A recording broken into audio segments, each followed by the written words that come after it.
Okay. Shalom Israel. Hope everybody's doing well today.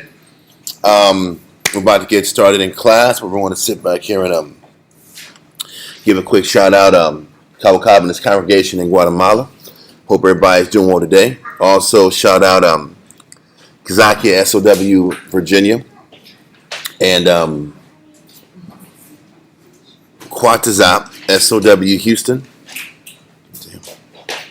Also what's the brother's name? Zion Allah. That's it. Zion Allah, SOW Rochester. Hope everybody's doing well today. About to send our prayers to the Most High. We'll go from there. That would help to put that on. Okay, Amajim. This is me. Just me. The brothers are coming in a little bit, so we'll get started when they come down. Also, we'll continue when they get down here. Rakhtay, how about Shem Yahshai? No, that's just me. It's just going to be weird that I talk to myself. But Rakhtay, how about Shem Yahshai? Ha Nathan Lanawa, Awar, Zayawam, Thawada, Aman. Bless you, Yahweh, name Yahweh Shai, that gives to us the light this day. Thawada, or thank you, so be it.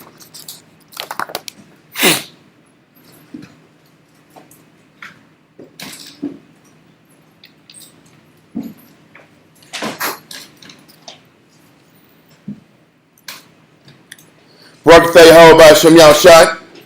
Ha Nathan Lanawa, Rayak, Naya Chacha, Thawada, Aman.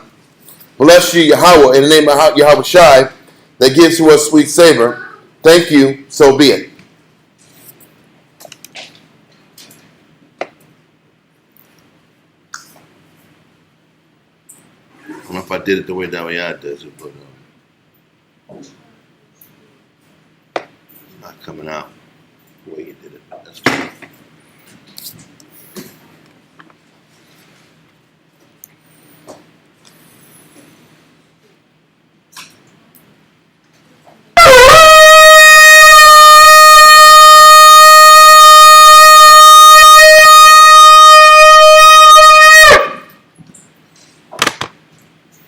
Imagine we'll put you on Yerushalayim. Stand and face Jerusalem. Rakhtay, how about Shem Yahshai? Rakhtay, how about Shem Yahshai? Ha Nathan Lanawa, Shabbat, Ba Shalom, Thawada, Aman. Bless you, Yahweh, in the name of Yahweh Shai, that gives to us the Sabbath and peace. Thank you, so be it. Psalms 121. Anasha. Ayayam ya. Haharya. Ma'aya. Yabu'a. Isaiah. Yabu'a. Ma. Yahweh. Sha'aisha. Shemaiah. Wa'aratiza. La'a. Yanathan. Lamawat. Regalia. Yala'a. Nawam. Shashamarya. Hana. Yala'a. Nawam. Wala'a, Yashan, Shashawamar, Yashala, Yahweh, Shemaya, Yahweh, Cezalia, Ayo, Yanyam, Hashemah, Yala'a, Hakaya, Bayawam, Wala'a, Alabana, Yahweh, Yashemaya, Makol, Rai, Yashamar, Napasha, Yahweh. Yashamar, Hawalakia, Wabu'aya, Ma'aita, Wa'ai, Aman. Psalms 121 in English. I will lift up mine eyes into the hills, from whence cometh my help. My help cometh from the Most High, which made heaven and earth.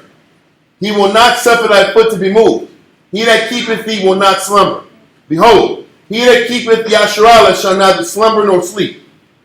The Most High is thy keeper. The Most High is thy shade upon thy right hand. The sun shall not smite thee by day, nor the moon by night.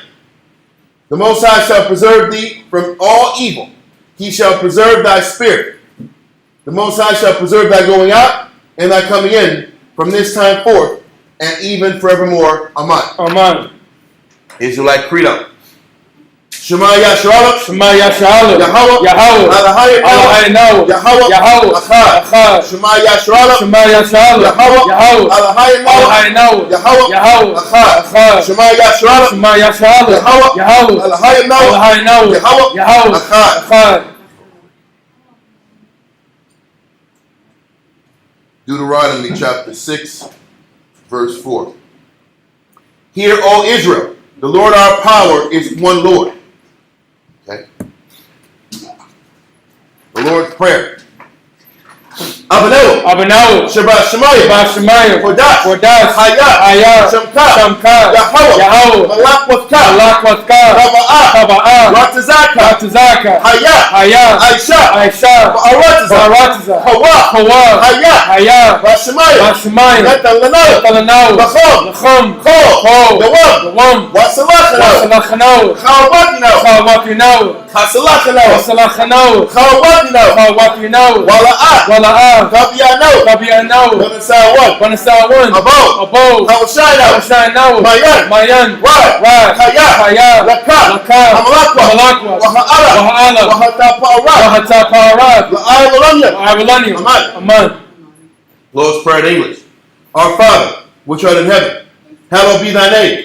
Thy kingdom come, that will be done in earth as it is in heaven. Give us this day our daily bread, and forgive us our debts, as we forgive our debtors. And lead us not into temptation, but deliver us from evil. For thine is the kingdom, and the power, and the glory forever. Amen. Ten Commandments. La'ayahaya. Laka. Alahaya. Achoya. Ayo. Panya. 1. Thou shalt have no other gods before me. Number 2. La'ah. Ta'ina. Laka. Pasal. Wala'ah. Ta'ibaru. Number 2. Thou shalt not make unto thee any graven images, nor serve them. Number 3. La'ah. Talach wachat. Sham. Yahweh. Bashawa. Thou shalt not take the name of the Lord thy power in vain. Number 4. Zakar. Hayawam. Hashabat. Lakodashwa. Remember the Sabbath day to keep it holy. Number 5. Kabad. Abaka. Ya'amaka. Honor thy father and thy mother. Number 6. La'ah. Tarataza. Thou shalt not kill, murder. Number 7. La'ah. Tana'ah. Thou shalt not commit adultery. Number 8. La'ah. Taganah. Thou shalt not steal. Number 9. La'ah. Ta'ina. Shakur. Thou shalt not bear false witness against thy neighbor. Number 10. La'ah. Tachamar. Kol. Asherah. La'ra'aika. Thou shalt not covet anything which is thy neighbor's.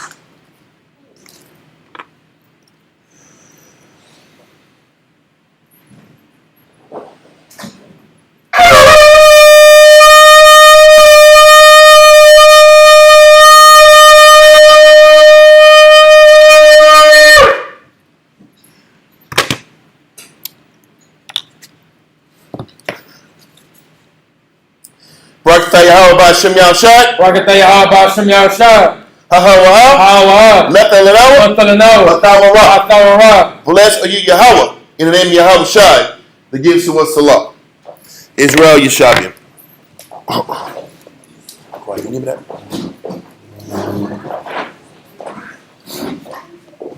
Put out all the cream, bro. No cream. I'll take it. Straight. Yeah, yes. With azúcar. Con azúcar. Okay. Shalom, everybody. Through all for tuning in today. We're back at it again. Just a quick recap on class last week. We didn't get too far on the information. What we last dealt with was concerning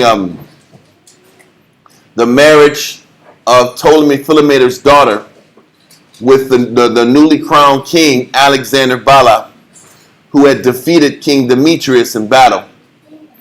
And these type of wars and this changing of powers ties in very similar to what we read in Daniel's chapter 11, when in Daniel's 11 there were constant wars between the king of the north and the king of the south, which was the Ptolemaic Empire and also the Seleucid dynasty.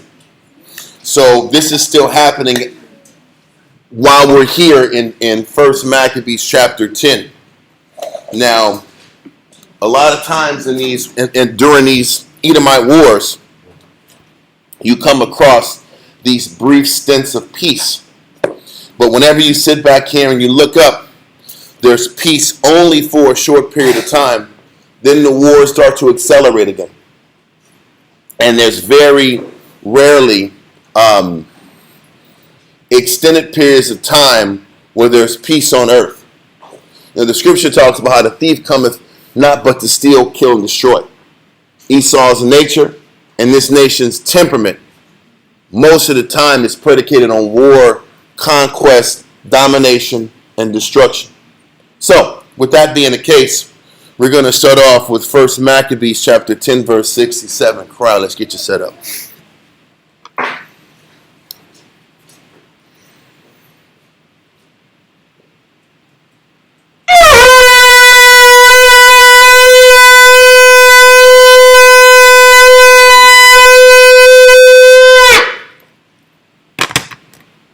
Karaya, Shah Shabbatah, Banashah, Banashala. Karaya, Shah Shabbatah, Banashah, Banashah, Hamajim, Barak, Yahweh Hashem Yahshua Barakatah. Yahweh Hashem Yahshua Barakatah. Right.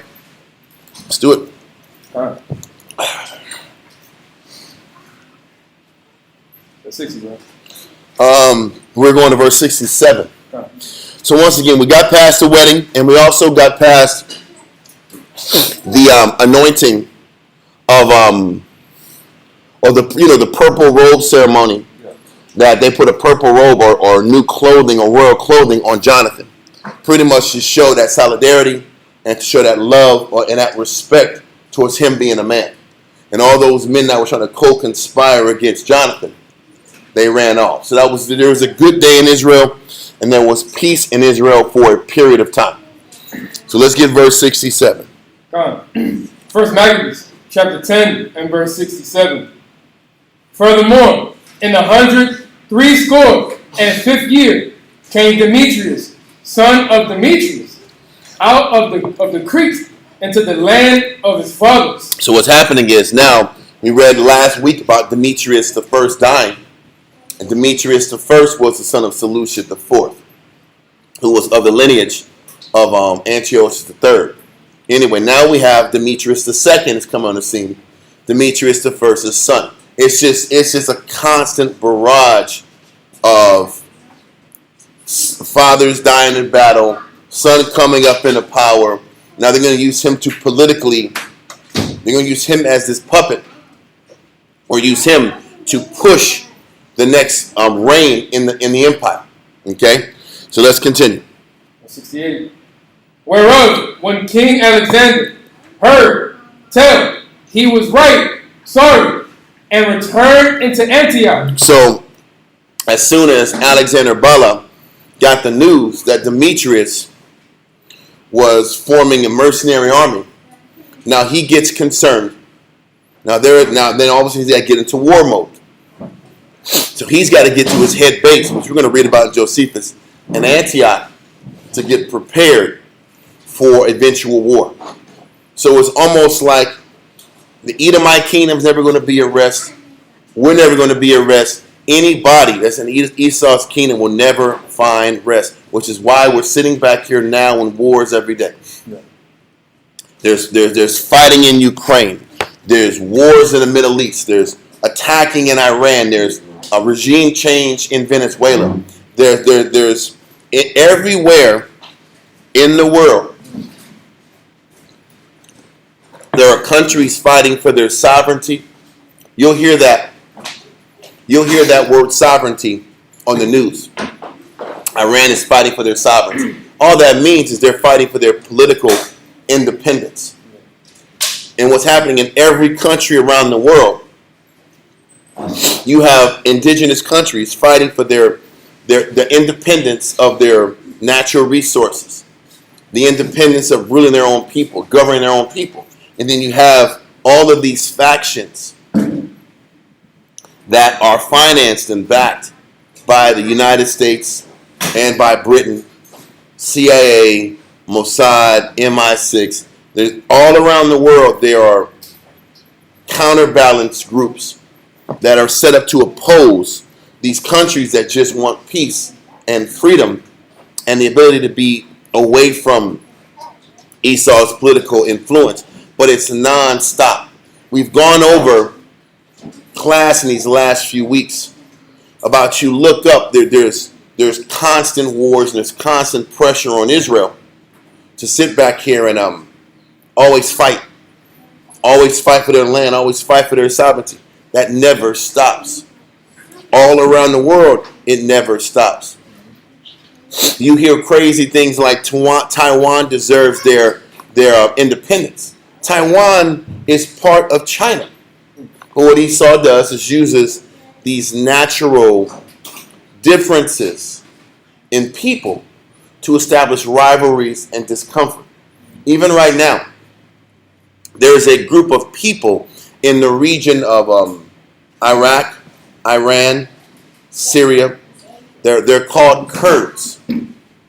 These Kurdish people are nomadic, and they really don't have a land or a country of their own. Okay? And what happens is this. What Esau does, he'll take these Kurds and give them money, give them guns, and say, you guys deserve your own land. We're going to back you. So we're going to sit back here and back you against the Syrian regime so that you can get a foothold in Syria and you can get a foothold in Iraq. But what are they really doing? They're sitting back here and strengthening particular countries so that they can always keep the government of Iraq under control. Always keep the Syrian government in this constant state of war, in this constant state of discomfort. This is how Esau operates their foreign policies. And this is the mind of Esau, keeping Israel and keeping the entire world not at peace. For instance, when you sit back here and read Hosea, we're going to get back to the topic, but it still ties in with the topic. Let me see. Is it Hosea? I think it's Hosea.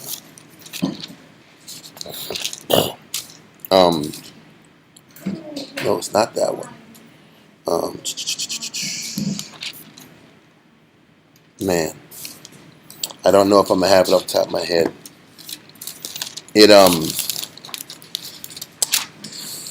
Death and hell follows. Death and hell. That's the word.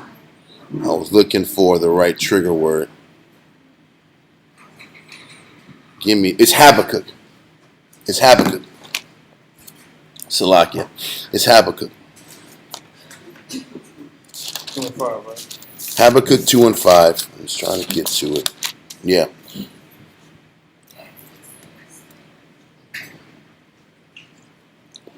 Habakkuk 2 and 5 down. Okay. Habakkuk chapter 2 and verse 5. Yea, also, because he transgresses by wine. He's talking about, matter of fact, read verse 4. Okay. Habakkuk chapter 2 verse 4. Behold, his soul, which is lifted up, is not upright. He's talking about the soul of the wicked. The soul of the wicked is not upright in him. His nature isn't upright. Esau's nature is about conquest and destruction and the gaining of territories. This is why when you're reading even in these books now about the Maccabees, it's just constant fighting for land, sea and water territory, shipping territory. It's all about power and the pursuit of it. And he says the spirit of this man is not right in him. Read on. But the just shall live by his faith. And the funny thing is, you can tell there is a difference in the wickedness of Israel versus the wickedness of the rest of the world. We will sit back here and destroy ourselves and eat at ourselves and wear at each other. But Esau sits back here. They can't just stay in Greece. They can't just stay in Rome. They have to take their wickedness abroad, their policies abroad. So let's continue. God. It says, yea, also, because he transgresseth by wine. Read verse 4 again, Salakia. God. Verse 4. Behold, his soul, which is lifted up, is not upright in him, but the just shall live by his faith. Why does it say that? Because all of these policies that Esau is setting up, you literally have to live by faith to endure these things. And the scary thing about a lot of the end time prophecies is that a lot of the death and destruction and the famine that is hitting the world just hasn't hit the West yet. Why is that important? It's important because the prophecies are already happening. It just hasn't hit the virgin daughter of Babylon. America hasn't gotten hit yet. But it doesn't change the fact that the curses are already happening, the prophecies are already happening, and the people that are fighting to stay strong have to live by faith through these times and through these policies. Let's continue. God. It says, yea, also, because he transgresseth by wine. And he says, the so-called white man transgresses by his wine, his policies. What does wine do but intoxicate you? Loosens your inhibitions. America's policies is all about destabilizing policies, destabilizing governments, destabilizing what? Destabilizing cultures. All the cultures of the old world, all the cultures around the world are stable, and Esau brings this debilitating, weakening structure and system all around the world to intoxicate and break down the systems of all of these countries. But continue. Yea, also, because he transgresseth by wine. He is a proud man. He says Esau is proud, but how does Esau display and express his pride? Read on. Neither keepeth at home. He's never at home. Why is the United States out here bombing Iran, trying to regime change Iran? Why are we out here trying to take Nicolas Maduro's oil and stranglehold control of the oil supply of Venezuela? I don't know if y'all know this. The United States has had Cuba in embargoes for many years, but they've actually sent certain fleets around Cuba, and they're trying to not allow any type of oil to go into the country. So people are literally in the Stone Age in Cuba, having to get wood and burn wood just to eat and survive. Guys, we gotta keep it down. The noise. So listen, let's keep going, Christ. So when it says that he's never keeping at home, why is he never keeping at home?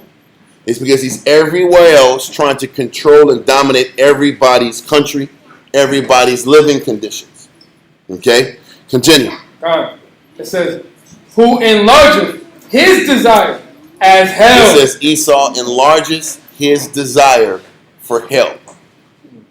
Esau wants every other country to be at war with themselves, like they're at war with themselves. It's Edomite on Edomite crime when we're reading about the Seleucid line versus the Ptolemaic line. And these wars and these fights between the two Edomite nations have been going on from the beginning, but they enlarge their desire to have brother against brother fighting. Why am I saying this? All around the world, you have brother against brother fighting. Whether it's China and Taiwan, that's brother against brother. North Korea versus South Korea, that's brother versus brother. Who do you think is in charge of this? One side is funded on one side, and the other side is funded by other Edomites. North Korea is funded by who? Russia, Edomites. South Korea is funded by who? United States, Edomites. This is what's been going on from the beginning. Even India and Pakistan. It's just different Edomite sides that are getting backed and funded so that the country can be divided. All around the world you have these scenarios. Esau enlarges his desire for help. They went in there, took out Saddam Hussein. People don't understand that Saddam had found a way to keep everybody in order in the region. They removed him, and all type of chaos is happening in Iraq. Even to this day, they took out Bashar al-Assad. None but chaos and killing is happening in Syria. They don't tell you this stuff on television. But this is Esau's nature. It's to bring about hell, destruction, chaos, brother against brother. Matter of fact, kind of going a little bit off script, but just give me a second on this. There was a chapter in Daniel's, I think it was Daniel's chapter 2. And I don't know if I want to go here.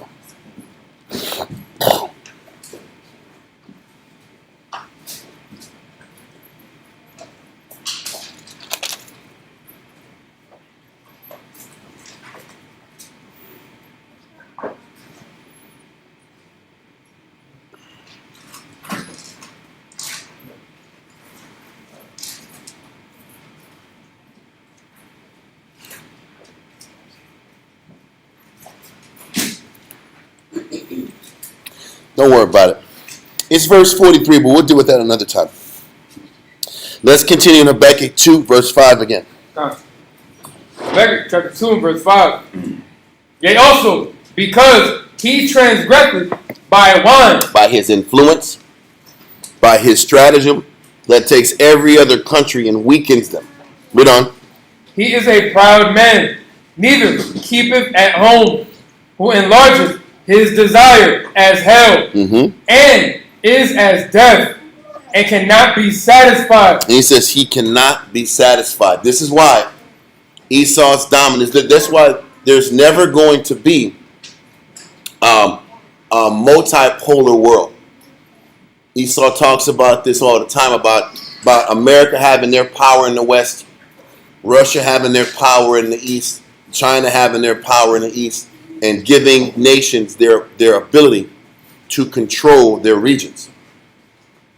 He says Esau desires or enlarges his desire as hell. He can't just sit around and let other nations rise up and get powerful. It's never going to be that. The reason they took out Venezuela, they don't tell you, but China was buying 80% of Venezuela's oil. So what do you think taking out and gaining control of Venezuela's oil did? It weakened China. It crippled China. Sitting back here and taking out Iran makes the entire region Edomite in the Middle East, because Iran was financing Hezbollah in Lebanon and the people of Gaza in the south below Israel. Taking them out weakens them out completely. And also taking out Iran cripples China's ability for oil also. So Iran is a major oil supplier for China as well. And taking both of those countries out weakens China. You weaken China economically, you can break them, you gain control over that nation. Simultaneously, as Europe is fighting against Russia. And this is how you know this is a world war.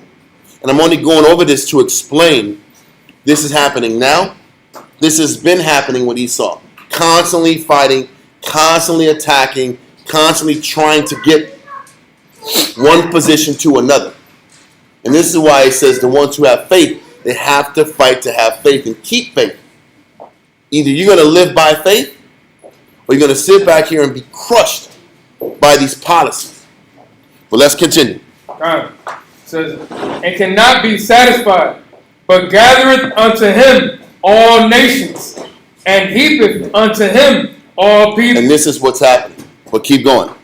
Shall not all these take up a parable against him, and a taunting proverb against him, and say, Woe to him that increaseth that which is not his. So listen, the proverb is woe to the nation, woe to the person that keeps taking and taking and taking and increasing and increasing and increasing. Read on. God. It says, and to him that ladeth himself with thick clay. It's just the person who keeps acquiring and taking advantage and keep being negative upon negative. He's like, woe to this person or this nation that keeps doing this. Read on. Shall they not rise up suddenly that shall bite thee, and awake that shall vex thee, and thou shalt be for booties unto them? What is he saying? He says you're going to sit back here and keep acquiring and taking and taking and taking. Then you're going to look up and you're going to be on the bottom. Well, they don't tell you. I don't know if you notice, but the Israeli media and the Israeli police force has pretty much said anybody that films what's happening in Israel automatically gets a 5-year sentence. They don't tell you that people are getting killed consistently in Israel right now. People are going in those bomb shelters and the bomb shelters aren't working. There are reports that Israel damn near looks, I'm not going to say it's this bad, but some parts of it looks like Gaza. Iran is bombing the hell out of them. And they're also not telling you that a lot of military bases are getting hit hard and there's a lot of American casualties, but they're squashing this online because what they don't want to do is create panic on the people. But what he's telling you is, how long is Esau going to sit back and keep being allowed to take and war and kill and take and war and kill before Christ intervenes? So, with that being the case, this verse, well, keep going. God, verse 8. Because thou hast spoiled many nations. He says Esau has spoiled many nations, taken out, controlled many nations. Read on. All the remnant of the people shall spoil thee. He's like, the rest of the nations are going to eventually come and spoil thee. Now, this chapter and this explanation gets more in detail when you read Revelation chapter 17 and the other Revelation chapters. But it tells you in different scenarios that you can't keep taking and expect it not to come back to you. Read on. It says, because of men's blood, and for the violence of the land, of the city, and of all that dwell therein. We're going to leave it at that. I just want to bring this out to explain this constant warring, this constant pressure, this constant attacking that we're reading about or watching now is the same mindset that Esau's been had. Esau's been fighting, been going to war, been creating problems, been causing chaos, whether it's now or it was back in the Greek times. When you had Demetrius II, Alexander Barla, Ptolemy Philometor. It's this constant recycling of wars and attacks and wars and attacks and wars and attacks. Okay? So, let that go and let's go back to, did we finish, what do you call it, a war? Verse 68? Yeah, we did. Go back and read verse 68 so we can kind of get back on par. All right. First Maccabees chapter 10 and verse 68. Whereof, when King Alexander heard tell, he was right sorry, and returned into Antioch. Okay, so we're going to go to Josephus real quick and get to book 13, chapter 4, paragraph 3.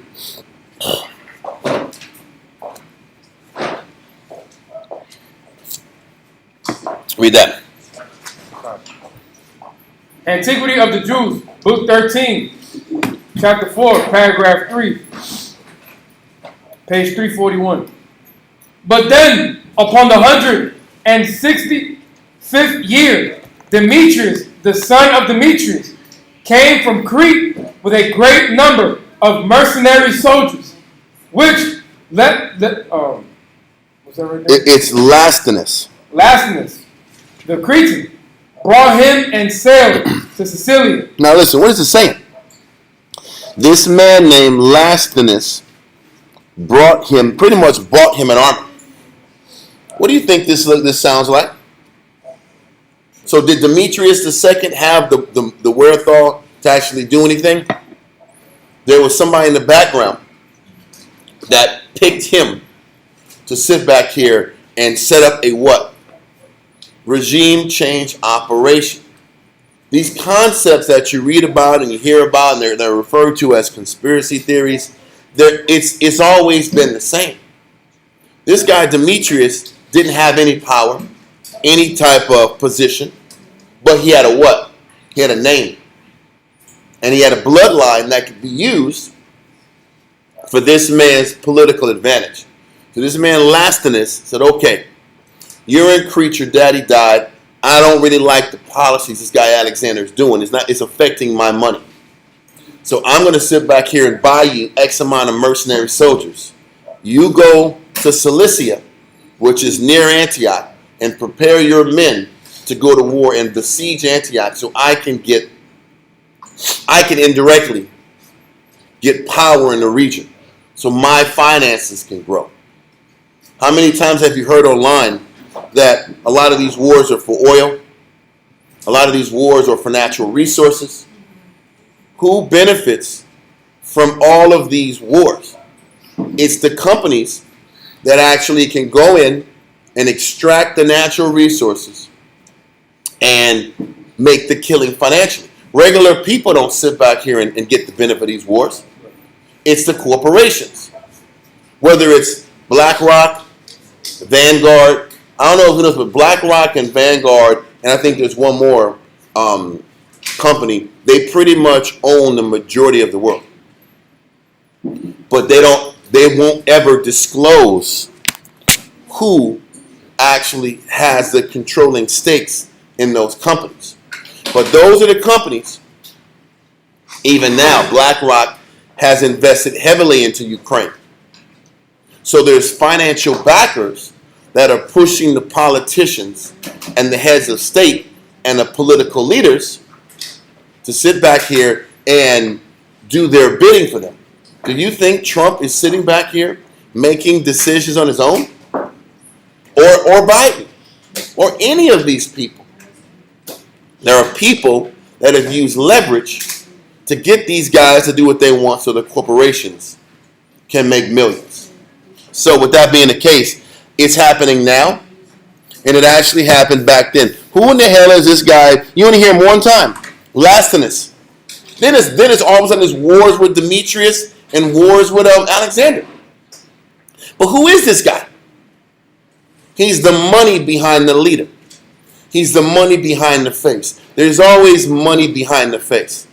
Always. People want to sit back here, yeah, Trump, yeah, Biden, they're horrible presidents. You know, they sat back and said Biden was horrible. He's doing the same thing Trump is doing. Didn't Trump promise no wars? No new wars? He was, listen, I'm the only guy that never had a war. Now we're in a war. He says, I'm gonna drain the swamp. Well, all these things. How about Marco Rubio is tight with the real cocaine pusher in South America? He's the president of Ecuador.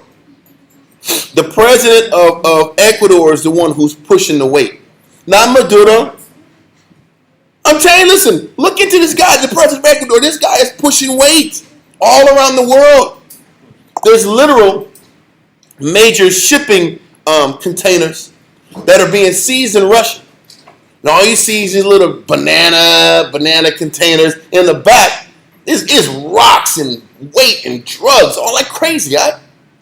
So they're pushing the weight from Central America. They don't tell you that. Right? What am I saying? There's always another secret money backer that's pulling the strings for the face man. And this is a good example of that happening in ancient times. Don't forget, the things written aforetime are what? Written for our learning. It's written for our learning because things don't change. The Most High requires that which is of the past. Policies, thinking, it's just gotten more advanced. So, let's get back into Josephus. So it says this guy Latinus the Cretan brought him and sailed to Cilicia. I mean, he brought the army and backed this guy to get to Cilicia. Read on. This thing cast Alexander into a great concern and disorder. Now Alexander is starting to trip. That's the present day leader of Antioch and of the Seleucid line. He's starting to sweat it. He's starting to panic. Read on.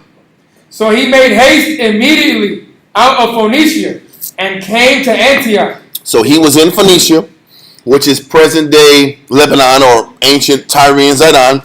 He got out of Phoenicia and hurried his way back to Antioch, which is the home base of the Seleucid Empire. Read on. That he might put matters in a safe posture there before Demetrius should come. So what is he doing? He's trying to make sure there's no coup. Because if you don't protect your home base, it doesn't matter what you do in other countries. You'll lose your position anyway. So read on. He also left Apollonius Deus, governor of Celesyria. Apollonius Deus, he said, okay, I need you. Who was the governor of Celesyria? Celesyria is all of Phoenicia, Israel, Syria, an entire Middle East region that's theirs. He's pretty much trying to get him to collect his warriors and get his men ready to fight if the war comes south. Read on. Who, coming to Jamnia with a great army, sent to Jonathan, the high priest. So Jamnia is Jamnia. I have it here. Just give me a second. I thought I had it. Listen, let me see. Give me a second. Trying to find an older map. Jamnia is somewhere in.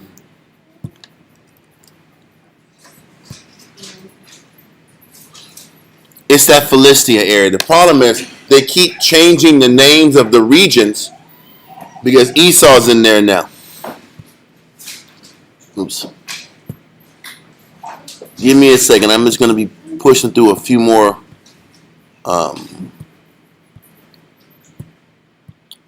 Sorry, that's a different topic.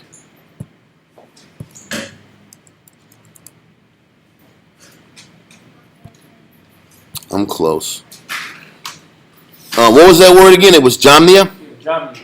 Okay.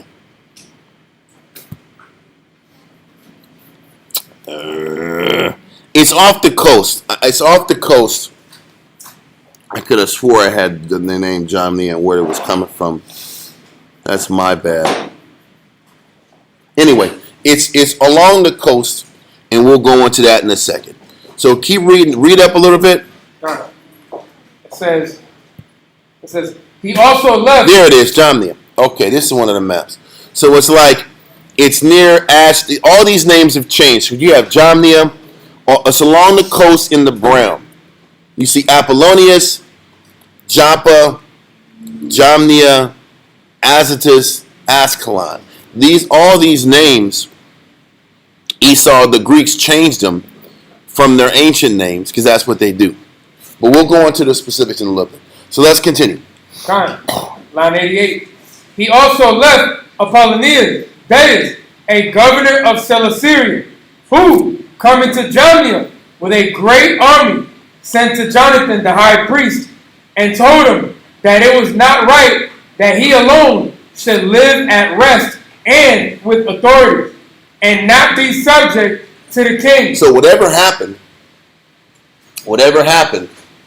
what's his name? Jonathan had brokered a deal with Alexander Bala to where he didn't have to deal in war in the region.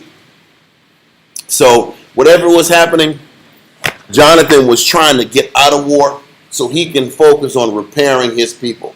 Because if you're going to look at it from Jonathan's perspective, they had been engaged in war for 5 or 10 years with these Greeks anyway. So if anybody needs a break, it would have been Jonathan. So Jonathan must have set up some kind of deal to give them a reprieve from whatever is about to happen dealing with this guy, Demetrius II. But once Alexander Bala left Phoenicia and went to Antioch, the governor Apollonius sent Jonathan a nasty letter and said, man, how dare you sit back and sit this one out? How do you get to sit this one out? And we got to go to war and stick our necks out in the line. I don't think you should sit back here and be allowed to be comfortable while we're sitting back here suffering. So him being the governor over the region means he has a higher position than Jonathan. So he's like, come on out here, meet us out here in battle. So we're going to see if your men are fit to sit out this battle. So that, once again, this is Esau dragging us back in. It's us being dragged into a fight. And if you're going to look at this spiritually, make sure when you listen to classes like this, you don't just look at it from like a one-dimensional story. On the one-dimensional story side, yes, we're going to be about this battle and this battle and these evil guys and we were the victors. That's not how you should look at this only. Think about your life. Think about when you're fighting something in yourself. And then you think that you get control of it. And then what ends up happening next? There's more discomfort coming. How many of us feel that? It's just life is full of damn discomfort. But then what's the theme? Why can't I just exhale? Everybody wants to stink and exhale, don't they? And take a break. Can't life just be cool for a longer period of time before some more trouble comes in? Before I'm inconvenienced again? Before there's more stress? Isn't that what everybody wants?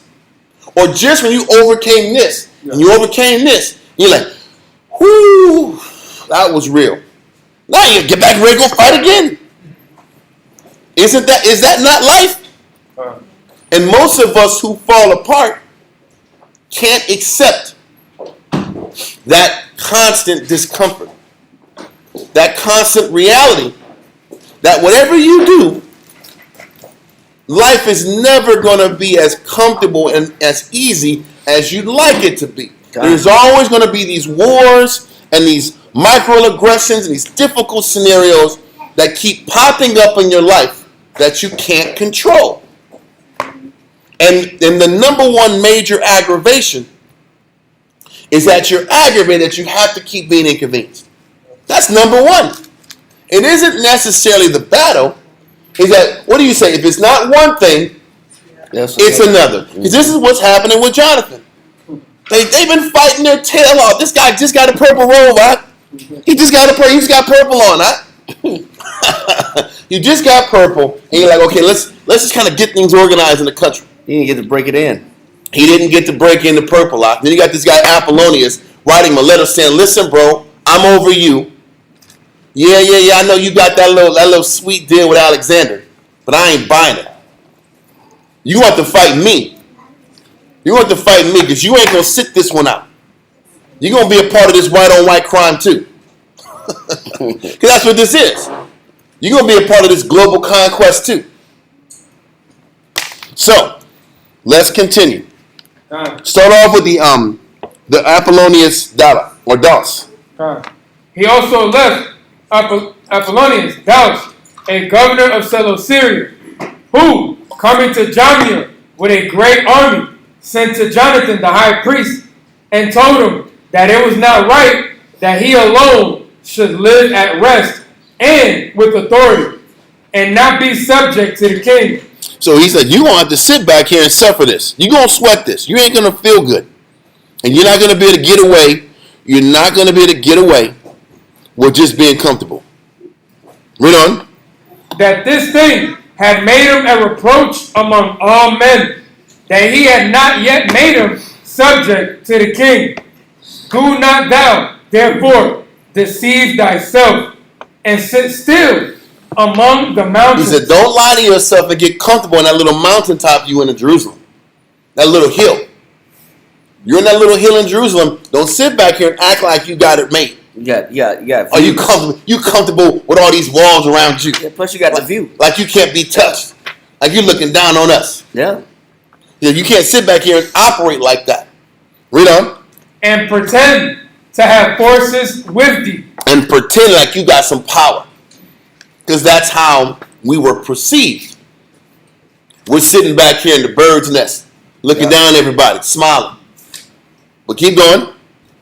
But if thou hast any dependence on thy strength, come down into the plains. If you're really about to smoke, go down on flat land, let's fight. Anybody's going to win if you got what? High ground. How many movies and television shows and military commentaries, the person with the high ground what? Wins. So he's like, listen, if you really have these soldiers that are worth a damn, come on out here and fight fair. On flat land, mano a mano, military skill against military skill, because I bet you ain't got what it takes. He's calling them out. He's calling them a punk. It's the truth. Read on. And let our armies be compared together, and the event of the battle will demonstrate which of us is the most courageous. We're going to see who's the best once we here on flat land, mano a mano. Read on. However, take notice. He said, but don't forget. Read on. That the most valiant men of every city are in my army. What he said, we got the best dogs. We got the most dogs, though. He's like, we got the most dogs. Don't forget that. Y'all's just chumps.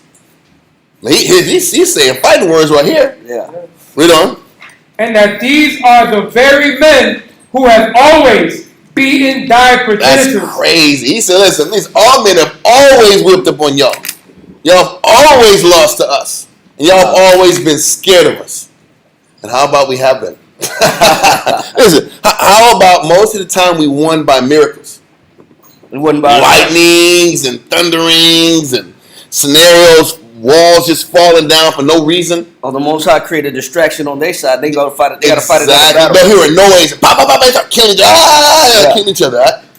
Or it's omens. It's murder hornets killing people, and they're scared to death because the omens they said they're gonna die, and they all softened up to where they don't have no courage anymore. That was a real early one. As soon as we started. Yeah, that's a 3-pointer. That's a 3-pointer off the beginning. Yeah, and like right after the prayers, it was a thumbs down. But back to the point is that so the governor has a point. We've been running from them from a long time. So let's continue. But let us have the battle in such a place of the country where we may fight with weapons and not with stones. So he says, and we're going to sit back here and deal with real military strategy. Read on. And where there may be no place whither those that are beaten may fly. But what is he saying? What is he saying about the Jew?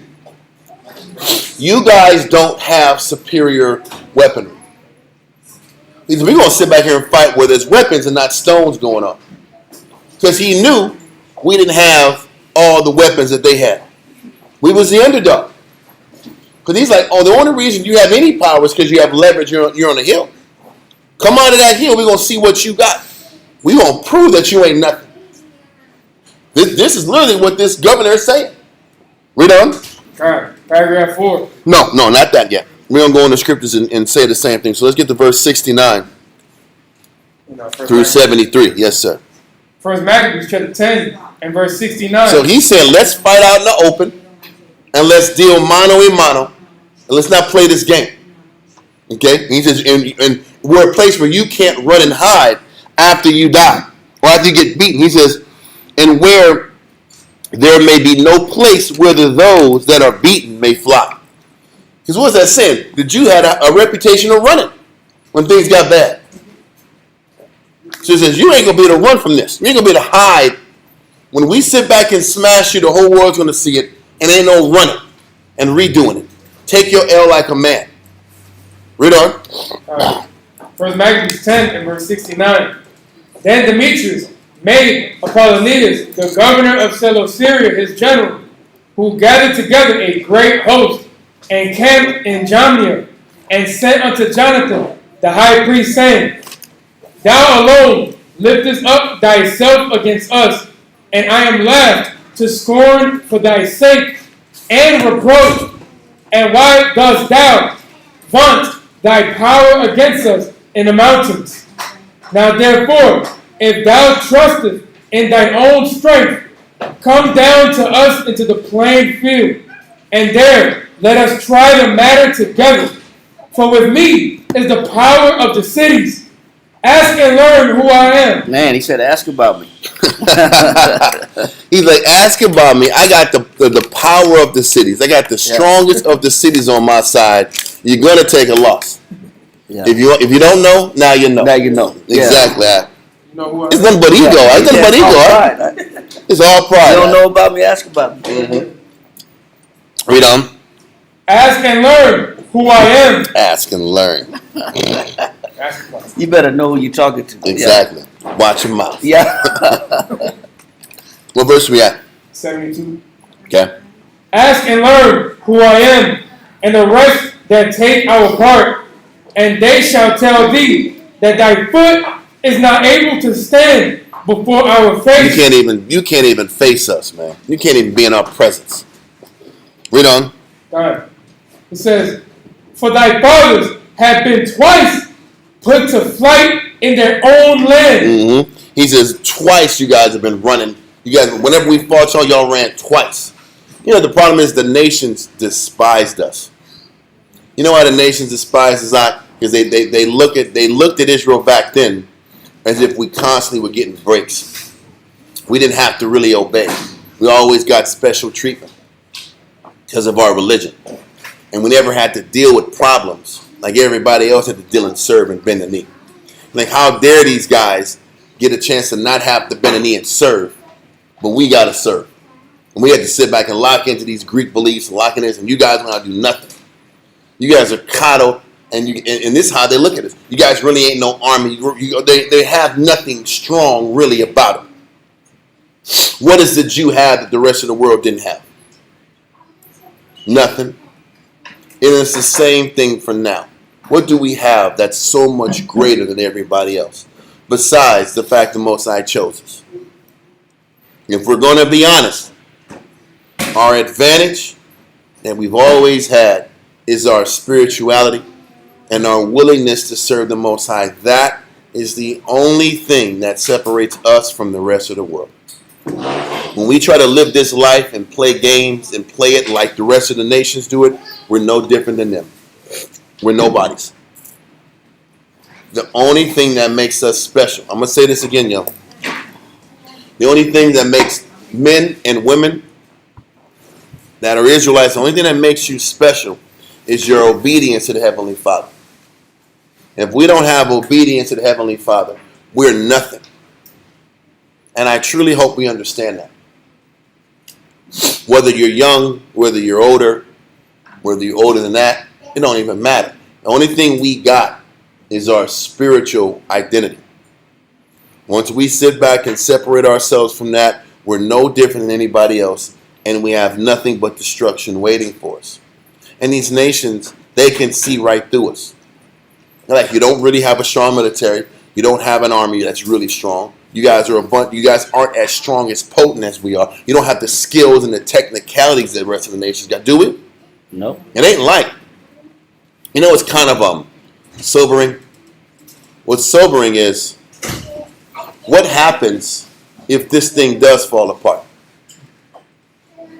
You know, I was sitting back here, I'm looking on TikTok and stuff like that, and they got Edomites saying, we've devised a way to create water from the atmosphere just by using these tool elements. I'm like, the who, the hot, with the what? How would do that? I don't know about this. Well, I ain't gonna make this work. And then I'm sitting back looking at these survival videos about we better have pretty much a damn functioning farm going on before this shit happens.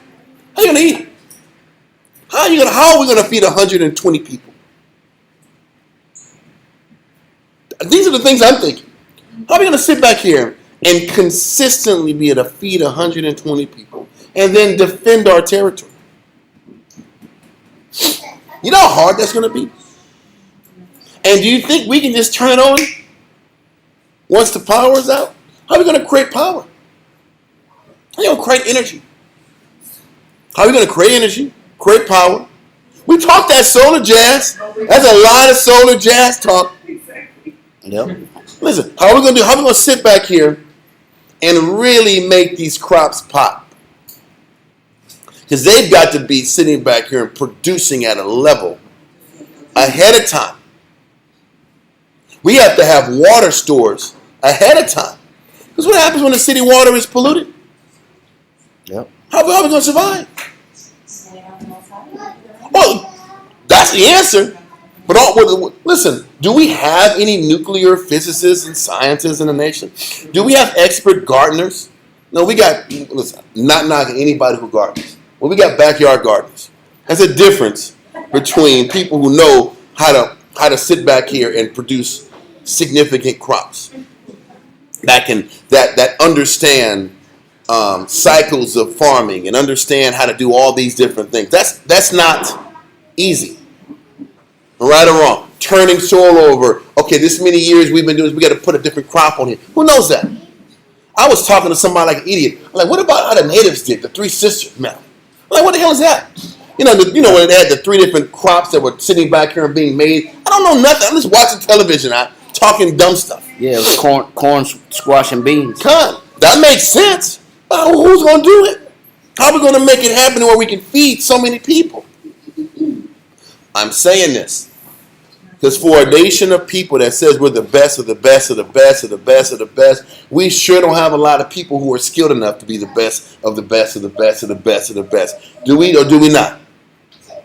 We have a lot of Jews that are YouTube skilled. And there's nothing wrong with YouTube University. Nothing wrong with it. But what is the one thing that we have? It's our faith, man. And what this guy Apollonius is saying is, you guys don't have no real skill. All you guys got is some rinky-dinky faith that you guys say you got. You guys are nothing without. You guys are nothing. You guys don't have an army. Do we have a military? A military? Are you serious? Do we even have military training? Maybe a couple guys? That ain't going to do it. If we sit back here and have men on watch, how sure are you that everybody's going to stay awake during those watches? I tell you right now. It ain't going to work. It's not going to work. Listen, all you got to do is go in there between the hours of 3 and 5, and our fortification is out of here, right? I was waiting. How did it get past you? Right. It's very scary. It's very scary because you know what? We better have faith. We better love the Lord because how the hell are we going to get through this and take care of all these people? All Apollonius is showing is we're not as potent as we claim to be. And the only thing we really got is our favor with the Most High. Because most of the time the Most High took care of us. They came in scenarios in which it came out of nowhere. And the Most High reiterated the fact that it ain't you, it's me. But why does the Most High have to reiterate the fact that it's him? Because we really don't have the power we act like we got. Yeah. So, we can never forget that. We can never lose perspective of that reality moving forward. Yep. We're not that great. We're not that potent. We're not on this high exalted level. We are servants, and we better pray to the Most High that he has mercy on us through all this craziness and gives us resources and shows us opportunities on how to get through and navigate through these problems. Okay. Where are we at, son? Verse 73. First Maccabees chapter 10, verse 73. Wherefore, now thou shalt not be able to abide the horsemen, and so great a power in the plain. What was just saying? We was low on horses. Yeah. Listen, yeah. If we're fighting on level playing fields, we don't have horses. We don't have enough. We don't have any fortified horses. We don't have resources that will bring about a win.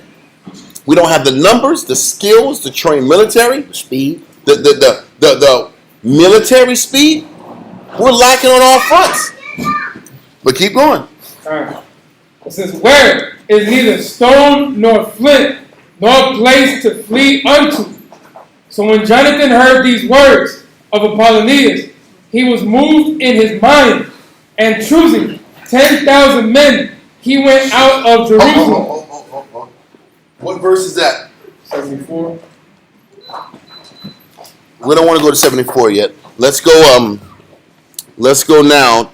Before we do that, let's go to Psalms 34 and 19.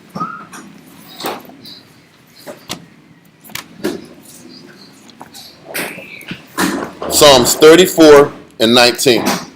Psalms 34 and verse 19. It says, many are the afflictions of the righteous. He's telling you this. Another reality is that you can't escape. He says, many are the afflictions of the righteous. There's no getting around that either. This goes back to the answer to the question of why do we always sit back here and have this mindset that if it isn't one thing, it's another. You look up, you overcome one hurdle, and you look back up and there's another hurdle to fight. And you look back up and there's always another fight.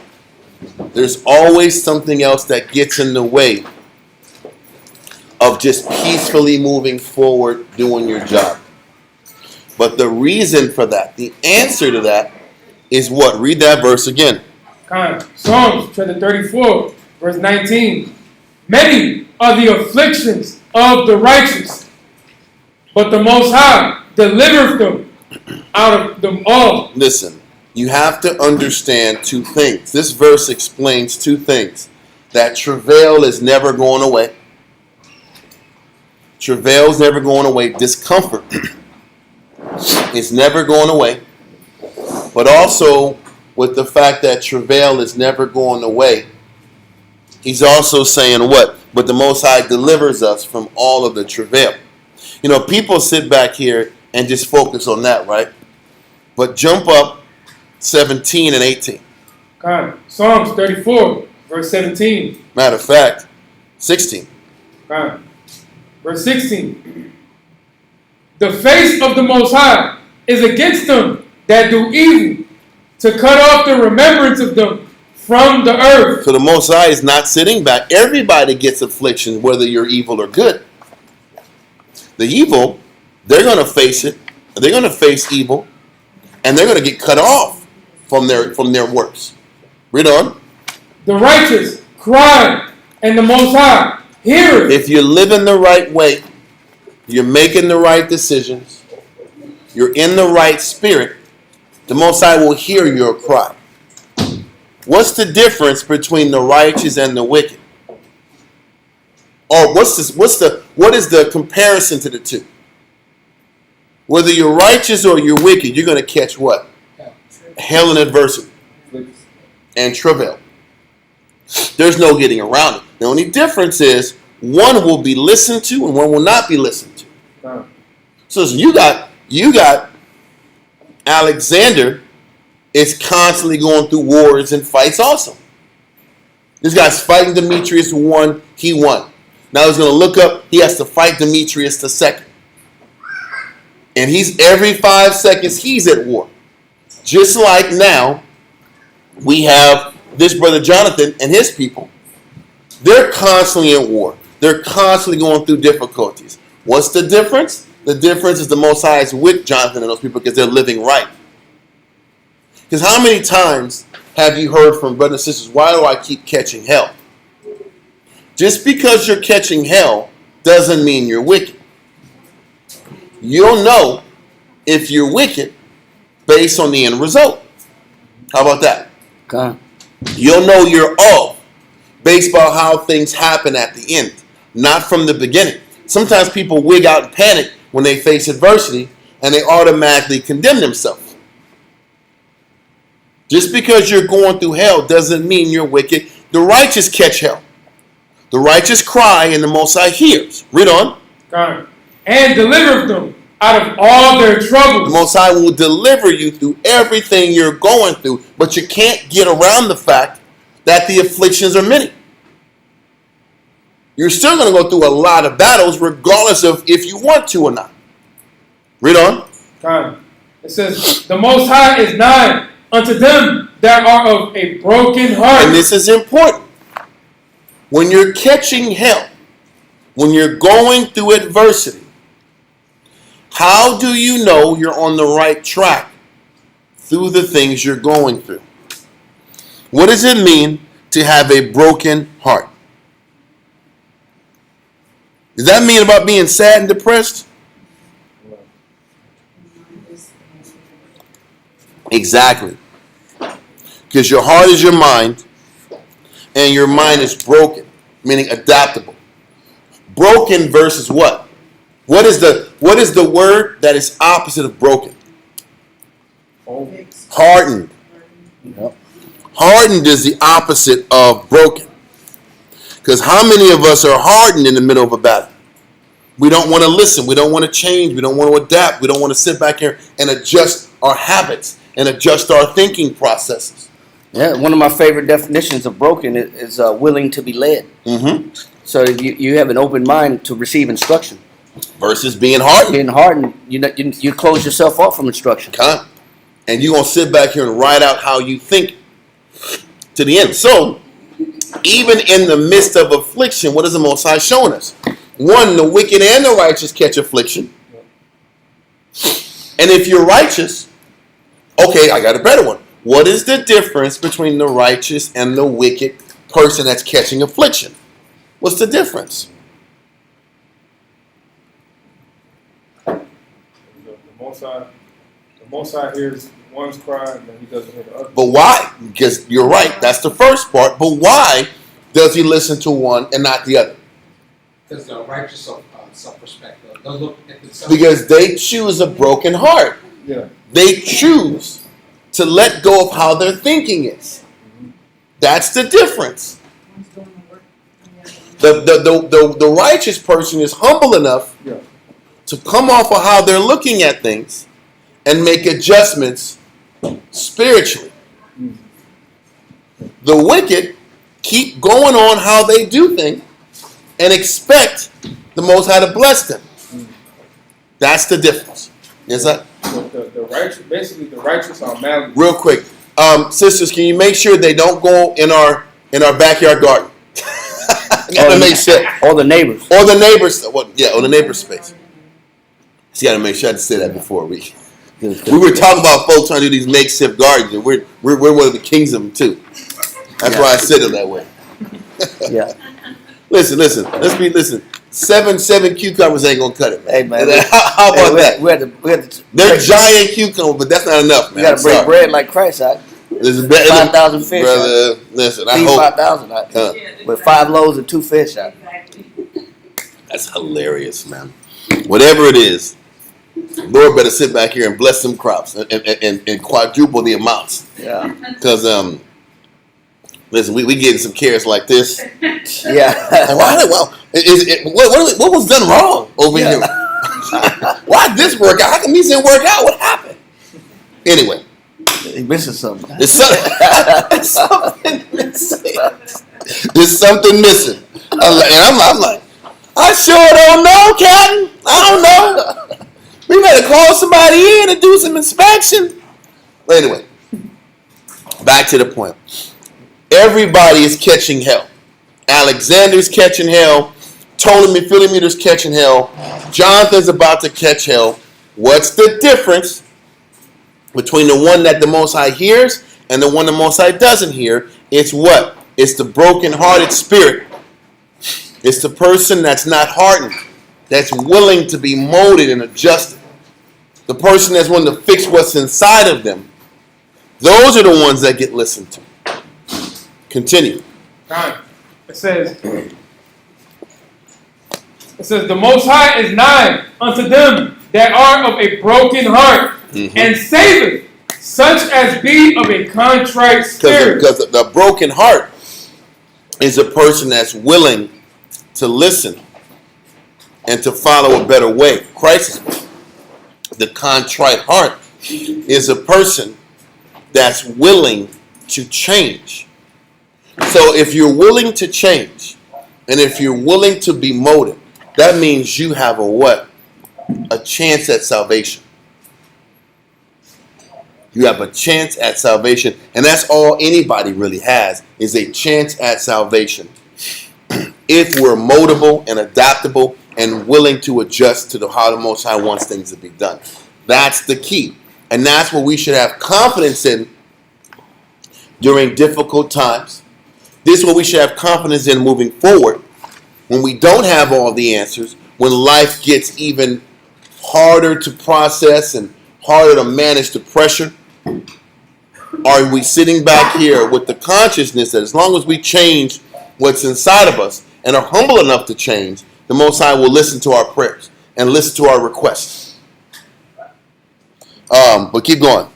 It says, many are the afflictions of the righteous, but the Lord deliver him out of all them all. I don't think we are conscious enough to realize that, hey man, we have a lot of battles. And our life is full of battles. Our life is full of challenges. Our life is full of dealing with inconveniences. How we show the Most High our love for Him is our willingness to constantly fight what's inside of us and be humble enough to let counsel and the scriptures change our process and change how we look at things. That's how we stay in the game, so to speak. Yes, sir. You were saying earlier too about the like the resources and like the skills and the materials that we don't have. I mean, like when we think about we don't have those things, like it puts us in a state of mind like, damn, like, how can I overcome this situation, or how can I gain this, or how can I have this opportunity? But the solution, like you were saying, is just have faith in the Most High and work on our own salvation, fear and trembling. Because the truth is, these obstacles are a problem. They're real problems. Listen, I don't know how Israel can sit back here and talk into the world talk and not have the $1 million question. How long can we endure if this society collapses? Think about Iran. You think Iran got running water right now? You think they got heat? You don't think Esau's bombing all of their infrastructure as we speak? What would we do if our infrastructure was blown up? If Saul's was off? If we only had 2 hours of power a day? Because in parts of Ukraine, the power grid is so messed up, they might only have power for 2 hours a day. In parts of Lebanon, for years, you would have these power outages to where you might have power. Rolling blackouts. How could we live? Would we be able to live in rolling blackouts? There was a lot of stress when we had that snow apocalypse. Yeah. It was called where Yeah. some people didn't have water, some people didn't have light. People were literally losing their minds. And it was only, what? 2 or 3 days. 2 or 3 days. What's going to happen? What's going to happen when this thing really goes to crap? I was going to say people like empty out the grocery store just with the talk of their storm coming. Like nothing can happen. There's no TP. What's going to happen when there's no TP? How about that one? What are we going to do when there's no TP? It's going to go crazy. That's TP. What about food? Well, I'm just saying, TP is the most basic of the things. People You got to find a way to survive on that. Food is another thing.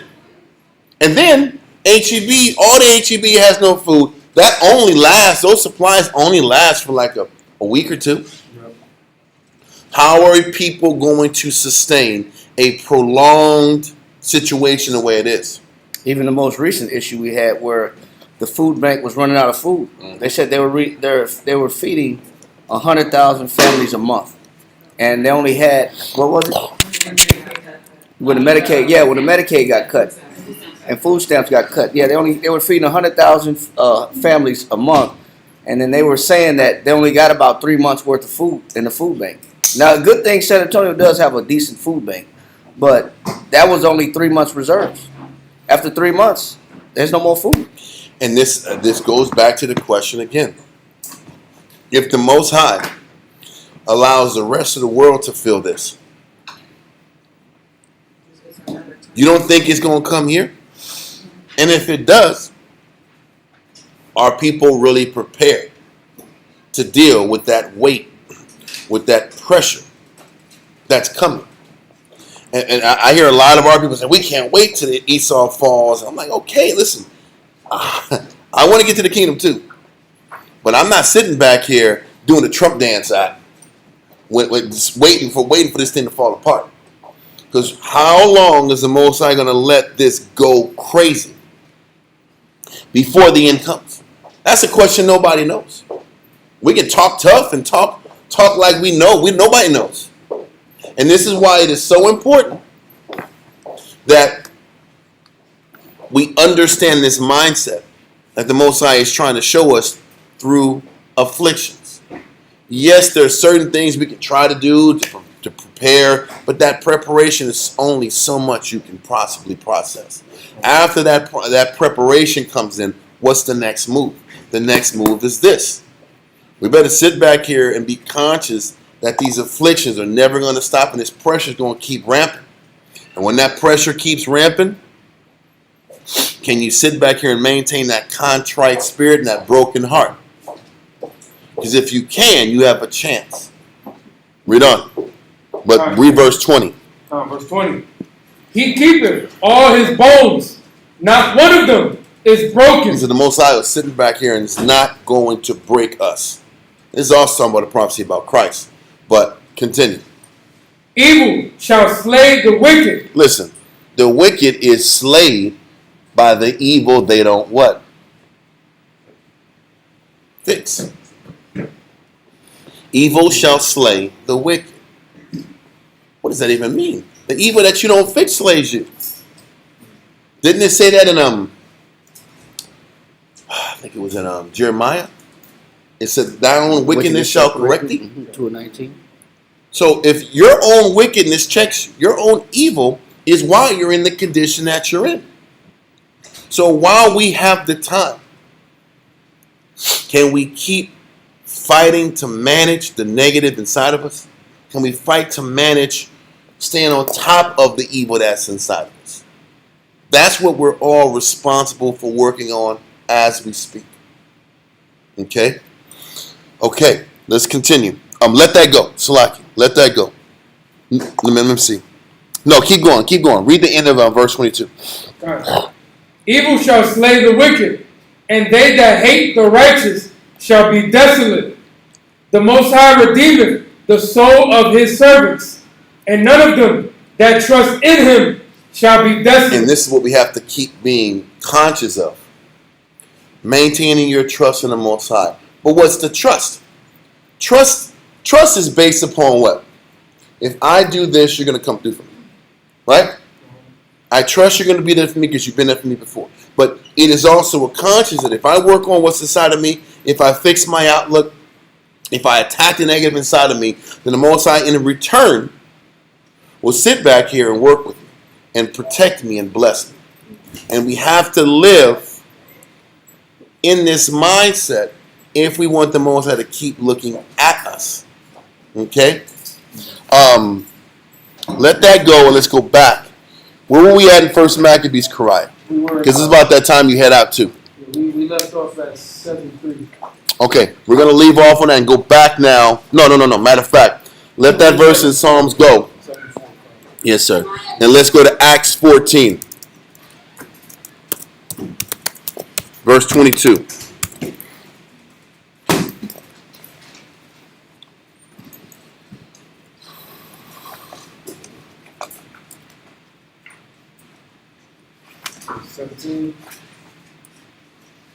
It's no Acts 14 and 22. Acts chapter 14 and verse 22. Confirming the souls of the disciples and exhorting them to continue in the faith, and that we must through much tribulation enter into the kingdom of the Most High. Listen, and this is when they were leaving Lystra. This was when the people of that city literally stoned them to death. And the Most High sat back and revived them And they kept teaching. And after that time, they reminded themselves that the men and women that serve the Most High must do what? It says that we must through much tribulation enter into the kingdom of the Most High. Much tribulation is what it's going to take to enter the kingdom. But the question is, through the tribulation that you've experienced, have you learned to stay spiritual? Have you learned to have a broken heart, meaning an adaptable heart, an adjustable heart? Have you learned to have a contrite spirit? Because the thing is this, what is a contrite heart? What's the word contrite mean? Regretfully sorrowful for past actions. There we go. Because to have a contrite heart, to be regretfully sorrowful for past actions, is the fuel you need to break that hardened mindset. Because I've talked to many people, and they kind of go into this self-condemnation mode because of their mistakes, because of their failures in Christ, because of their failures in life, because of their rebellion and their hard-heartedness. But the funny thing is, not everybody needs it, but some of us need those failures and those mistakes and those sins and those weaknesses to initiate and to teach us what having contrition means. I hope you understand what I just said. You need some. Listen, people sit back here and their failures and their misgivings and the times that they've stumbled, they point out to those times that they stumble as to why they're not good enough to make it, as to why they're not good enough to gain the Most High's love and approval. But if you are truly have a contrite heart, that means you understand that your mistakes and the consequence of your mistakes, and now you're truly sorrow and want to fix those issues that got you in trouble in the past. So you need the contrition in order to keep you breaking that hard heart of yours. And real contrition in the New Testament is godly sorrow. I feel bad. I'm not going to go back to doing what I was doing. But in Proverbs chapter 16, verse 2, it says, all the ways of man are clean in his own eyes. So it's natural for us to think that we're doing everything right. So the mistakes are needed to show us that we're not always doing things right. If we don't make the mistakes, we'll never know how off we really are. Because in our minds, the way we do things is clean. It's clean. Yep. It's appropriate. I'm doing everything I can. Yeah. That's what we tell ourselves. Why is it important to understand it? Because some of us will sit back here and take these difficulties and say, see, I'm no good. I'm not meant to be. The Most High is not going to deal with me. And you can't play that game either. You have to know that the things you've lost, the things the Most High has stung you in, had to happen so that you can learn how to appreciate and value the Most High better. Yep. And you take that loss and you take those things to make it easier for you to keep breaking yourself moving forward. Because not many of us can naturally create a justifiable reason to keep fighting their battles. How many of us are good at doing that? A lot of us need that contrition. A lot of us need that sorrow about how we felt when we messed up to keep catapulting us moving forward to fight additional things inside of us. So look at the event or events that made you feel contrite as essential to get you closer to the Most High when additional tribulations arise. Does that make sense? You had a hand up? I'm sorry. In a conversation I had this week with Mr. Frank, we were in Corinthians where it was talking about how God was our work of repentance and salvation in 2 Corinthians 7 and 10. And when we got to the end of the conversation, we were saying that godly sorrow is not like self-condemnation or self-hatred, it's just clarity. Once you actually understanding that I see clearly now I need to change. Mhm. That conviction attitude versus worldly sorrow, as she was sharing with me, is all you have is the shame and you're walking around you're like, I messed up, I'm terrible, I'm a horrible person, but you're still holding on to your pride. And I'm not going to make it. I'm not going to make it. Right. Because people that say, I'm not going to make it, so I'm just going to keep, then that's what people take it. That feeling, if you play with that, I'm not good enough, I'm not going to make it. If you play with that spirit, you'll keep eroding and not use the sorrow for the purpose intended.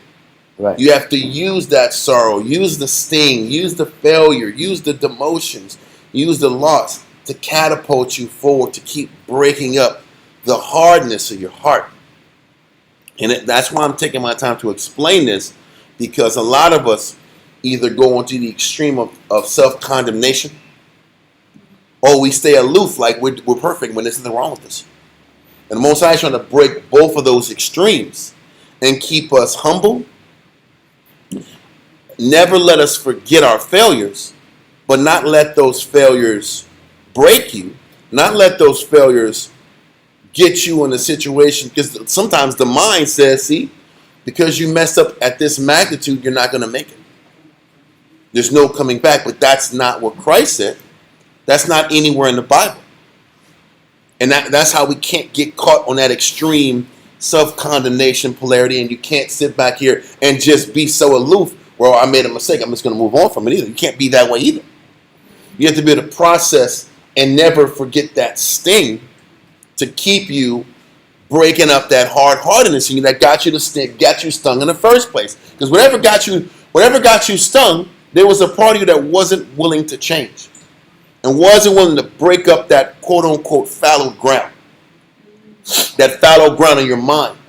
That ground that hasn't been tended to. That land that needs to get turned over and all the weeds pulled out.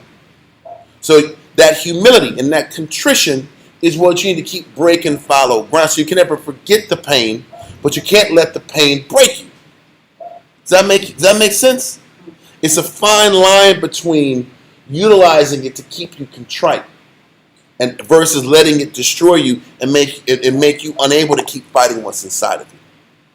Okay, so the repetition of how tribulation always has to happen. That tribulation goes on par with figuring out how to get close to the Most High. Without it, you can't get strong and you can't show that you're worthy of the kingdom if you don't fight these things inside.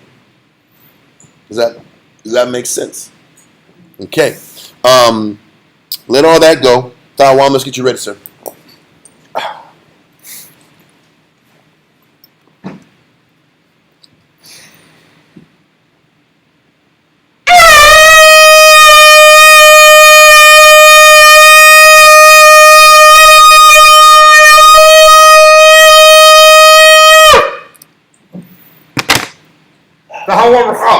Sabbath, Bala Shah, Baya Shah. Taiwan, Rakah, Sabbath, Baya Shalom. How much?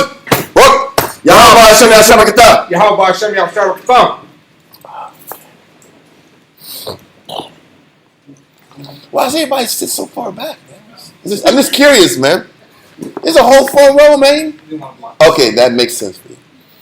That makes sense. I was like, come on, man. What's up with this? Okay, so we are at Josephus. I think we're at Josephus, book 13, chapter 4, paragraph 4 now. We're going to stop at a certain spot and then jump back. So, book 13, Josephus, chapter 4, paragraph 4.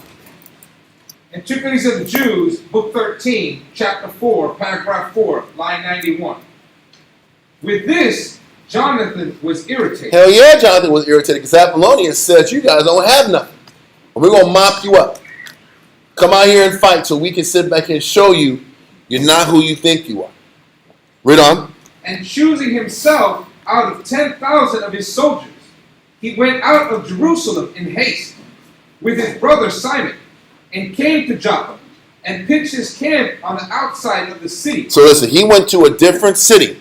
The city that Apollonius was at was Jamnia. He went to Joppa. These are still Philistine cities. So he goes to Joppa to prepare and get himself together to go to war with Apollonius and the men of that region. Read on. Because the people of Joppa had shut their gates against him, for they had a garrison in the city put there in Apollonius. So what they ended up doing,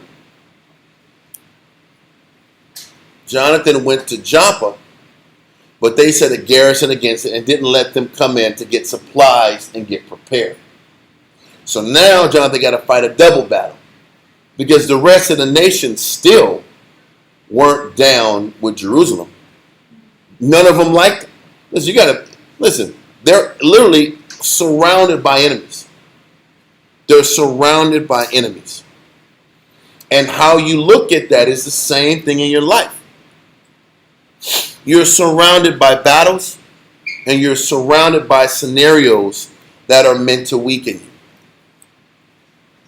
If you understand that everywhere around you is a battle and a difficult circumstance, then you won't be so quick to lax up.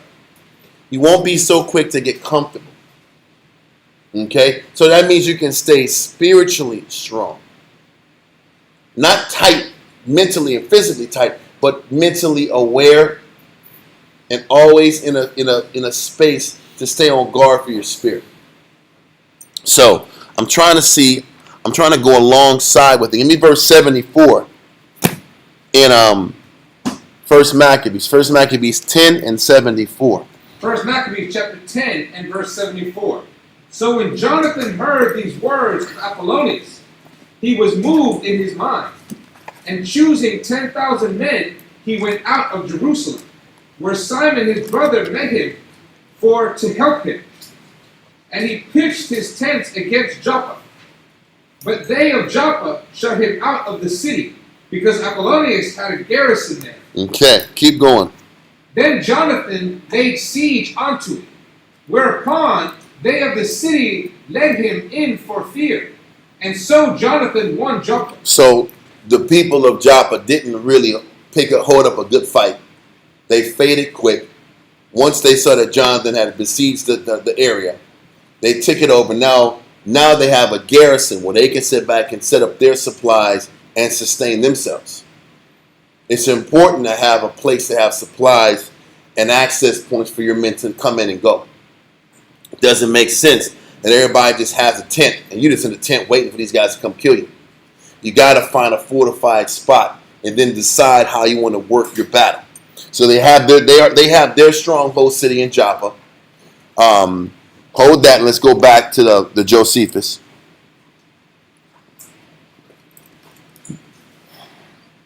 But when Jonathan was preparing to besiege them, Line 92.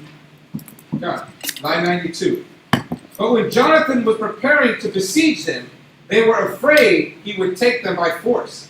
And so they opened the gates to him. But Apollonius, when he heard that Joppa was taken by Jonathan, took 3,000 horsemen and 8,000 footmen and came to Ashdod. So they went to Ashdod to set up this next battle. So now that's 11,000 Samaritans and whoever else in the region versus 10,000 of Jonathan's men. But the 3,000 men of horses is a significant advantage because of the leverage scenario. Let's continue. Let's just keep reading. And removing thence, he made his journey silently and slowly. And going up to Joppa, he made as if he was retiring from the place. And so drew Jonathan into the plain, and valuing himself highly upon his horsemen. So what he's saying is, I'm in these horses. We have superior position. We're going to wipe you guys out. Let's go back to the scriptures. I think it's verse 77. Yes, it's verse 77. Chapter 10 and verse 77. Whereof, when Apollonius heard, he took 3,000 horsemen with a great host of footmen, and went went to Azotus. Azotus is Joppa. Read on. As one that journeyed, and therewith drew him forth into the plain, because he had a great number of horsemen, in whom he put his trust. And then when it says he went into Azotus as one that journey, he took his time. There was no urgency that he had to get him to this spot. Now we go back to the Josephus. And having his hopes of victory principally in them, however, Jonathan sailed out. Matter of fact, read he made as if he was retiring from the place. He made as if he was retiring from the place, and so drew Jonathan into the plain, and valuing himself highly upon his horsemen, and having his hopes of victory principally in them. However, Jonathan sailed out and pursued Apollonius to Ashdod. But as soon as Apollonius perceived that his enemy was in the plain, he came back and gave him battle. But Apollonius had laid 1,000 horsemen in ambush in a valley, that they might be seen by their enemies as behind them, which when Jonathan perceived, he was under no Consternation, no stress. But ordering his army to stand in a square battle array, he gave them a charge to fall on the enemy on both sides, and set them to face those that attacked them, both before and behind. So Apollonius tried to do a setup and have 1,000 horsemen come from behind and surround him. It says Jonathan didn't sweat it, probably assumed it, and just had 2 fortifications to where the back side was covered and the front side was covered. Read on. And while the fight lasted till the evening, he gave part of his forces to his brother Simon, and ordered him to attack the enemies. But for himself he charged those that were with him to cover themselves with their armor, and receive the darts of the horsemen, who did as they were commanded, so that the enemy's horsemen, while they threw their darts till they had no more left, did them no harm. You ever see 300 when those Persians sat back here and they would shoot their arrows, and the Romans had that particular fighting approach to where they would have the Tortoise. what's that? They call it the tortoise, where they would all get into a group, Like a box. and they would shield themselves like the armor of a tortoise. Mm-hmm. I didn't know it was tortoise, but that's exactly how it looked like. Mm-hmm. So what's happening is the same thing is happening here. The horsemen had arrows, and they sat back and withstood all the barrages of arrows until they ran out. At least one group, while the other group was fighting on the backside. And this is how they just waited them out. So what has Jonathan also shown? We did have some kind of military competence. Weren't just some idiots out here didn't know nothing about nothing. So we weathered their little their darts or their arrow ambush. And after that happens, then what? Read on. For the darts that were thrown did not enter into their bodies, being thrown upon the shields that were united and conjoined together. Like that tortoise. I can't say it was exactly that style, but it didn't work. You know what I mean? Read on. The closeness of which easily overcame the force of the darts, and they flew about with any effect. But when the enemy grew remiss in throwing their darts, They lost confidence in it. Read on. from morning till late at night, Simon perceived their weariness, and fell upon the body of men before him. First of all, that takes a lot of discipline. Just to stay in a place and wear out these horsemen all day, just sitting back here, staying in formation. That's military skill and strategy to the T. But it takes discipline to wait till they get tired and then come finish them off. Because there's no more arrows. But you got to think about it. That's what horsemen are there for. Sit back and shoot all these arrows. You try to sit back and run at them, they're going to start picking you off one by one. So what else can you do but be more patient than them? Okay? But you're still holding up a metal shield the whole All damn day. And we be tripping on, I had an 8-hour drive today. Yeah. This is exhausting. We're driving all day. We're in hell. We're in hell because we're driving all day. Well, How do these guys feel? Anyway, I'm not saying driving 8 hours is easy, because it ain't. Yeah. Especially that hot sun. It's 100 degrees. It's not easy. But we be tripping. Because people have been doing this since the beginning of time. That's all I'm saying. been suffering in different ways. Let's keep going. And because his soldiers showed great alacrity, Mm-hmm.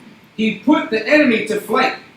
And when the horsemen saw that the footmen ran away, neither did they stay themselves, but they being very weary by the duration of the fight till the evening, and their hope from the footmen being quiet, gone, they basely ran away, and in great confusion also, till they were separated one from another, and scattered over all the plain. Upon which Jonathan pursued them as far as Ashdod, and slew a great many of them, and compelled the rest in despair of escaping, to fly to the temple of Dagon, yeah. Dagon, which was at Ashdod.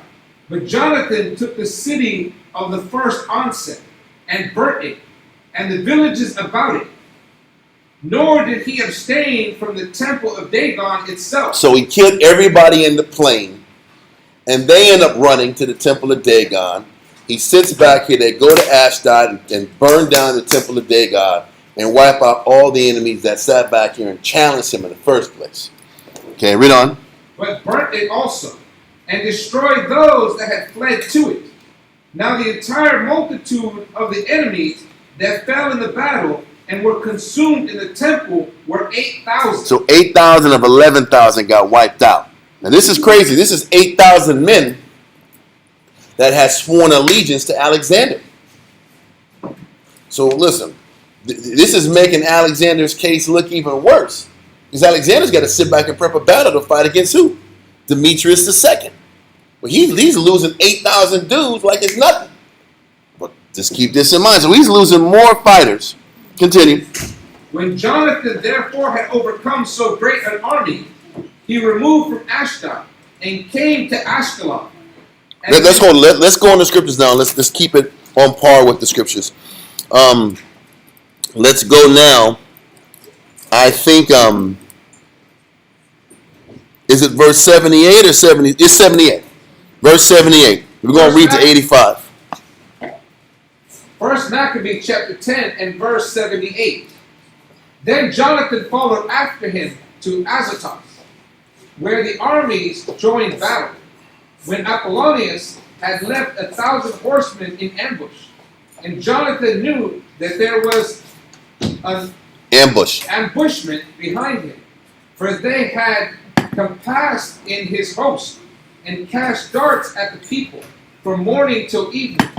But the people stood still, as Jonathan had commanded them. And so the enemy's horses were tired. Then brought Simon forth his host, and set them against the footmen, for the horsemen were spent. So they was running the horses all damn day. They got burnt out. Had to get off the horses, and now it's a fair fight with everybody. Mano a mano, ground game. Read on. Who were discomfited by him, and fled. The horsemen also, being scattered in the field, fled to Azotus, and went into Dagon, their idol's temple, for safety. But Jonathan set fire on Azotus, and the cities round about it, and took their spoils, and the temple of Dagon with them that were fled into it. Can I say this too? If you go to Psalms 33 and 17. 16 and 17.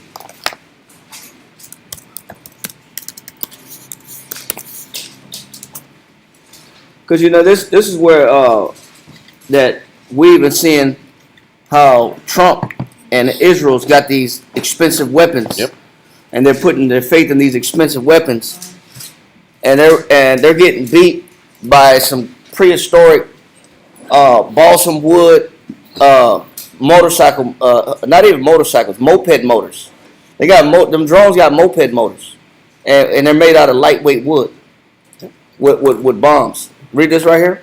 Psalms 33 and verse 16. There is no king save by the multitude of a host. So you can have your numbers, and you can have your military strategy. You can have your military might. Read on. A mighty man is not delivered by much strength. It says a mighty man is not delivered by what? Much strength. So yeah. So you look at what does Trump keep saying even now today? We got the strongest military in the world. Right before this engagement started on last Sunday, I believe, whatever day that was, where he was supposed to have a peace talk, and then on the day they were supposed to have peace talks, he decided to bomb Iran. But he kept saying, we got the strongest military. We got the strongest military in the world.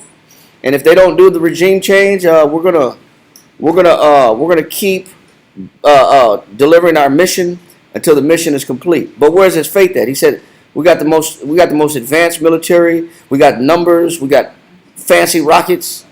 But his pride, just like we read about Apollonius, was in man-made or in weaponry or in strategy. Read on.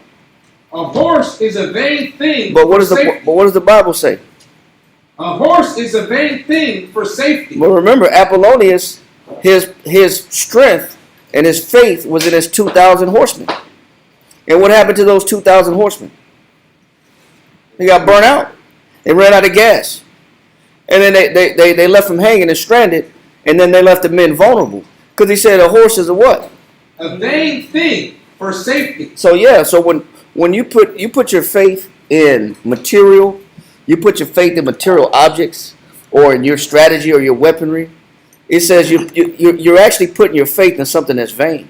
But I don't know why modern military has put their faith in their advanced weaponry, but yet they're getting beat out by wood and moped motors. Also, I don't know if you heard about this, but each of those bombs is almost like $500,000. Mm-hmm. All those heavyweight bombs are close to $500,000. So what did Iran do? They painted images of planes and tanks on the ground. Oh, I just saw that too. They painted yeah. images of their military weaponry, and then the Israelis are sitting back here showing imagery of bombing these planes. But when the bomb hits the ground, you look up and the plane's still there. How was the plane? The helicopter blades didn't even move. The blades didn't move. So Yeah. what did happen? You just blew up the ground, and it still didn't destroy the image of the picture. And they're blowing $500,000 piece of equipment for nothing. They did the same thing for tanks. Then they show pictures of blow up tanks that they're just destroying blow up tanks. Yeah. And they're blowing $500,000 piece of equipment. Now they're trying to go to South Korea and all these other vassal countries saying, listen, we need you to give us your weapons. Like, no, we're not giving you your weapons. You ain't giving it back.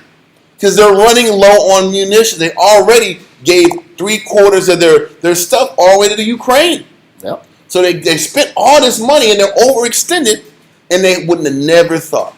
They would have never thought all that high-priced stuff ain't working. And you don't have time to make such switches so quickly. Because they're under back order, and all these replenishing of weaponry takes 2 years to replenish. They were talking about 2 years to replenish weapons they sent to Ukraine a year ago. Yep. And that's got to go to Ukraine. Because they already spent, they paid for that weapon. It's going to Ukraine. And they're also telling you the Golden Dome, or the Iron Dome, is not working. The bombs are literally hitting Tel Aviv. All the Israeli countries, and they're hitting the bomb shelters. The bomb shelters aren't protecting them. It's on. All that money you spent on protection. And then what's happening is they're trying to take the weaponry from the Saudis and all of the OPEC nations That they said they was going to protect.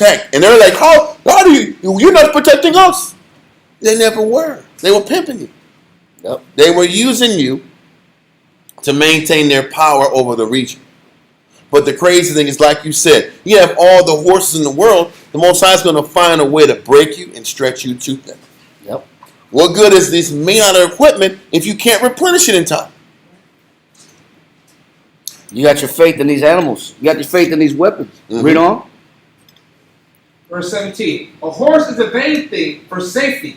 Neither shall he deliver any by his great strength. And he says the Most High said he won't deliver anybody if somebody's dependent on their what? Great strength. So yeah, no matter how strong your military is, it's useless if you're not having the Most High intervene into your battles. Then your approach, your method, your advanced weaponry, your skill set, your numbers that you got, your manpower, all that is irrelevant. It's all irrelevant if you don't have faith in the Most High. That's how you know our faith has to be in the Most High. One more verse. Ecclesiastes in the Bible. Ecclesiastes in the Bible. Chapter 9, verse 14. Ecclesiastes chapter 9 and verse 14. There was a little city and few men within it. It said there's a little city with what? Few men within it. It says there's a little city with few men in it. Read. And there came a great king against it. It said, and there came what? A great king against it. Go ahead. And besieged it. Go ahead. And built great bulwarks against it. Fortified around it. Read. Now there was found in it a poor wise man. It said, and this little city with not too many people, but in the city was what? There was found in it a poor wise man. This man was poor. He didn't have the numbers. He didn't have the weaponry. He didn't have the technology. He said, but he was poor, but he had what? A wise man. He had wisdom. Read on. And he, by his wisdom, And it says, and this little poor wise man, he by his wisdom, read, delivered the city. Against the mighty king, against mighty numbers and mighty armies. Read on.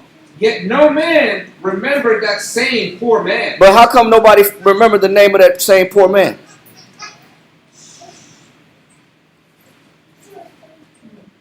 How could nobody remember the name of that same poor man with his wisdom defied and beat a mighty army and a mighty king?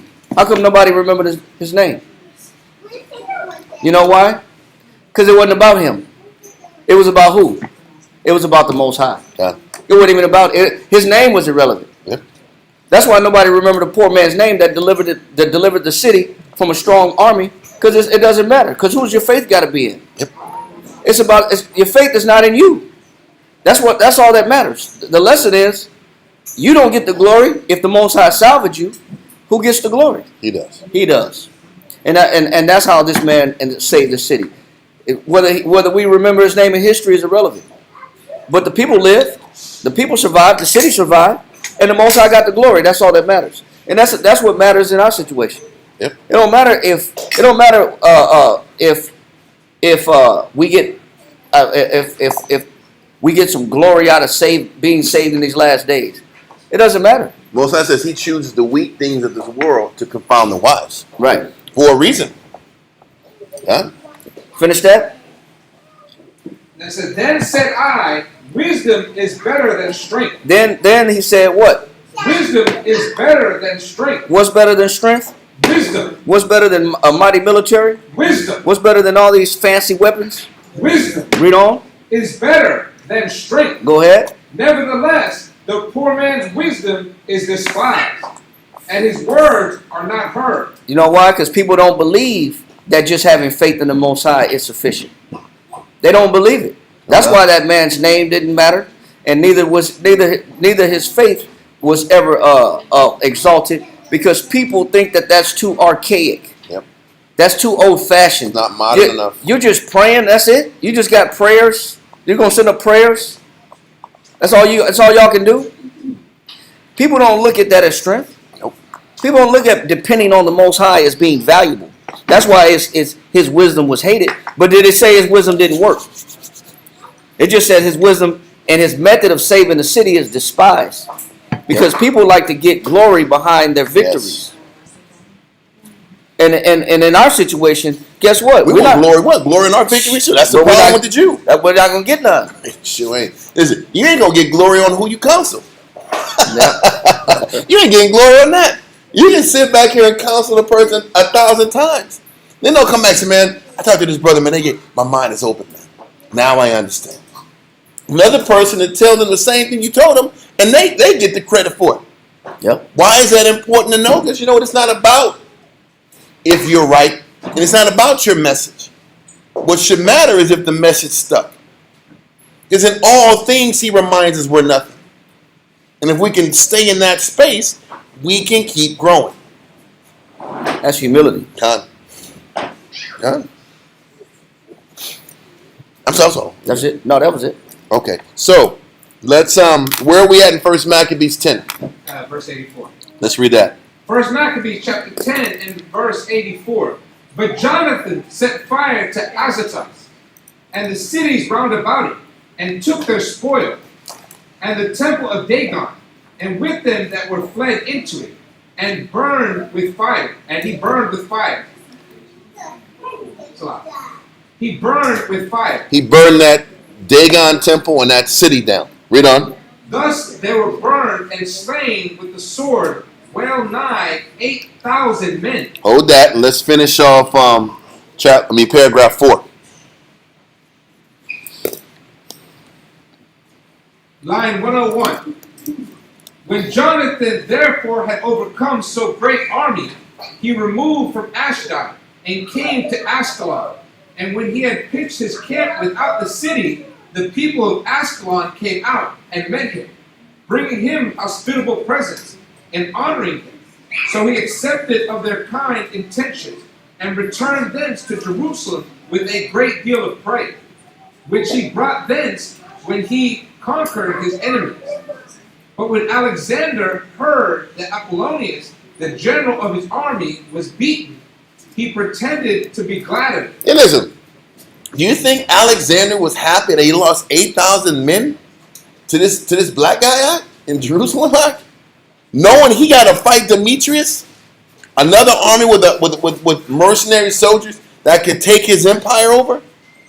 Hell no, he didn't do it. But you almost have to fake it because Apollonius is the one who called him out. Maybe Apollonius did it because he was told to do it. You never know. You never know. Because there's a lot of shadow moves going on without anybody knowing. Okay, read on. Because he had fought with Jonathan, his friend and ally, against his directions. Accordingly, he sent to Jonathan and gave testimony to his war, and gave him... Read it from the top. Read, but when Alexander heard that Apollonius. But when Alexander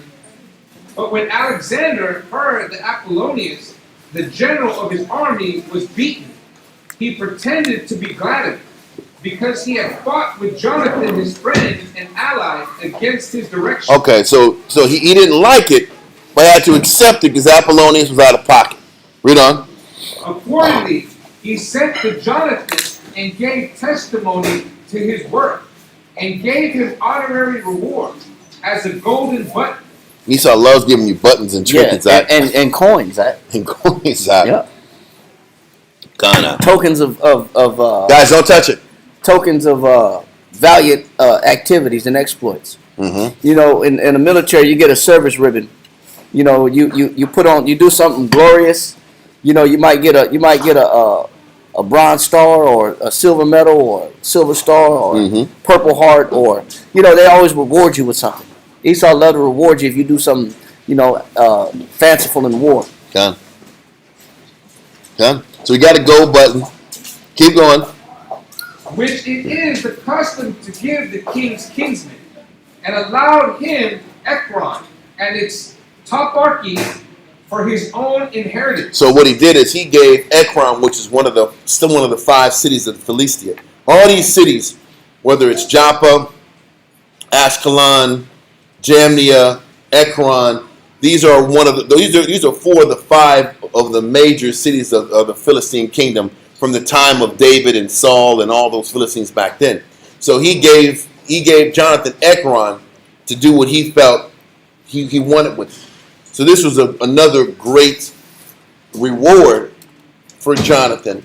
And once again, it's still about reading about Jonathan's courageousness and the relationship he has with these kings. But this is truly the Most High's favor, because what we're going to read about in this next chapter is that there's more war, more treachery, and Alexander gets removed. So now guess what? Jonathan's guy is out of there. Now he's got to sit back and rebuild a relationship with a new king. So there's still never any breaks, never any time to exhale. It's just going from one set of conflicts to another. So finish that up. We finish it off. Let's finish off 1 Maccabees 10. I think we have from verse 86 to 89. Okay. 1 Maccabees chapter 10 and verse 86.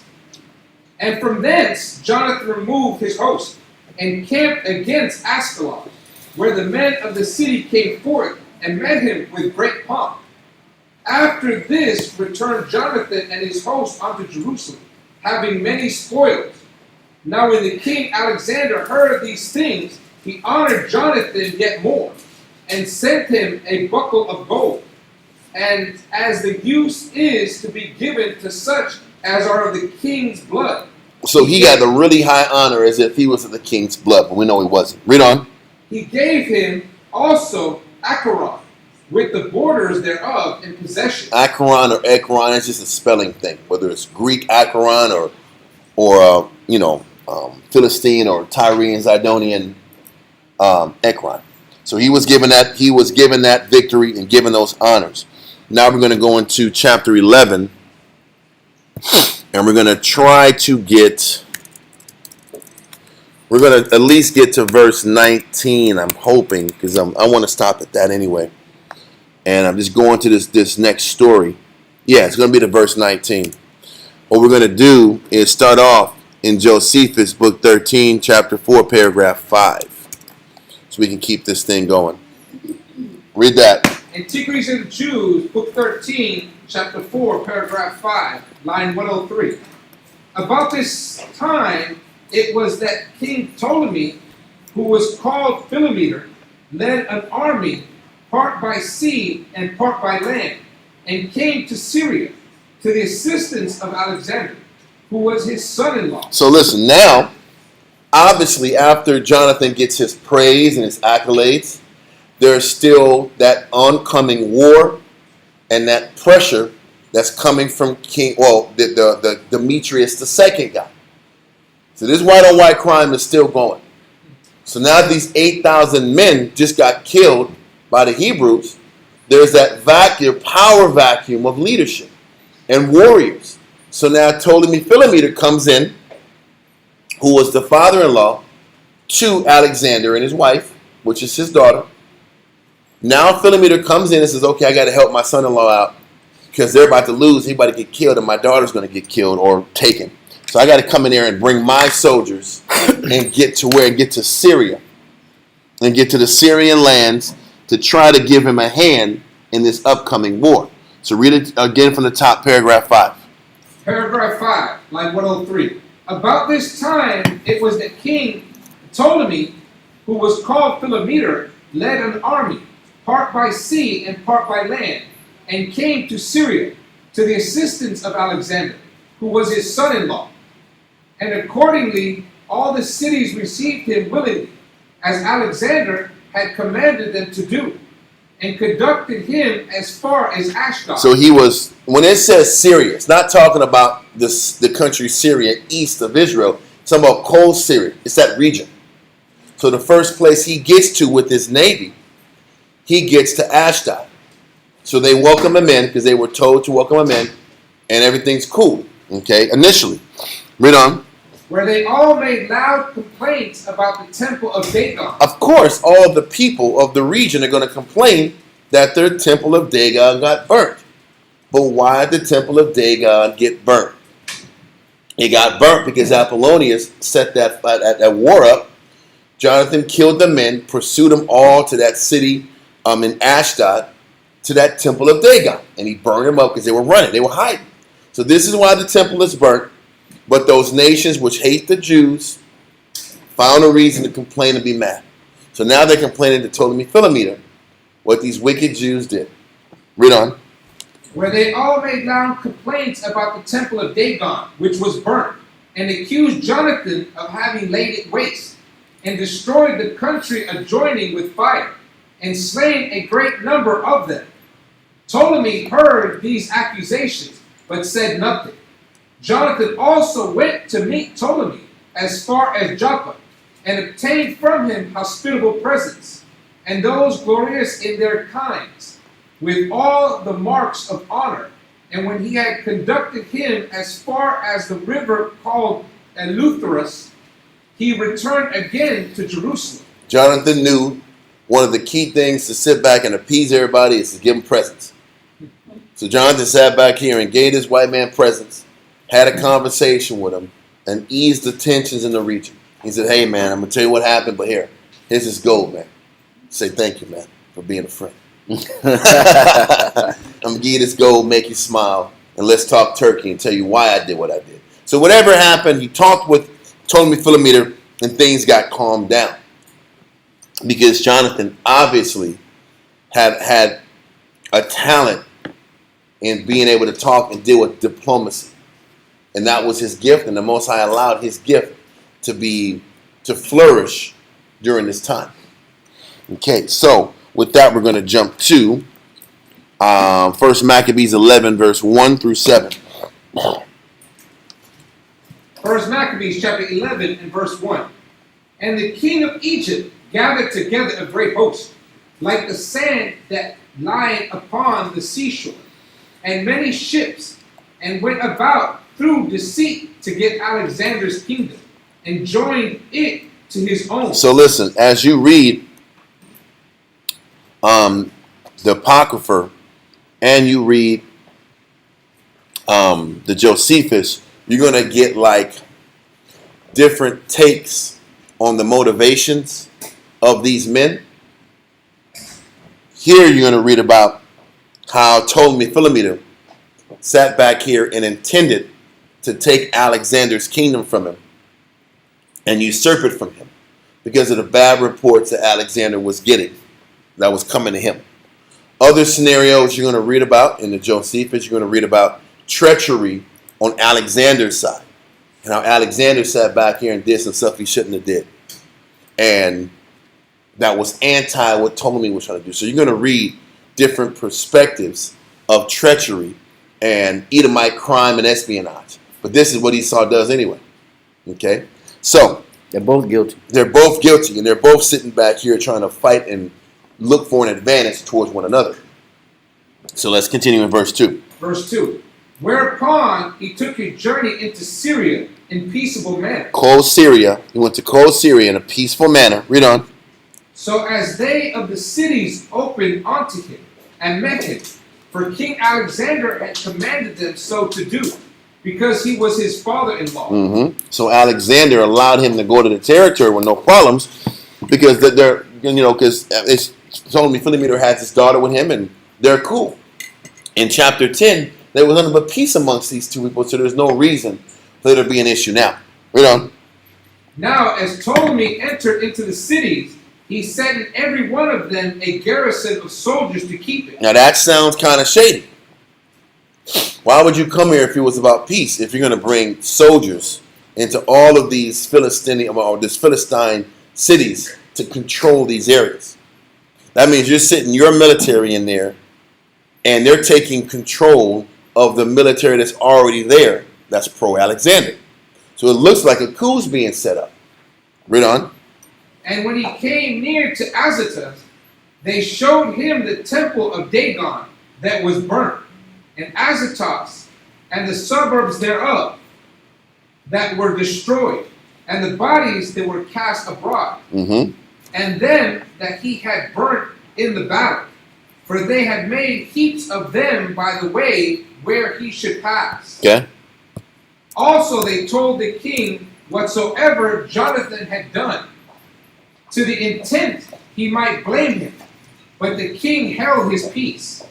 Then Jonathan met the king with great pomp at Joppa, where they saluted one another and lodged. Afterward, Jonathan, when he had gone with the king to the river called Eleutherus, returned again to Jerusalem. So everything was cool. Jonathan met Ptolemy Philometor, had a conversation. Whatever reports came from the Philistines, not a problem. The issue was squashed. Okay, now let's get paragraph 6 in the Josephus. Book 13, chapter 4, paragraph 6. Antiquities of the Jews, book 13. So like in chapter 4, paragraph 6. But when Ptolemy was at Ptolemais, Okay, so Ptolemy was at Ptolemais, which is Akka. That's the name of the city, if I'm not mistaken. It's Akka. I'm just looking for the actual. I have a bunch of locations here. I'm just trying to find the right one. There it is. No, that's not the one. That's This is it. Nope. That's Accra. That's another class coming up. Gotta put that back down. I can't have that. It's gonna take a little while before we get to that topic, though. Taking forever to get this. I might not have it. I've had it before. You guys have seen it before. It's just the map that explains what Ptolemaeus is. It was where they had that wedding, and they changed the name of it. It's in Tyre and Zidon. I'm just trying to find. It's not going to work. There's too many things, and I can't. Here it is. Ptolemaeus. Ptolemaeus is Accra, and it's in that Syro-Phoenician region. Right off the coastal city. Right off the coast. It's a major coastal port that the Seleucids work and the Ptolemies actually use. So read paragraph 6 again. Paragraph 6, line 106. But as Ptolemy was at Ptolemais, he was very near to a most unexpected destruction. And now, once again, one side is telling you that Ptolemy is putting garrisons in all of these Philistine cities. Now, on the other report, they're saying Ptolemy is nearing his destruction. So there's a setup waiting for Ptolemy as he's going through this region. So on one side, Ptolemy's setting up garrisons, and the other side, looks like Alexander is setting something up against him. Read on. For a treacherous design was laid for his life by Alexander. There you go. So Alexander, on one end, is saying Alexander is trying to set up Ptolemy. On the other end, Ptolemy's trying to get power. But this is how Esau rolls. Esau operates in that spirit of what? Skepticism and distrust. And when I have this skepticism and distrust, I have to make a move to protect my interest. This is how Esau thinks. Well, what do you think the issue in Iran is all about? What they don't tell you is when the United States was in negotiations with Iran, do y'all know that Iran said, listen, we're not just going to let the inspectors for the IGC come in here and check out the uranium in our military or weaponry. We will let the United States come in themselves and make sure they see that there's no nuclear bombs getting built. Do you know that the Ayatollah has kept the Iranians from making a nuclear bomb? So they said, with all transparency, you guys can come to Iran and look at it yourselves. The United States said, no, we don't trust you. We don't trust that you're going to sit back and we think you're going to hide your stuff. So no, we're going to bomb you guys because we don't trust you. Pretty much we just don't trust you.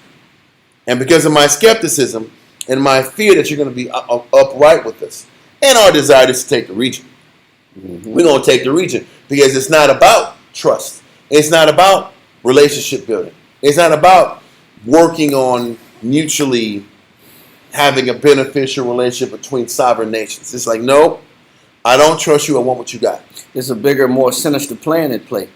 We're going to sit back here and come off with the... Don't forget, the timeline was this. Netanyahu came to the United States, had a meeting with Trump. Days later, there was a meeting between the U.S. and Iran. Iran has a meeting. We talk about peace scenarios in terms to...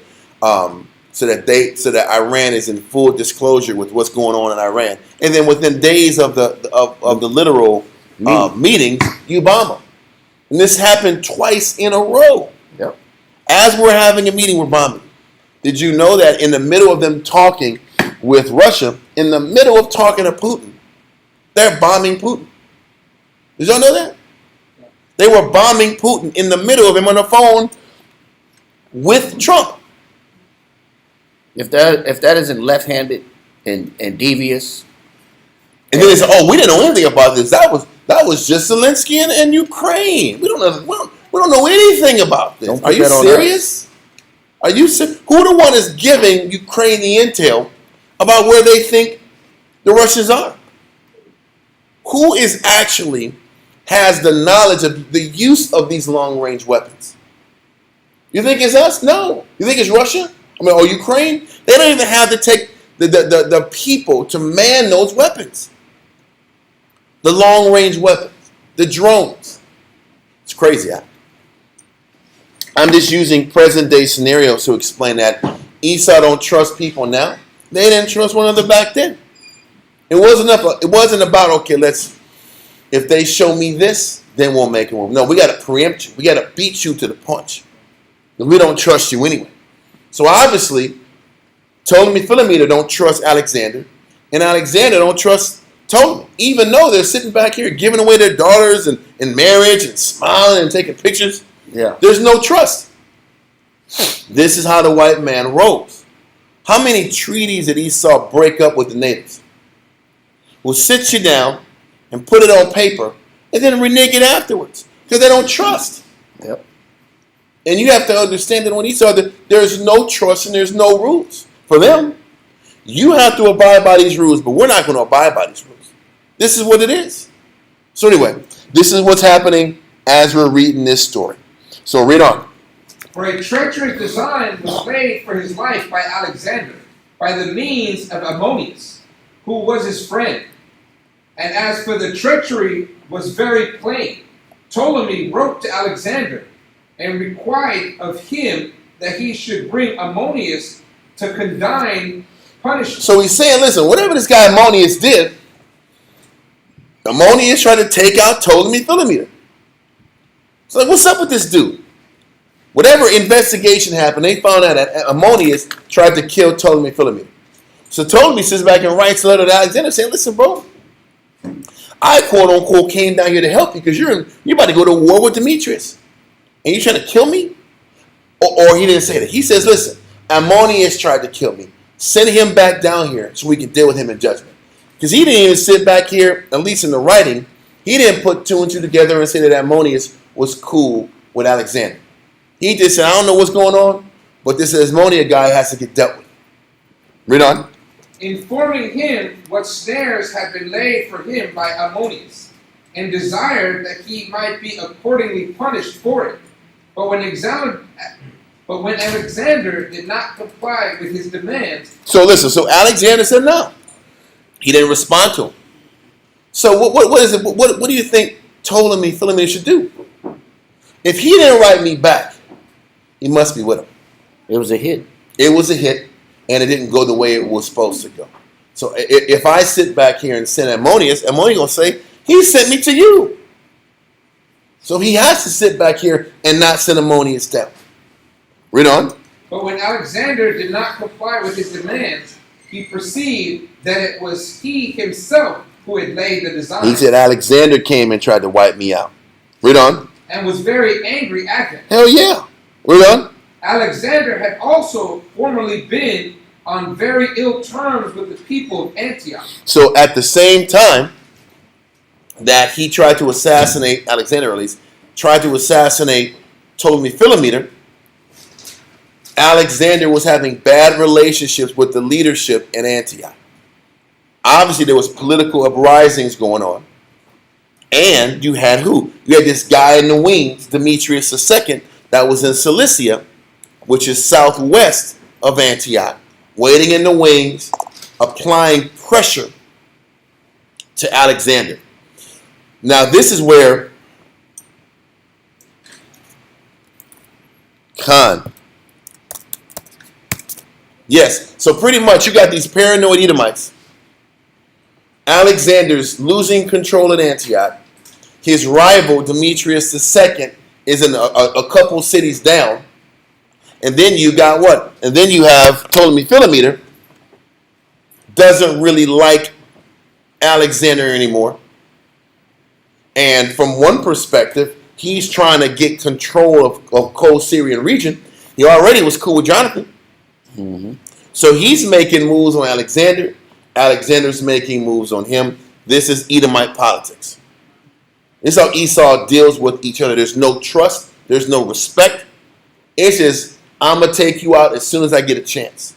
And I'm only using you to get something that I want out of the deal. So, continue in paragraph 6. For they had suffered very much by this means. Yet did Ammonius at length undergo the punishment his insolent crimes had deserved. For he was killed in an opprobrious manner. So what he's saying is, that same Ammonius that was sent by Alexander to destroy Ptolemy Philometor, got killed in Antioch. He got killed in Antioch in some form of protest that the people or the Antiochians had with the reign of Alexander. So the Most High still got, listen, the Most High still destroys and punishes evil, whether it's Esau or us. Esau is still his children too, right? So when they're sitting back here getting out of line and getting out of their quote-unquote position, the Most High is just removing them too.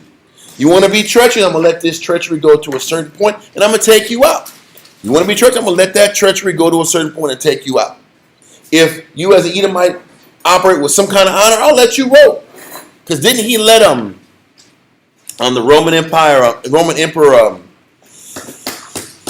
it wasn't Julius Caesar, it wasn't Tiberius. What was that guy's name? Yeah, Caligula. No, Yeah, before those Nero. guys. It was the best. It was Augustus. Caesar Augustus. Caesar Augustus. He let him run for a long time because he had a respect for the Most High and ran his kingdom the right way. Same thing with the father of Commodus. Dawiad always talks about him. Marcus Aurelius. He had a good reign because he had a respect towards the Most High and had an order and respect to mankind. So the Most High even lets Esau last longer when they have a respect for the heavenly hierarchy or the heavenly ways of doing things. Mm-hmm. So right now, this guy Alexander is losing control, losing reign over his empire, and his number one guy under him just got wiped out in Antioch. Okay? And Ptolemy Philometor knows that there's a problem and that Alexander wants him dead. Continue. For he was killed in an appropriate manner, like a woman, while he endeavored to conceal himself in a feminine habit, as we have elsewhere related. So he said he got killed in an opprobrious manner like a woman while he endeavored to conceal himself in a feminine habit. I don't know what the hell that means. Well, I don't know if he was caught trying to leave the city in woman's clothing, or if he was sitting back here caught doing something doing the act of what a female's doing. I don't know which one it is. I'm going to assume it's he was trying to get out of the city in some woman's clothing. But knowing Esau's down for whatever. Esau will cross-dress in a minute just because he's into it. And it got to be out of fear. So, let that go, and we're going to go now back to the scriptures. First Maccabees 11, verse 8 through 12. First Maccabees chapter 11, verse 8. King Ptolemy, therefore, having gotten the dominion of the cities by the sea unto Seleucia, upon the sea coast, imagined wicked counsels against Alexander. Read verse 8 again, I'm sorry. First Maccabees chapter 11 and verse 8. King Ptolemy, therefore, having gotten the dominion of the cities by the sea unto Seleucia, upon the sea coast, imagined wicked counsels against Alexander. Mm-hmm. So what is he saying? Ptolemy, what they're saying here is that Ptolemy is trying to set up Alexander and take him out of power. Read on. Whereupon he sent ambassadors unto King Demetrius, saying, Come, let us make a league betwixt us. So what's not talked about in Maccabees is what Alexander did through Ammonius. You don't read about what Ammonius did to Ptolemy. What you read about is the fact that Ptolemy Philometor wants regime change. He wants Alexander out of power, and he is now going to back Demetrius II. Just by this point, Ptolemy's like, I got you in here, I backed you in the first place, now I'm going to pull you out. Okay, read on. And I will give thee my daughter, whom Alexander hath. This is a white man, huh? So the white man said this, I'm going to take my daughter, who's married to Alexander, take her away, prostitute her out to Demetrius II, and let her marry this guy. And that's how I show power and allegiance to the next up-and-coming guy. Does he really give a damn about how she feels? Not at all. Not at all. This is about power and politics. And control. And control. So he snatched Alexander's wife, his daughter, away from him and sent him to this other guy. Hey, this is your woman, man. She's yours now, man. Enjoy. Enjoy. This is what he's doing. Read on. And thou shalt reign in thy father's kingdom.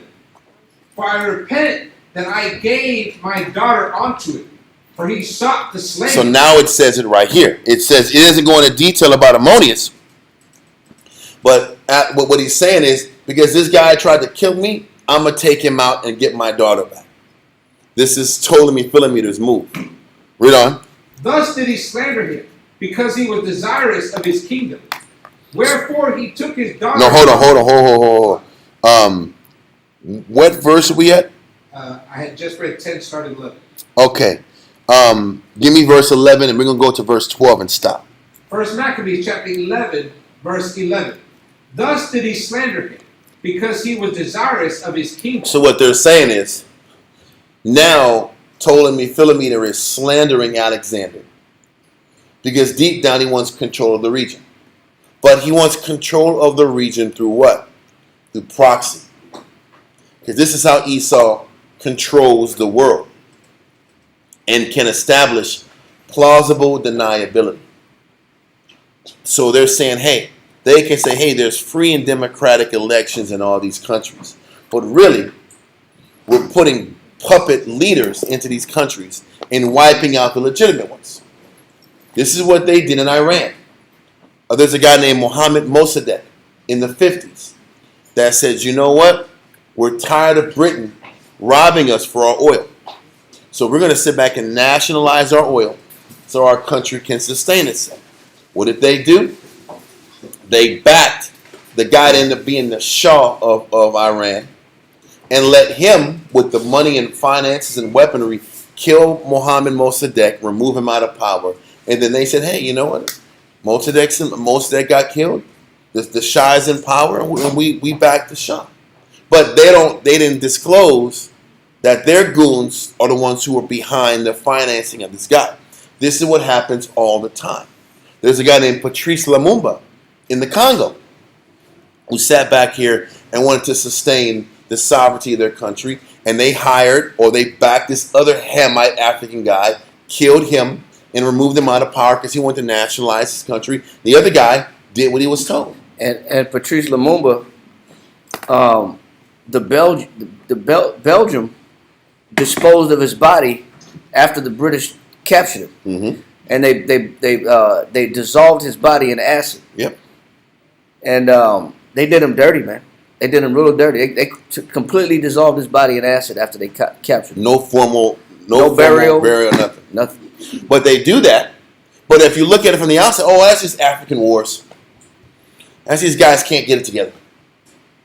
Yeah, listen, I don't know if you heard about this guy in Burkina Faso. Traore. Listen, I don't know if he's had like 25 hits in his life. And he's only been in power for like a year. Yep. 25 assassination attempts. Who do you think's financing these assassination attempts? The West. The West. France. France got kicked out, especially France. But what's the whole point? Esau chooses proxies who will come in and have the same face as the guys who are in power, but do the United States bidding. This is how it goes. This is what's happening now even with Ptolemy Philometor.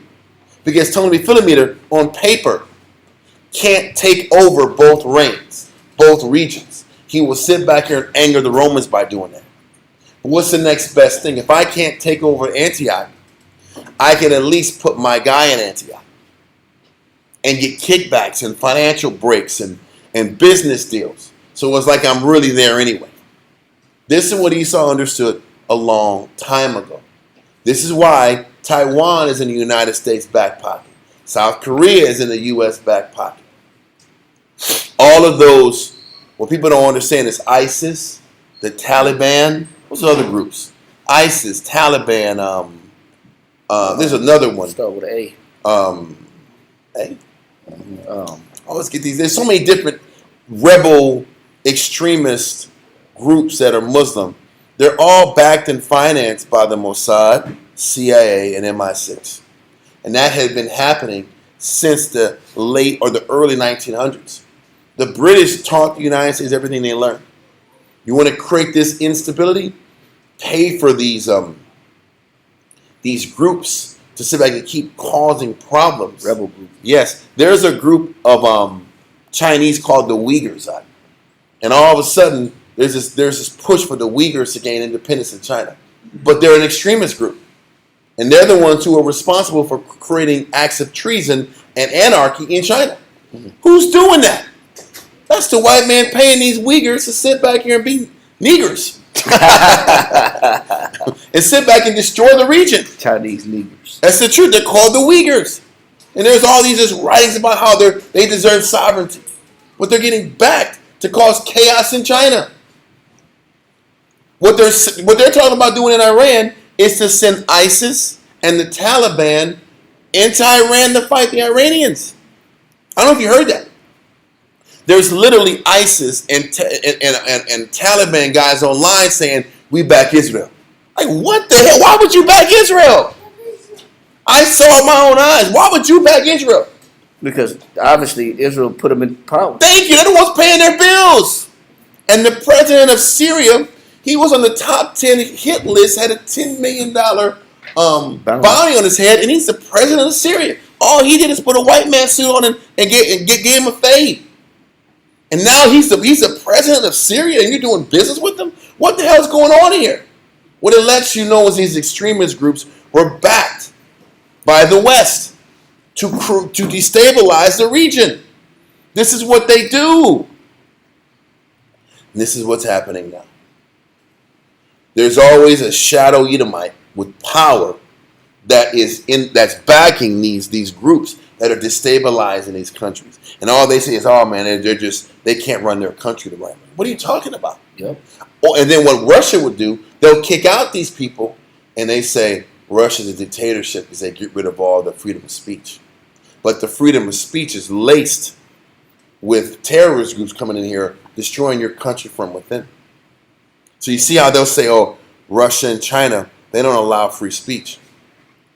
Well, they don't tell you that the Tiananmen Square incident in the late 80s was George Soros coming in there in China trying to destabilize China. Then they kicked out George Soros from that point on and kicked out that entire element of financial backing. And then China's been fine since because they learned how to keep and infiltrate outside protests to keep them out. And Russia learned it too. And they start in the colleges and with the That's young what generation. they do. And they pay them and they finance them to initiate all of these rebellious actions to destabilize the country. Al-Qaeda is who I was thinking about. That's the one. Yeah. Al-Qaeda, Taliban, and ISIS. ISIS, All three yeah. of them are financed and backed by the U.S. military. Yeah. I'm sorry, CIA.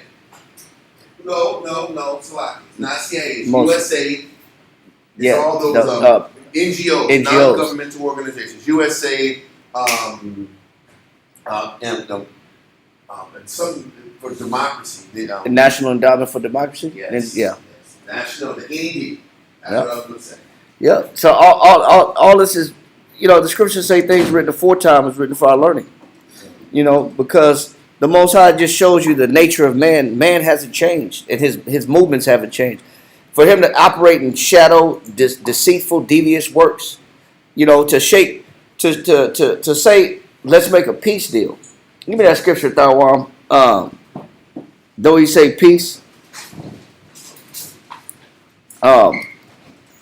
Let me give me that verse, Thawam, please. It's I tell you where it is, right? Psalm 55.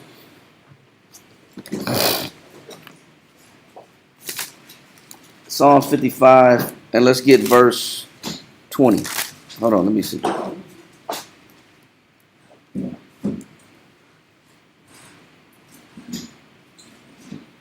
Let's start at 16, man, because it's really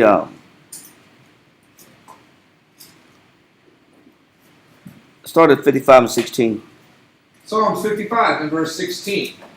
As for me, I will call upon the Most High, Go ahead. and the Most High shall save me. It says, and that's what we gotta understand. We don't have the weaponry, manpower. We don't have the technology. We don't have satellites. We know Israelite satellites floating in orbit right now. We don't have that kind of power. Read. Listen, we lucky to get a hot spot, man.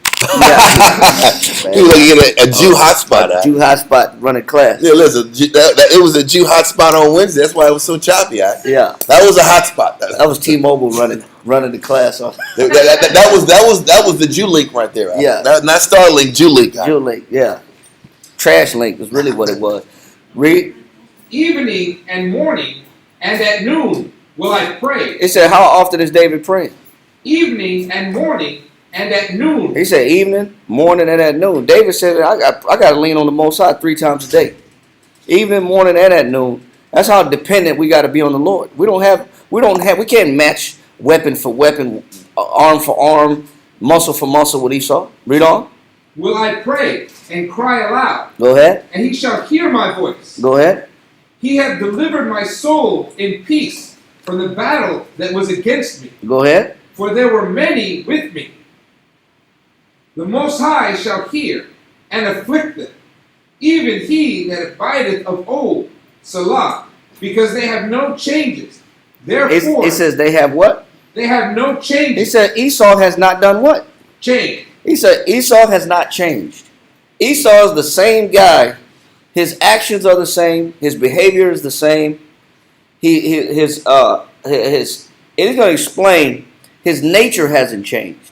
Although he put on a 3-piece suit and he looks cordial, he looks patriotic, and he looks honorable, Esau has not changed, man. And the Most High know Esau ain't changed.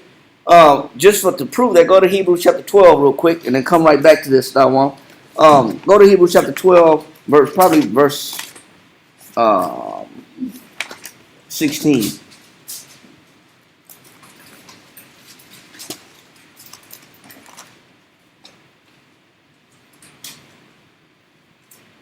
Start verse 15. Hebrews chapter 12 and verse 15.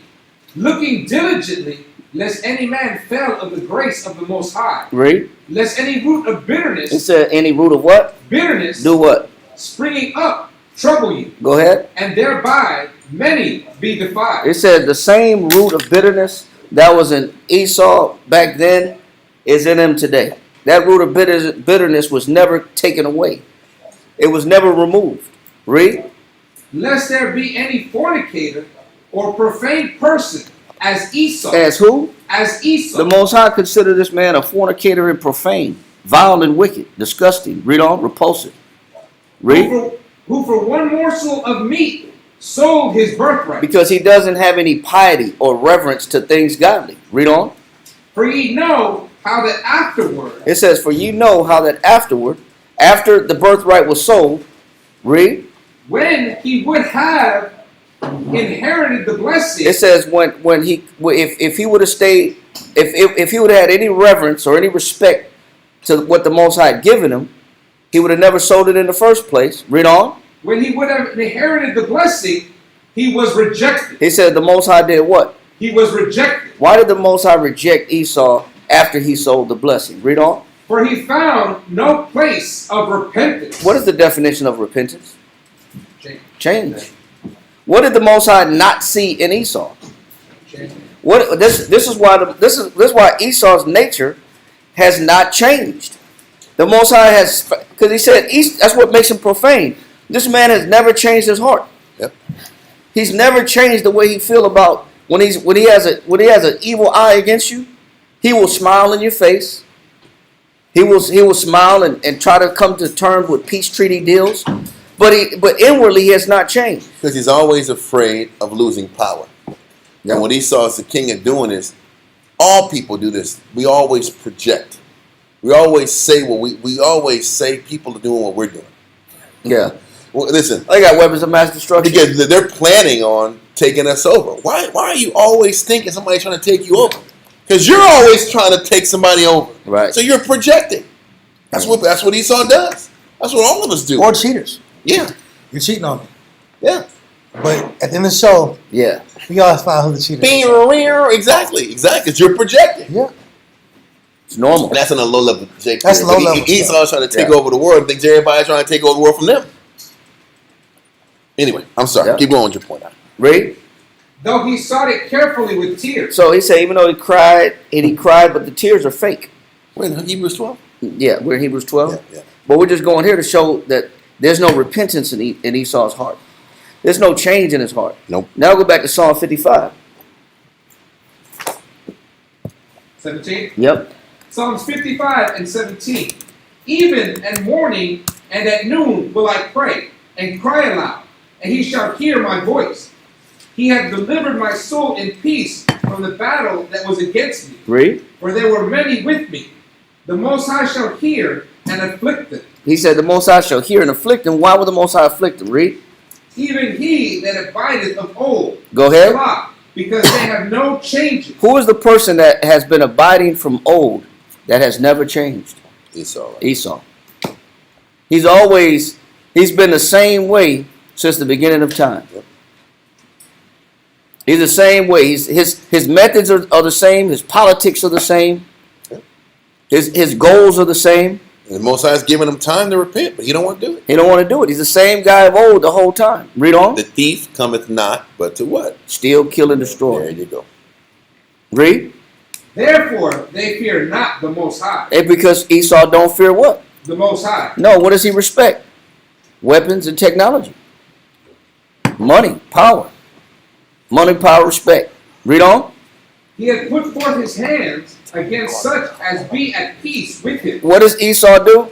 He hath put forth his hands against such as be at peace with him. He will conjure up a peace deal and a peace treaty just to do what? Break it. Just to break it.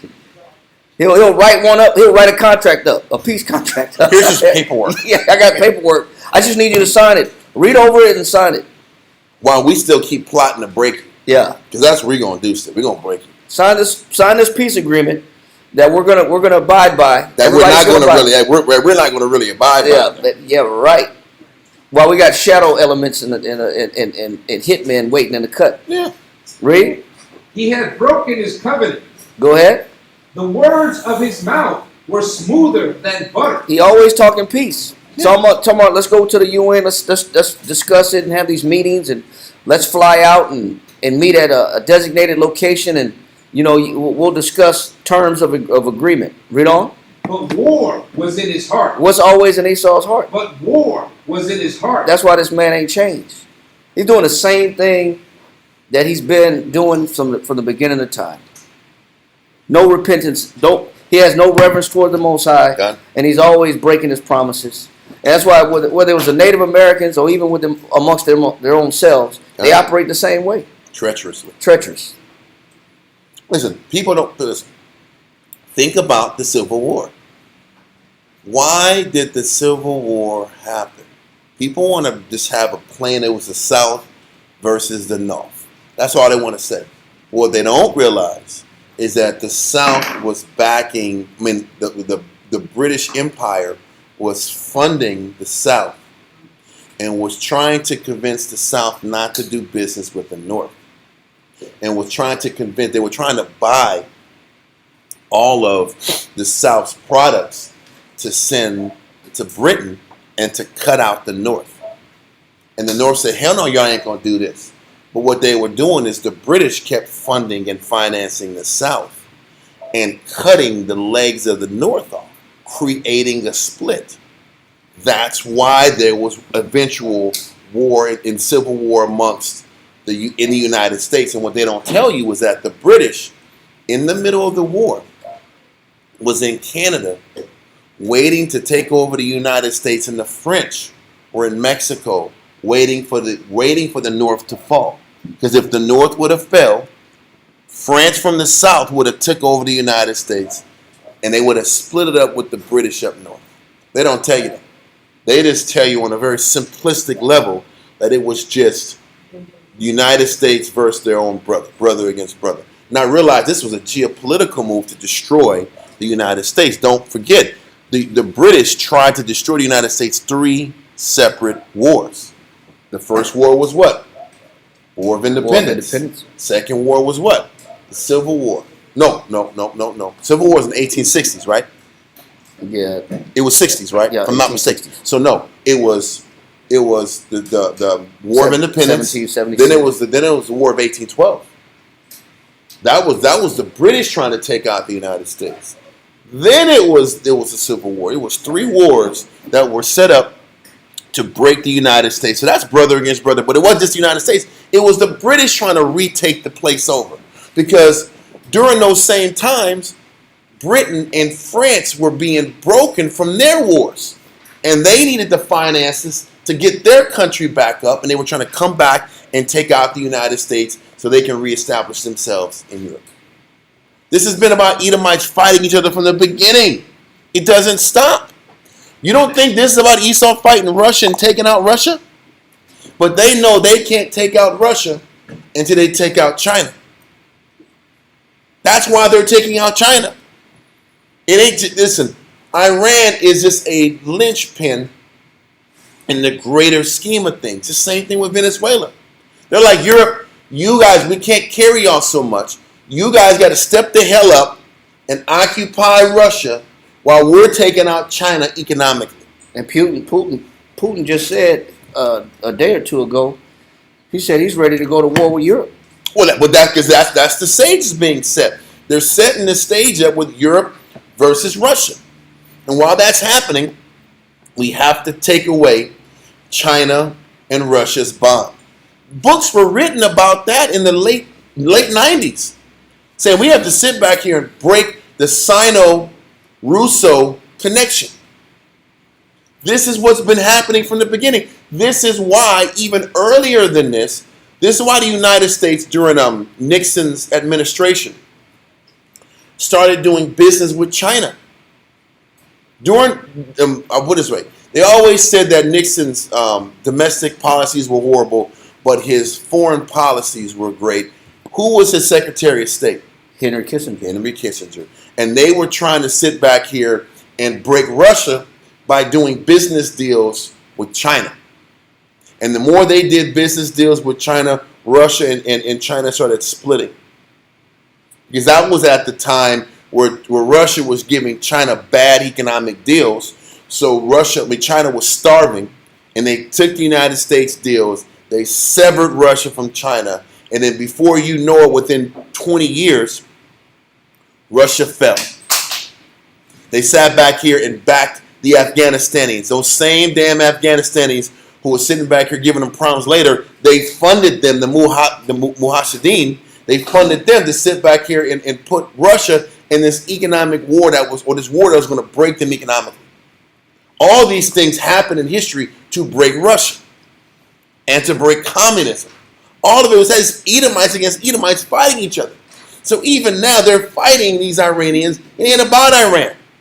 But they have to weaken Iran so that the region is all Israeli. And you're breaking China. You're breaking China's 2 main sources of oil. You separate that. You took Venezuela out. You take Iran out. You have their oil. You have their power resources. Now all of a sudden China's on an island. Next step will be to sit back here and empower Taiwan to get them into another war. Now you're weakening China even more. While at the same time, Europe is weakening Russia.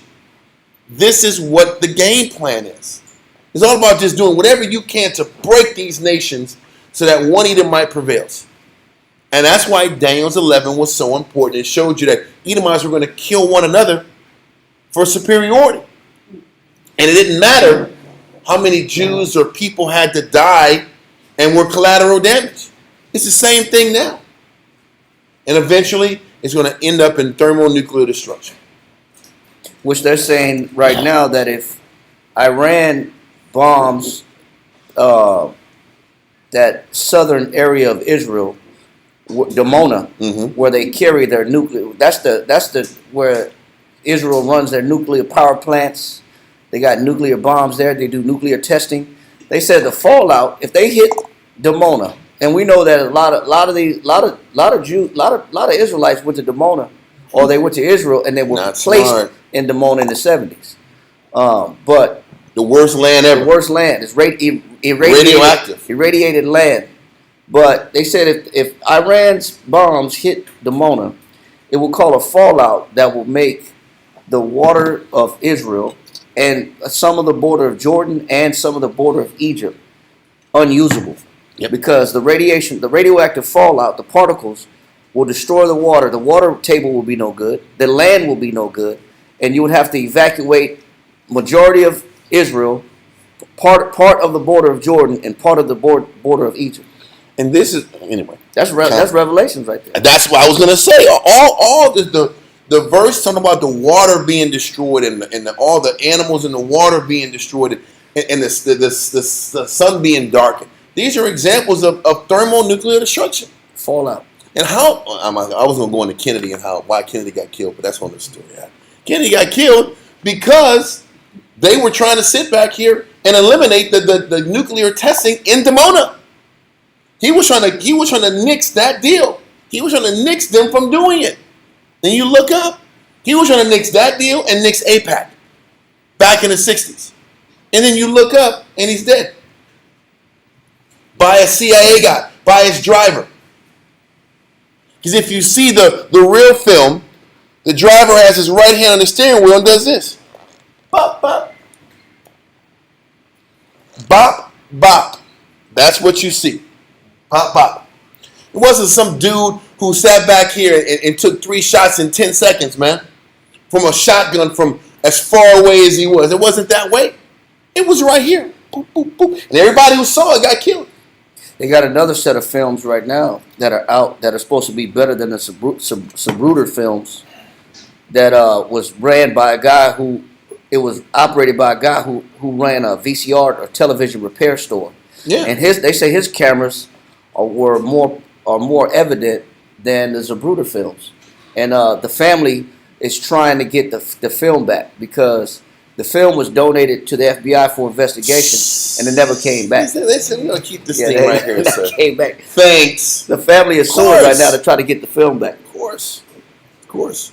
Yeah. But back to your point. I'm sorry. I took it away a little bit. No, we're just summing it up. Finish that verse 21, Taiwan. Verse 21. It says, the words of his mouth were smoother than butter, but war was in his heart. It said, what's in Esau's heart? War That's was why, in his heart. That's why he can.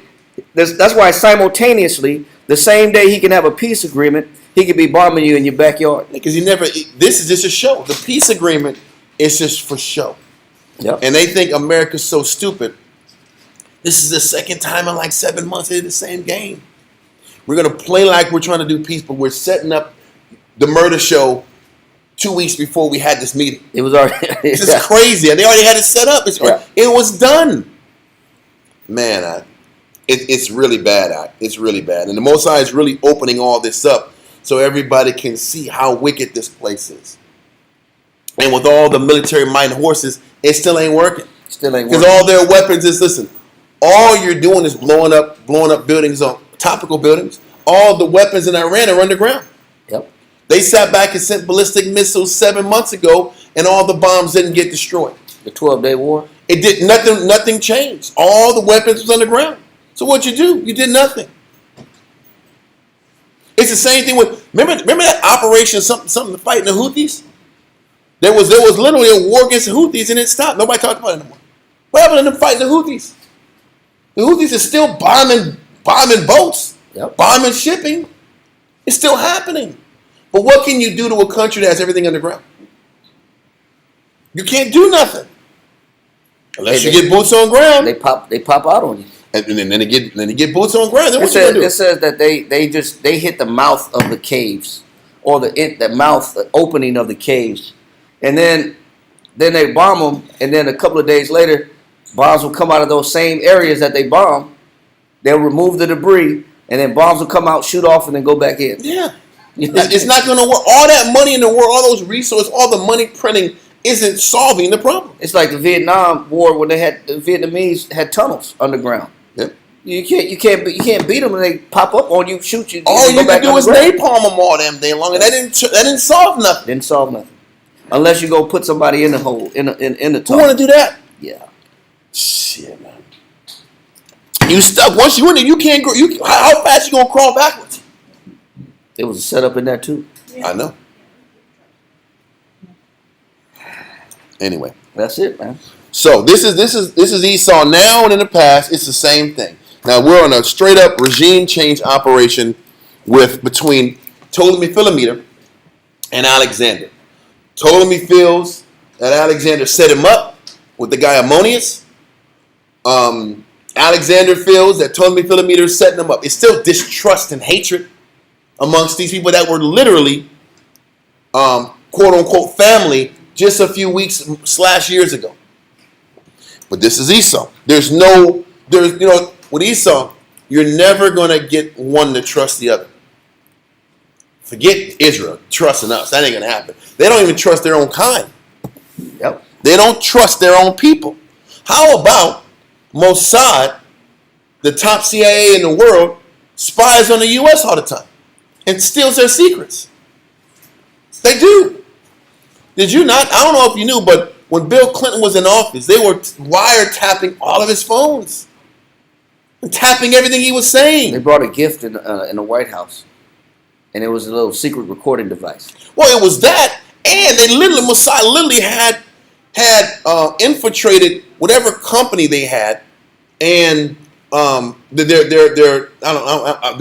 telecommunications services went to the White House and only infiltrated them and put bugs in all the rooms. On top of whatever device you got, they had the whole place bugged, and they're supposed to be allies. I thought Mossad and CIA was allies, but they would sit back here and go against the United States CIA all the time. This is the brotherhood, so to speak. Yeah. MI6 and CIA work together. Mossad works with CIA and MI6, but they sit back and spy on them. Spy on each other. They spy on each other. This is Esau. Hey, keep going. Read. So where are we at now? You done with Psalms? He almost finished. Read that last part. His words were softer than oil, yet were they drawn swords. He said, but his words are what? Softer than oil. It sounds good, but reality, as he's talking to you, he's simultaneously doing what? Yet were they drawn swords. He's drawing his sword to kill you while he's talking peace to you, but he's pulling his sword out. He's unsheathing his sword in the middle of talking peace. In the middle of talking peace, let's have this meeting and sit down. He's pulling his sword out. It's crazy. Yeah. Is that man changed? He hasn't changed, man. Still the same guy. Still Dre. It's the Son 11 Police Act. Yeah. That was it. All right, so now let's get back to First Maccabees, chapter. Where are we at? 11 verse 12. Let's do that. First Maccabees chapter 11 and verse 12. Wherefore he took his daughter from him and gave him to Demetrius and forsook Alexander, so that their hatred was openly known. And this is verse 12, right? Come. So now, listen, he sat back here and took his daughter from him, from Alexander, and gave him to Demetrius. So you know the battle's open now. It's openly known as before. There was beef and hostility, but nobody knew about it. Because Esau knows how to operate in the shadows. They can sit back here and try to make moves against one another, and nobody knows until that open hatred turns into that quiet hatred turns into open disgust. Okay, so right now, Alexander's gal got taken from him. It's nothing but contention amongst the group. Let's hold this and go to paragraph 7 in Josephus. Antiquity of the Jews, book 13, chapter 4, paragraph 7, line 109.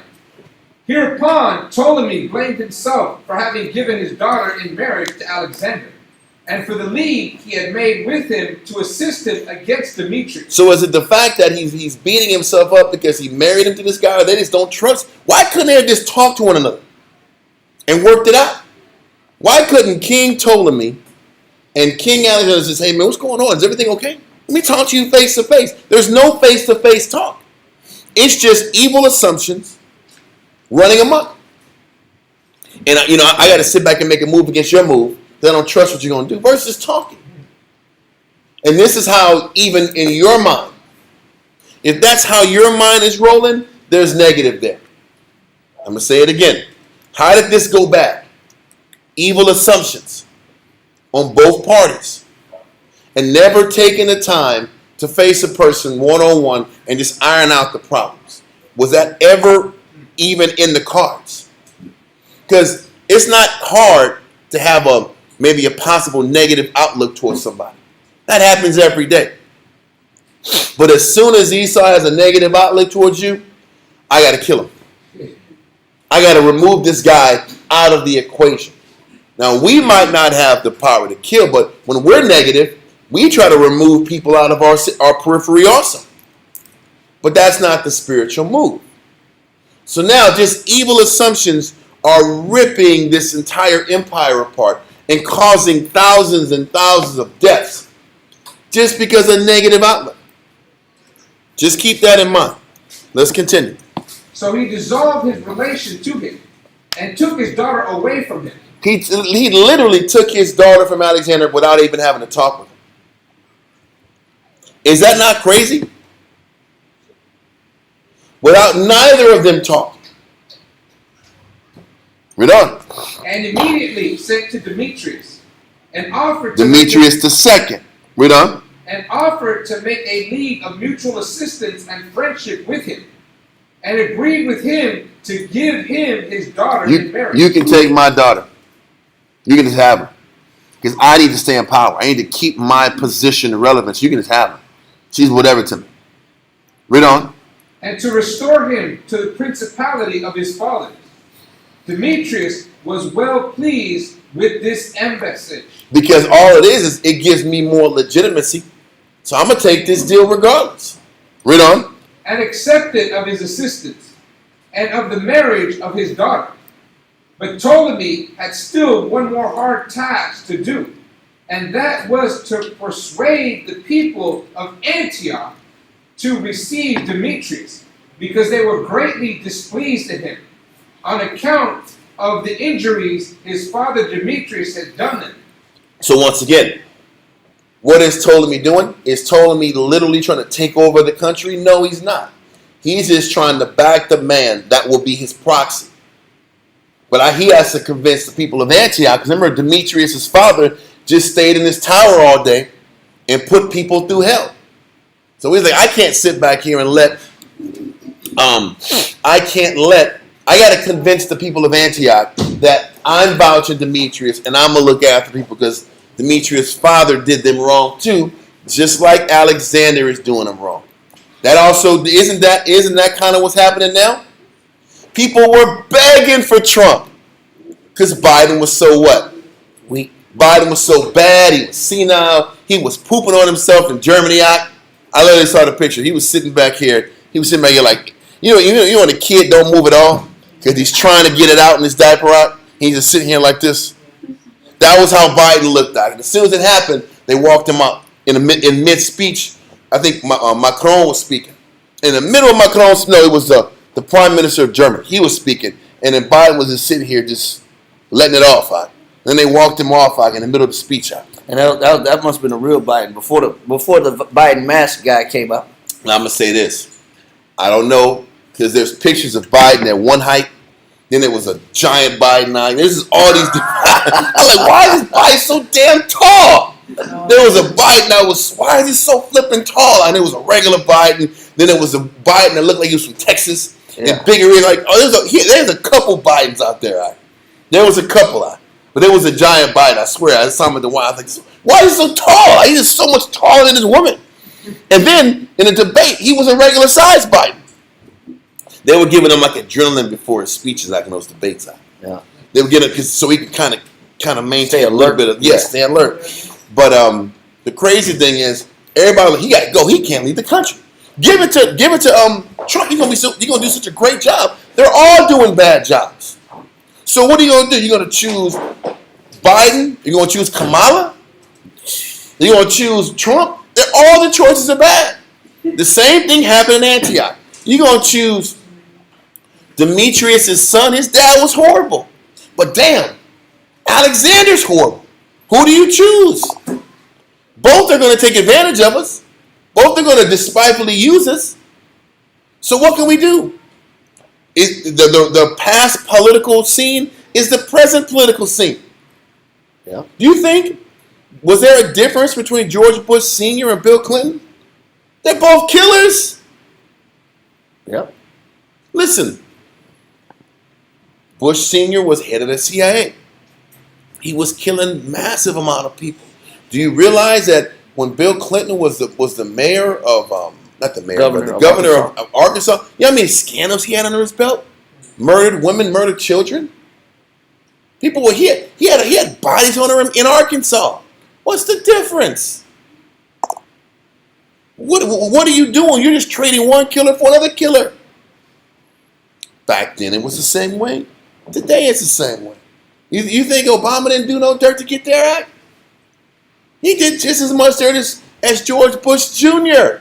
It's all in the same game. It's all skull and bones. It's all hustle.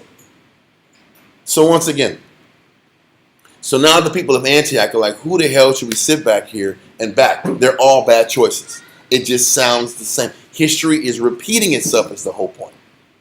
So And then you got fake Kamala with the, joy cometh in the morning. yeah, those wax slogans. Wax slogans. And I don't know if you saw, but they had these what do you call it? These earrings that were monitors where you could speak through the monitors. They talk to you? Yes. Yeah. And that's how she was getting over during the debates. They had these earphones. You could talk to people literally while she's sitting back here and doing the whole thing. But she was just a slogan queen. Point is this. So now Ptolemy Philometor has to find a way to convince the people of Antioch that the son is better than the father. Political campaigning. That's what this is. Okay? So, let's keep going. Because they were greatly displeased at him, on account of the injuries his father Demetrius had done them. Yet did he bring this about. For as the people of Antioch hated Alexander on Ammonius's account, as we have shown already, they were easily prevailed with to cast him out of Antioch, who thus expelled out of Antioch came into Cilicia. So once again, while all this is happening, while they're deciding if they want Demetrius, they know for damn sure they don't want Alexander Bala. So where does Alexander Bala go? Where was that place? Syria, right? That's Cilicia. So he goes to Cilicia. So now they're trading spots because Demetrius II was in Cilicia.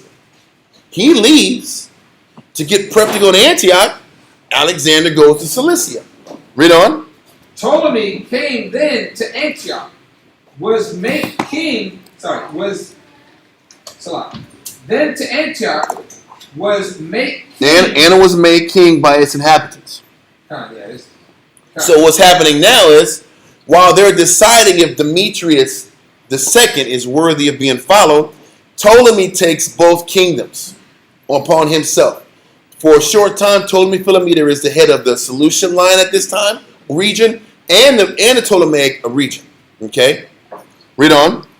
And by the army, so that he was forced to put on his own 2 diadems. So he was forced for a period of time to rule both regions. Read on. The one of Asia, the other of Egypt. But being naturally a good and righteous man. So listen, this is where one story says Ptolemy was the victim.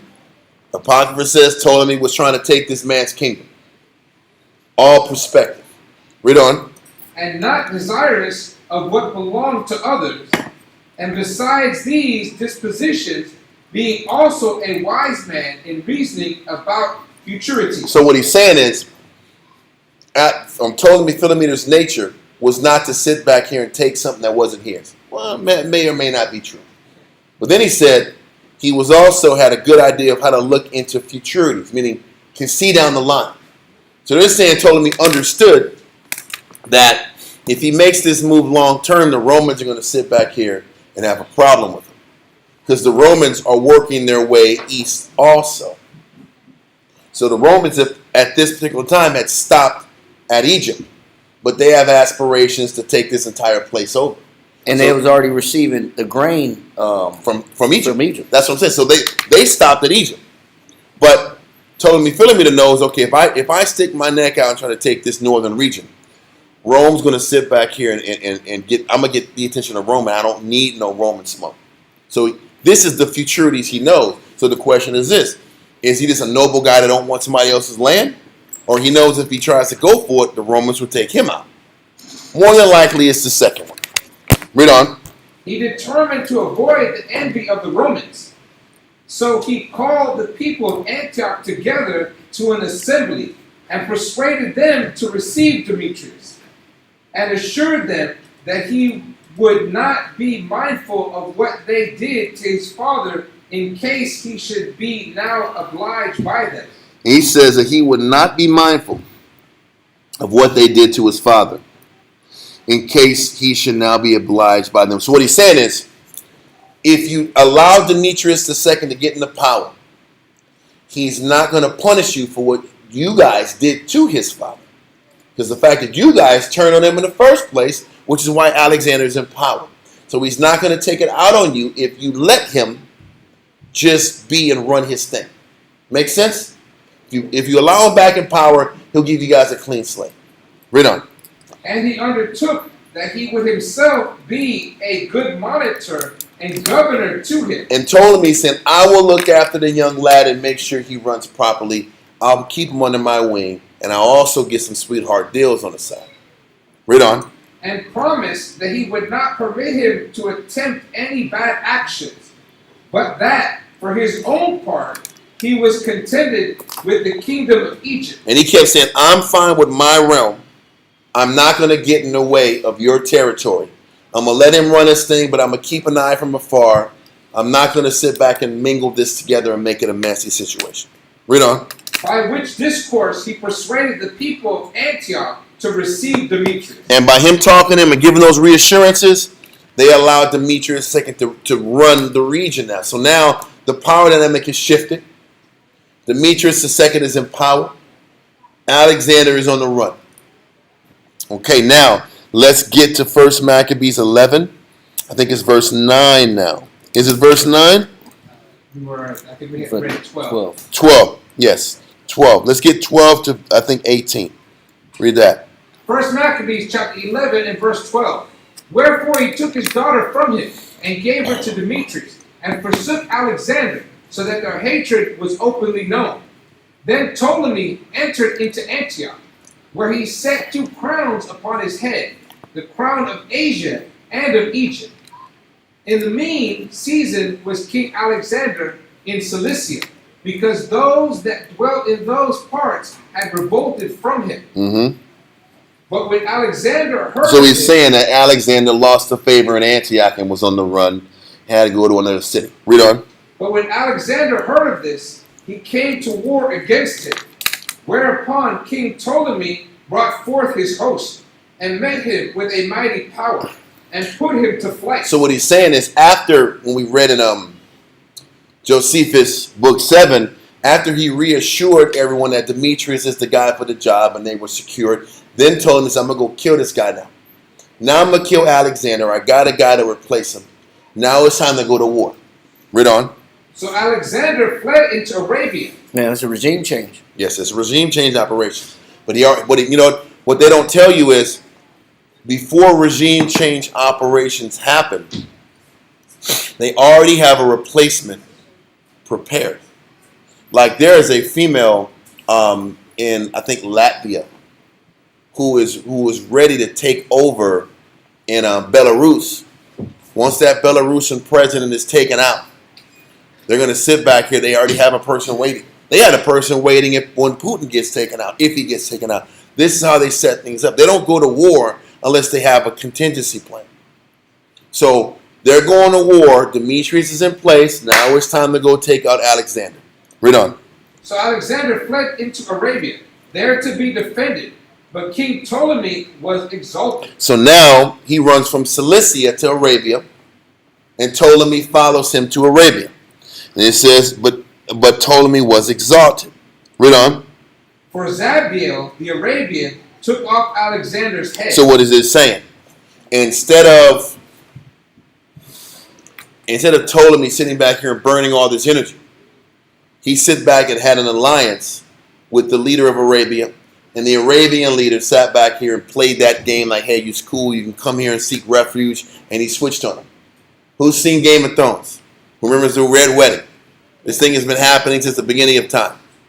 Let's sit back and we're allies. Well, then the guy above you does a deal above your head.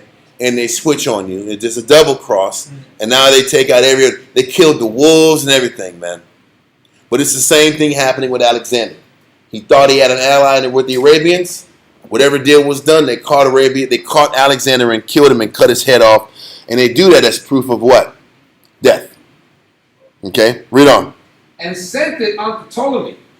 King Ptolemy also died the third day after, and they that were in the strongholds were slain one of another. So what it's saying is there was actually a literal war going on, but in the midst of the literal war, the Arabian king was notified and they caught him and they killed him, sent proof of death, but in the midst of them killing and beheading Alexander, Ptolemy Philometor was injured in the war also. So he was injured in his hospital bed while Alexander Bala got his head cut off. Okay? So keep going. Verse 19.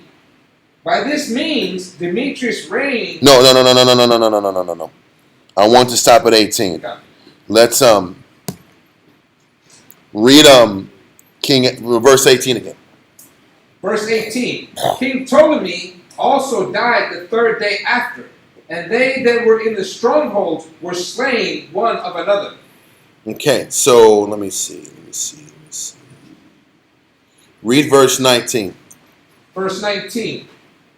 By this means Demetrius reigned in the 167th year. So Demetrius took over. King Ptolemy sits back here and dies the third day after he hears that Alexander dies. We're going to go into more details in paragraph 8 of the Josephus.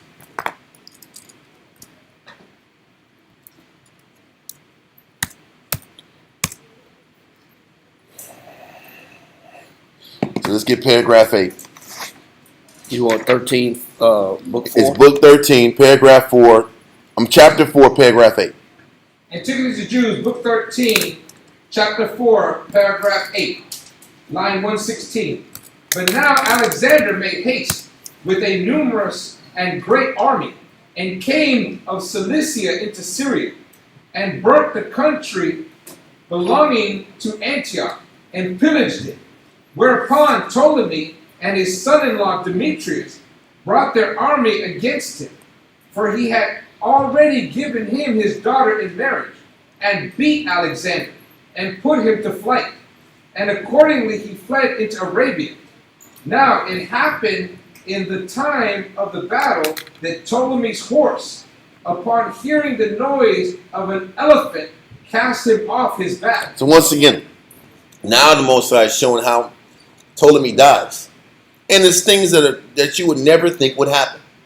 He's on his horse, he's riding that gnat, and then the horse hears a damn elephant's roar, scares the horse, and kicks him off the damn horse. And he sustains injuries that way. It's like if the Most High wants you dead, you're dead, man. If the Most High wants you out, you're out. And there's nothing you can do to plan, overthink, strategize. If that's the Most High's will, it's the Most High's will. Who could think and plan this one out? I'm being a horse, going to war, things are going good, and the horse hears the damn elephant and freaks out. Falls off, he kicks back and throws me off, and I sustain injuries. Read on. And threw him on the ground, upon the sight of which accident his enemies fell upon him, and gave him many wounds upon his head. And in the midst of him falling, he says his enemies catch him slipping and start giving him injuries, head injuries. I don't know if they was beating him with sticks and rods or whatever the hell it is. They were hitting him in the head after he fell. And obviously he endured some type of head issues and head trauma. Read on. Oh, does yours say head or dead? Head. It says dead. Yeah, this Ours has got a typo, yeah. Ours says, and gave him many wounds upon his dead. No, it's head. It gave him many wounds upon his head. Yeah. They killed him dead. That's what it's saying. They killed him dead. You hear? That's what happens. Don't mess with us. We kill you dead. No, he sat back here and kept putting wounds and injuries on his head. Okay? Keep going. And brought him into danger of death. So whatever head injuries he had, he was in a bad spot. And he was at the point of dying. Continue. For when his guards caught him up, he was so very ill that for 4 days' time he was not able either to understand or to speak. So he must have had a concussion or a swelling of the brain. Whatever happened, listen, think about this. This is crazy, but the injuries revealed what the Most High was attacking. His plans, his thinking, his strategy. Pride. Why wouldn't they have shot him with arrows on his belly? Why would they say, we're going to hit this guy in the head till he submits? That doesn't even make sense. Have you ever heard that in the scripture that they just hit him in the head? Just keep beating the guy in the head? Why wouldn't you just do a kill shot and just sit back here and stab him in the body? You could have shot him in the body, Yeah. Bushwick Bill. That was Bushwick Bill, if you guys know. But whatever the spirit they put in those guys is to keep beating him in the head, because obviously the Most High was attacking his plans, his thinking, his negative strategy, and he wasn't going to let him get away with the negative he did. Whatever he did to the Most High, it was based upon his scheming and his plotting. Read on. However, So he couldn't speak and communicate for 3 to 4 days. Read on. It says, for when his guards caught him up, he was so very ill that for 4 days' time he was not able to either to understand or to speak. Mm-hmm. However, Zabdiel, a prince among the Arabians, cut off Alexander's head and sent it to Ptolemy, who, recovering of his wounds and returning to his understanding on the 5th day. So he sat back here and started getting his mind back together on the 5th day. He gets the news about Alexander. Read on.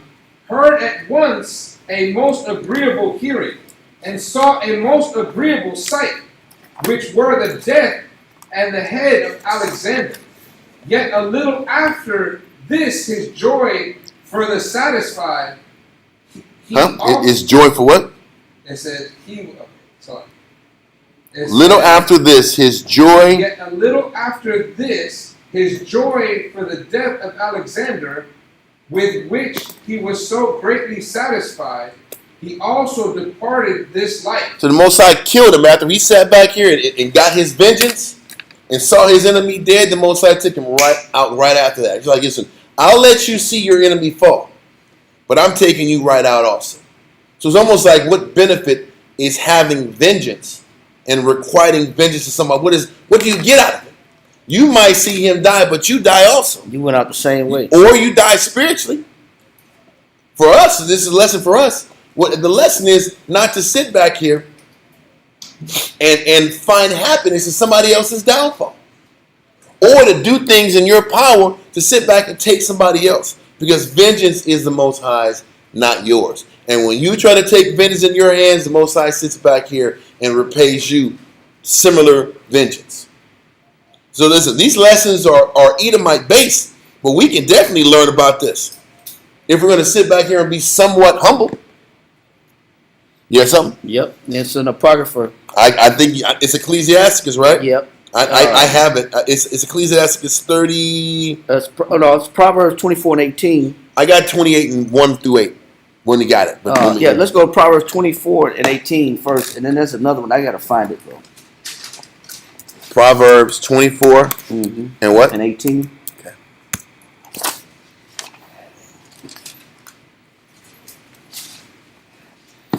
17 and 18. Proverbs 24, 17 and 18. Proverbs chapter 24 and verse 17. Read that. Rejoice not when thine enemy falleth. It said, "Rejoice not when your enemy what? Falleth." Yeah, don't make it a celebration because your enemy falls. What will the Most High do if that's the case? Read on. And let not thy heart be glad when he stumbleth. And don't be glad when you see your enemy stumble or fall. Read. Lest the Lord see it. It said, "Lest the Most High see it." Read. And it displeaseth him. And it displeased the Most High. Read. And he turned away his wrath from him. Go ahead. Fret not thyself. No. He said, and he turned his wrath away from him, and put his wrath on who? Back on you. It's back on you. So just because your enemy fall, don't mean it's a celebration for you. And that's a valuable lesson. Even though this is, like you said, it's white on white crime. This is white on white crime at its finest. Yeah, but there's a lot that we can learn from it also. It's this. It's not a celebration. Your enemy's downfall is not a celebration for you. Okay. Okay. You Let's got do that this. I got another one. It is Ecclesiastes 28, verse 1 through 8. Ecclesiastes chapter 28 and verse 1. He that revengeth shall find vengeance from the Lord. He said, he that revengeth shall find vengeance from the Lord. The Most High keeps saying, we don't have the power ever. Even if we do have the power, we shouldn't use our power to take vengeance on anybody. What does that mean? If we're not supposed to take vengeance on our enemies, that means the Most High is trying to teach you how to look at things spiritually. Whatever you're going through is the Most High's will. And if it's the Most High's will, we have to focus on the lesson that he's trying to teach versus getting back at somebody for putting you through something. That's the wrong spirit to ever be in. If you're going through adversity, the Most High wants you to go through adversity. If somebody hurts you or affects you, the Most High wants you to go through that and figure out the lesson. Not take power in your hands to get payback. Read that verse again. Ecclesiastes chapter 28 and verse 1. He that revengeth shall find vengeance from the Lord, and he will surely keep his sins in remembrance. Oh my goodness. So he says if you want to sit back here and retaliate to somebody who hurt you, he said the Most High is not going to forget your sins. If you can't forgive and let things go and let offenses go, why will the Most High let your offenses go? That's crazy. And that's powerful. And it should be enough motivation to keep us honest and to keep us from vengeance. If you want payback, then the Most High is never going to forget your negative. And he'll keep holding your negative over your head. So it behooves us to forgive and have mercy. Read on. Forgive thy neighbor the hurt that he hath done unto thee. He says we have a responsibility to forgive our neighbor for the hurt that was done to you. We have a responsibility to forgive our family for their mistakes. Forgive our parents for their mistakes. Forgive our parents for their, whether it's good intention, bad intention, whatever happened to you. Stop being the victim and learn to forgive the people who you say hurt you. Read on. Because if you can't forgive the people that you think hurt you, why should the Most High forgive you for the negative you do to your children and your family and the people around you? Why would he forgive you? This is for wives, how they look at their husbands. Husbands look at their wives. Brothers look at how they look at their brothers. Sisters with sisters. If you can't forgive the person who's hurt you, why should he forgive you for the numerous things you hurt, how you hurt people around you? Read on. So shall thy sins also be forgiven when thou prayest. Read verse 2 again. Verse 2. Forgive thy neighbor the hurt that he hath done unto thee. So shall thy sins also be forgiven when thou prayest. If we can't take the time and the process why people deserve forgiveness, why then the Most High is not going to take the time to process why you deserve forgiveness. And this is a very real thing we have to give our minds to. Read on. One man beareth hatred against his another. One man beareth hatred against another, and doth he seek pardon from the Lord? What do you think? What do you think Ptolemy was thinking? I mean, I sure hope I get out of this pinch. I sure hope this bleeding slows down. This brain bleeding stops. But you have no mercy, and you're finding. Think about this. Think how the Most High did it. He stung him for 4 days with brain swelling and a loss of consciousness. He wakes up and he rejoices in his enemy's fall. Then he kills him. What was the Most High trying to do to Ptolemy? Give him a chance to repent. After you almost died in this war, You should have had more mercy. can you sit back here and just be appreciative that you're living? And can you process, damn, I could have died in this war. The Lord gave me some mercy. Let me sit back here and not find joy in seeing Alexander's dead body or his head be delivered. Let me sit back and say, man, I'm not going to rejoice in this. I'm just appreciative that I'm living and I have a chance to continue to make right the things for me. Because that's what traumatic scenarios are supposed to do for you. Traumatic situations that we experience in our life are supposed to bring us contrition and a godly sorrow to be more conscious of our actions. This guy didn't learn nothing from what he went through and was only hyper fixated on vengeance. So the Most High was like, you got to see your enemy fall and you're happy, then I'm going to take you out. That means you don't deserve pardon from the Most High because you focus more on vengeance than mercy. Same thing for us. If we're hyper-focused on bitterness and anger and a lack of mercy, don't expect the Most High to wink at your issues, to wink at your flaws, because it ain't going to happen. Okay? Read on. Verse 4. He showeth no mercy to a man which is like himself. And doth he ask forgiveness of his own sins? People do it all the time. We have no mercy for one another. No love and consideration for somebody else. But we want consideration and love shown to us. And we lack the capacity for mercy and forgiveness for other people. We're such hypocrites.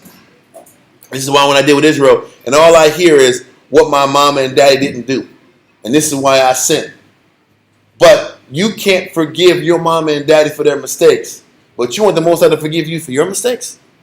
What kind of crap is this? A lot of young people operate like that. They'll sit back and say they went through supernatural hell in their life, knowing damn well it wasn't that way.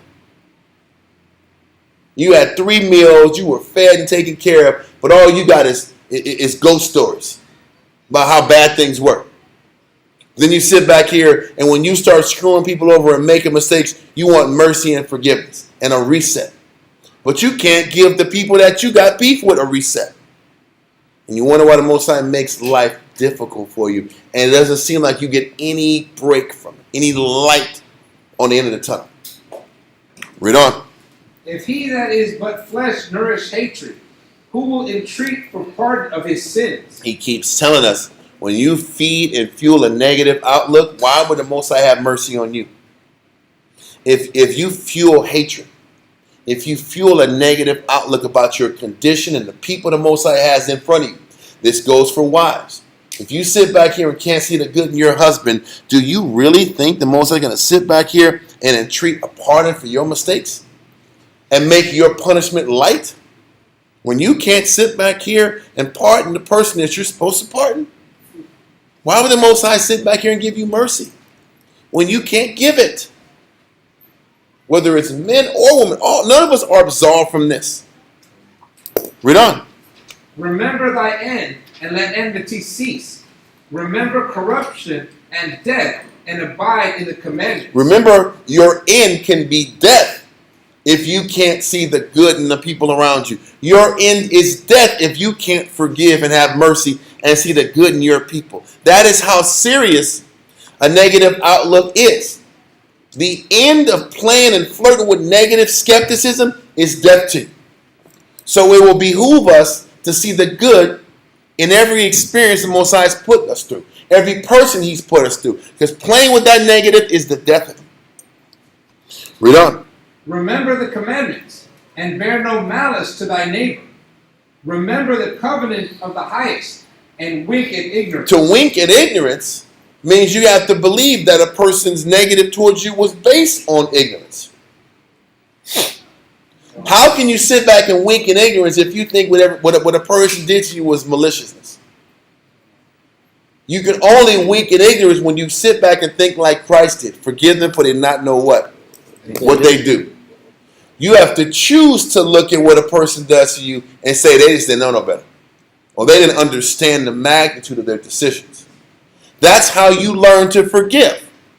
Oh, this person's under stress. This person's tired. This person just slipped up and forgot.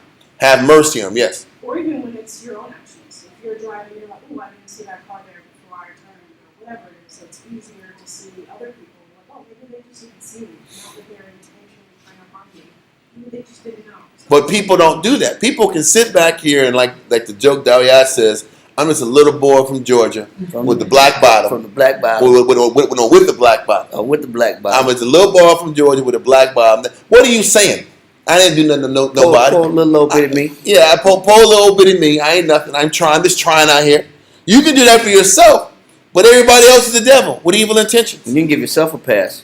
That's the point. But everybody else is evil and just wants to hurt me.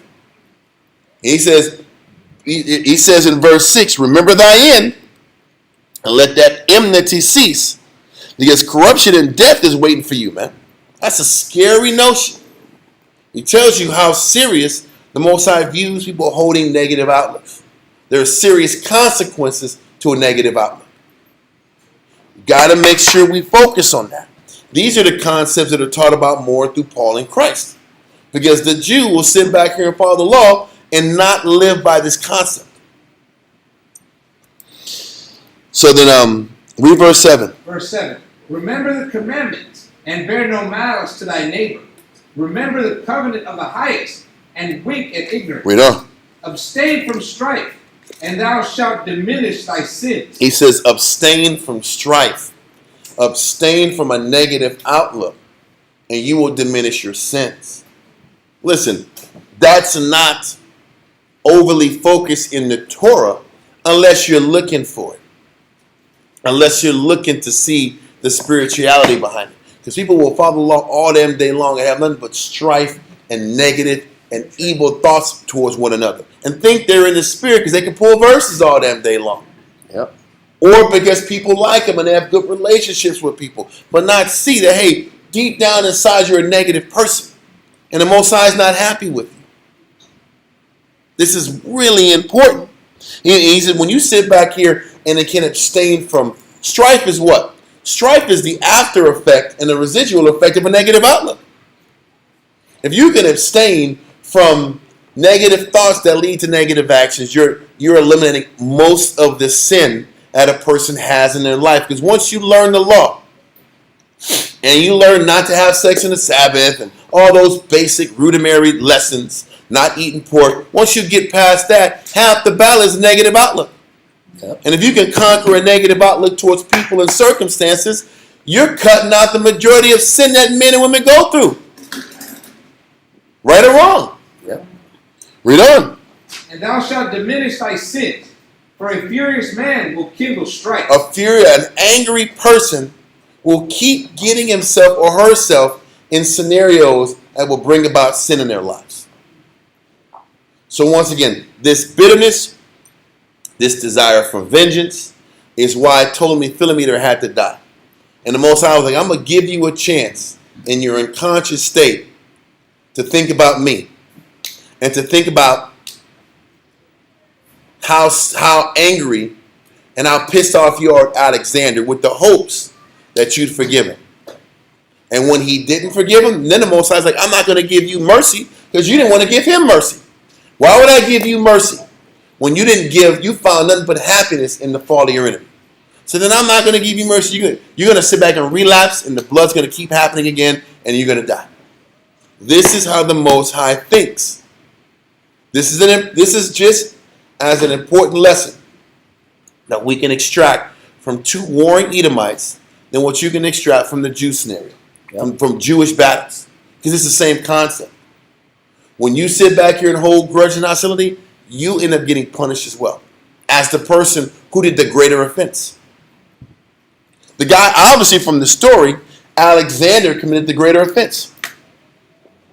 But the person who was done wrong by Alexander still had to get punished because he had a negative outlook about being taken advantage of. You know what that means? That means, first of all, if you had some type of brain contusion, where they kicked knots in your head, they beat your head up to where you had brain swelling, but yet you survived off the skin of your teeth. But it didn't make you feel any kind of way that your enemy had suffered a more traumatic experience than yourself. It should serve as a warning of our own mortality. And a scripture to prove that is Ecclesiastes 38:22.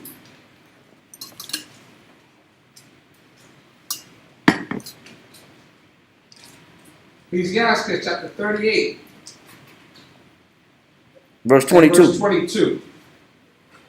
Remember my judgment. Because what we don't be remembering is the Most High's judgment. How does the Most High judge? Read. For thine also shall be so. It said, because the same thing that happens to people in the past, he said the same thing will happen to us. Well, in what way? Read. Yesterday for me, Yeah, yesterday I had the injury and I almost died. But if you mock and laugh, then what? and today for thee. But today it's gonna be who? You, Same thing that you laugh at, same people you got a problem with. The Most High will have that same issue fall on you today. Mm-hmm. You know what I'm saying? So what we like to do, we like to get the last laugh. Yep. But you know who gets the last laugh? The Most High gets the last laugh. And what we want to say is because this person was worse than me, then he deserves to get the greater punishment. But the Most High is saying, listen, both of y'all going to be in the ground. Yep. So even if Alexander was the main culprit, you don't have the right to be hateful and angry about what he did to you. You don't have the right to have vengeance in your heart and a negative, hateful outlook towards anybody. The scripture said pride was not made from man. Furious anger wasn't made from man that was born of woman. Where does furious anger come from? What you did to me. It's a reaction to what was done to you. Nobody has the right to be so angry about what was done to them that they have a negative outlook towards an opposing person. This is why the Jew, even when we teach our people and then we teach the nations, we can't be so furious at the nations that we forget the Most High is the one who let them do this to us. That's the one issue that a lot of Israelites that teach street teaching, the spirit of it is too much hate. It's too much hate. What good is sitting back here and talking about how angry you are about what the white man did to you? Knowing damn well the white man did what he did because of you. He just let him go and do his thing now. It is just a point of understanding. Holding on to hate at the level we hold on to, the Most High is telling you, you can't hold on to hate like this. Because if you can't forgive, he won't forgive you. And the forgiveness part with Esau is understand, hey, I can be mad at Esau all them day long. The Most High put him there over me. I don't got to sit back here and kiss his butt and smile in his face like he's the greatest man ever. But you got to know that this guy is in power to remind me how much I screwed up. If we're going to be honest, him being in power and the pride that you sit back and hear from him, and how Esau say, yeah, man, the white man is, if it wasn't for the white man, y'all sit back here and be in the jungle still. Yeah. I'm like, oh, you hear this stuff and it's like, man, this is crazy. Or you'll hear Edomites say, yeah, it's up to us white Christians to sit back here and restore this world back in order. I'm like, these people are tripping. Because these quote-unquote white Christians always blame the Jew for everything, but the white Christian is the savior. The white Christian has pushed society to its highest lengths and heights. And you hear this malarkey like these people are tripping. But you know what? They're in power talking this madness because of who? So I can sit back here and be angry all I want. I know it's ridiculous. But we're the ones who didn't do our job, so they can talk all the crap they want to talk. That's how we keep perspective and learn how to keep fighting and working on ourselves. But a lot of Israel pushes so much hatred and negative outlook, not realizing we're making our battle 10 times more difficult because we're always pushing the victim. We're always pushing people who are doing us wrong. And that hatred towards Esau translates to every other part of our life. That victimhood that we like to feed in every other part of our life. So we have to make sure we teach Israel not to be a victim in any situation. Because painting yourself as a victim justifies your anger. Justifies your negative outlook. And that negative outlook that we hold on to is why the Most High won't save us. So it's very important that we understand that even from Ptolemy's perspective, Alexander deserved what he had. He was the major instigator. It doesn't justify you to hate. It doesn't justify you to have a negative outlook towards anybody, regardless of who the instigator is, who was the perpetrator of the abuse. And if you can learn how to detach yourself from that anger, you can actually grow exponentially in Christ, in the Most High. You know, we talked about contrition, Mm-hmm.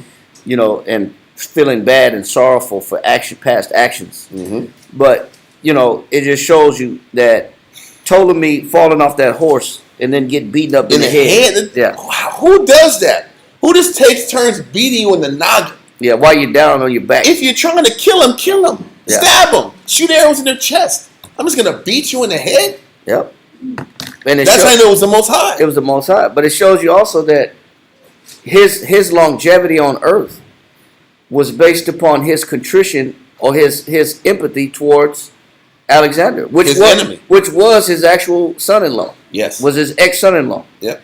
So little did he know that his survival and his longevity was based upon how he looked at the death of his son-in-law. And little do we know, our salvation is predicated on our ability to see the good in our husband, to see the good in all the battles we had in the truth. You know how many men I've seen because they were harmed or they felt they were taken advantage of or done wrong, their whole spiritual life goes in the tank because of they felt they were wronged by a brother or by a couple of brothers. Now all of a sudden they're bitter and they're angry and they're shadows of their former selves, and they think that they're justified to be angry and bitter at what this person did to them or what that person did to them. Whether it's women or men, we're all subject to the same scenario. We've all been let down. We've all been harmed. We've all been done wrong by. People have all, through our lives, in the truth and out, have taken advantage of their power. Yep. And hurt us. That still doesn't give us the right to be bitter and hateful. Because when we sit back here and fall prey to that bitterness and that hate, now we're on the hook for not being forgiven for the negative that we do to others. Because you think that you're just such a saintly person that you ain't done nobody wrong? That you haven't harmed people in your life? Yes, you have. And because you've harmed people, you better hope that the Most High can bypass the negative in you and see the good. But what is the contingency of the Most High bypassing the bad in you and seeing the good? Were you able to bypass the bad that was done to you and see the good? If you can bypass the victimhood and see the good in whatever the Most High has put you through, He will bypass your sin and see the good in you. Absolutely. Ecclesiastes chapter 10, verse 9. Because it's something that we hold on to, especially after we've been offended and we've been hurt by people, and we feel like I'm justified in my hate. I'm justified in my negative outlook. Read that. Ecclesiastes chapter 10 and verse 9. Why is earth and ashes proud? Why is earth and ashes what? Proud. Why we still hold on to our pride, thinking we're justified to hate? Even if we get into a leadership top position, we're not justified to hate. Read verse 10. Verse 10. The physician cutteth off a long disease. Now, what happened to Ptolemy Philometer? He fell off his horse. He was pretty much in a coma-like state for 4 days straight. He couldn't talk and he couldn't think. When you can't talk, you can't think. I mean, you're just laying there. You can't respond. You're in a coma. He was in a coma 4 days straight, just looking at the ceiling or whatever he was doing. But his head was swollen in a comatose state, coma-like state. And in the 5th day, he woke up to a gift. His enemy's head was in his lap. But he said, what? The physician cutteth off a long disease. He said, but the physician cut it off the long disease. Read on. And he that is today a king. He says, but it don't matter if you're a king, if you're on top of the world. You might have got healed from your injuries by way of the physician. He said, but no matter what position or role you play, read. He that is today a king, tomorrow shall die. He said, what's going to happen to you tomorrow? Shall die. Why? What was he holding on to? Read. For when a man is dead, he shall inherit creeping things, beasts and worms. Read on. The beginning of pride. It says the beginning of what? Pride. Why would the Most High take Philometer out like that? It was his pride. You held on to your pride, meaning he thought he was justified in his anger. Yep. He said the beginning of pride is when what? Is when one departed from the Most High. And that's why the Most High had to take him out. Because you can hold on to your pride, which is you thinking that you're justified by your anger, and all that'll do is cause the Most High to just take you away. He'll just take you out the picture. And that's exactly what happened to Ptolemy. He was still holding on. He just got healed from his disease, and he still held on to his what? You just narrowly escaped death, and you still had your pride thinking that I'm justified in my wrath. Knowing that you don't even control your own health and healing. You don't even control your own longevity on earth. That's why it says in verse 9, he said what? Verse 9. Why is earth and ashes proud? That's why it says, why the hell is earth and ashes so proud? Why do we feel like we're right and justified to be angry at people? When we're actually living off mercy from the Most High. We're living off grace and mercy. We have no control of our own situation. But yet we're justified to be angry at the next man or the next woman. Read on. There is not a more wicked thing than a covetous man. It says there's not a more wicked thing than what? Than a covetous man. Somebody that has a negative outlook towards somebody else. That's one of the worst that's one of the worst things that you could have, is to be made out of earth and ashes, but yet you have a negative outlook towards somebody else. Yep. He said there's nothing more wicked than that. Because, being covetous is just having a mind that's based on comparative thinking. Yeah. It's just, this person has it better than me. This person's life is easier than me. This isn't fair in comparison to what I'm going through. That comparative thinking is covetousness. There's nothing worse than sit back and think like that. Oh, you get to hurt me, so I get to hurt you. Exactly. You should get the same thing. You should feel what I feel, and you should go through the same thing I'm going through. Because I'm going through pain, or you making me suffer, I should be able to make you suffer too. Yeah. I should make your life difficult. He said there's nothing more wicked than what? Than a covetous man. But where does it come from? The root of it is pride. Because we think we're justified in our anger, our negative outlooks. We think we're justified in it. Read.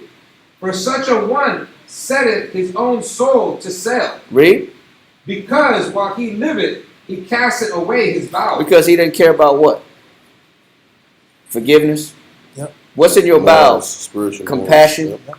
Compassion is supposed to be the seat of your emotion is supposed to be compassion. Yep. Mercy, forgiveness. But when you don't have it, you sell it. You give it away. And you stay in your wrath. So the Most High got to take them out. And that now it makes sense why Ptolemy had to go out right after Alexander went out. It makes sense. Because what didn't he want to let go of? Anger. Deep anger. Deep anger. He didn't want to let it go. That kind of theme kind of popped up last night. Huh? That deep anger resonates and keeps going and just justifies doing wicked acts. I'm justified because I'm angry. He said anger rests in the bosom of what? A fool. A fool, man. Let that go. Listen, so with that being the case, that kind of gives the story up. I want to leave it at that. Next week we'll go more into now there's problems with the Jews, and the next part of chapter 11 deals with us fighting the Israelites in Akron, and fighting those Jews that hate their people. We're going to that, but there's a lot of lessons here, and we're taking our time. But are there any questions on that topic? Once again, what we pull from this last part is, regardless of what was done to you, you don't have the right to have a negative outlook and have hate towards what the Most High put you through.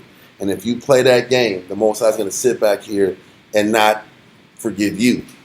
If you can't forgive what was done to you, why should he forgive the things you do to others? Or the countless offenses you do to the Most High? What does I want to be the victim? And Most High literally kills that victim spirit because nobody is blameless. Nobody is perfect. Nobody justifies that. Nobody is justified to be that way. With that, we're going to finish up. I'm sorry, sis, yes. Um, I need to speak up. Yeah. Sorry. So let's say someone like hurts you, right? And your mindset is, you know, it's cool, God got you. And is that okay to think like that, or am I just supposed to like feel more sorry for them because I know the Most High is going to give them back? Or, I don't know. What you should think is, what did the Most High telling me about myself? Why did the person do this to me? Why am I in this situation? What is the Most High teaching me about the company I keep? Why did he hurt me? But yes, or she, or why? That's later about what the Most High, the thinking that the Most High has got them. That's after you've examined yourself whether you were in the faith. You got to ask yourself, what was I doing that the Most High felt it necessary to bring this negative person in my life? For example, you got a car, a dude pulls a gun out. Mm-hmm. Now I can say, how dare you pull the gun on me? But I ask myself, why am I over here? The question is, why are you up here on this side of town at this time of night? Why am I over here? Why am I here? Why am I at the gas station where they pull pistols out? What am I doing over here? Yeah. So how am I putting myself in this position? And is this the Most High trying to check me through this spirit right here? Mm-hmm. And then, of course, if I'm innocent before the eyes of the Most High, He'll defend me anyway. Yes. But it's all of us have to think that way. What is it that I'm trying to do? Am I in a situation where I'm just choosing comfort over pleasing the Most High? What am I doing? Am I around my friends? The question is, what kind of friends am I around? Are they spiritual friends or are they Jake friends? If I'm around Jake friends and bad things are happening to me around Jake friends, then the first thing I got to ask myself is, why am I around Jake friends? You know what I'm saying? If it's, what type of company am I keeping that bad things are happening to me? So there's so many different layers. And the only way you can get real clarity about it is you have to be able to counsel with people. Because if you just allow it for yourself to process it, you're going to always say, you was a little boy from Georgia who had a bare bottom and didn't know no better, and all these bad things happened to me. And I don't know why these bad things keep happening to me. So, in order to neutralize that little boy from Georgia spirit, you have to be able to talk to elder brothers and sisters who can say, listen, why were you there at that time of night? Who are you hanging out with? Why? Let's pull you out of the pain to paint a picture as to why things are the way they are. You need counsel. That is also the solution so that you can get a clearer version of what's going on. It's almost like we have to be taught how to look at things clearly before we are allowed on our own to process why things are happening the way that they are. That's a fair judgment. Because the scripture says the heart is deceitful above all things and desperately wicked.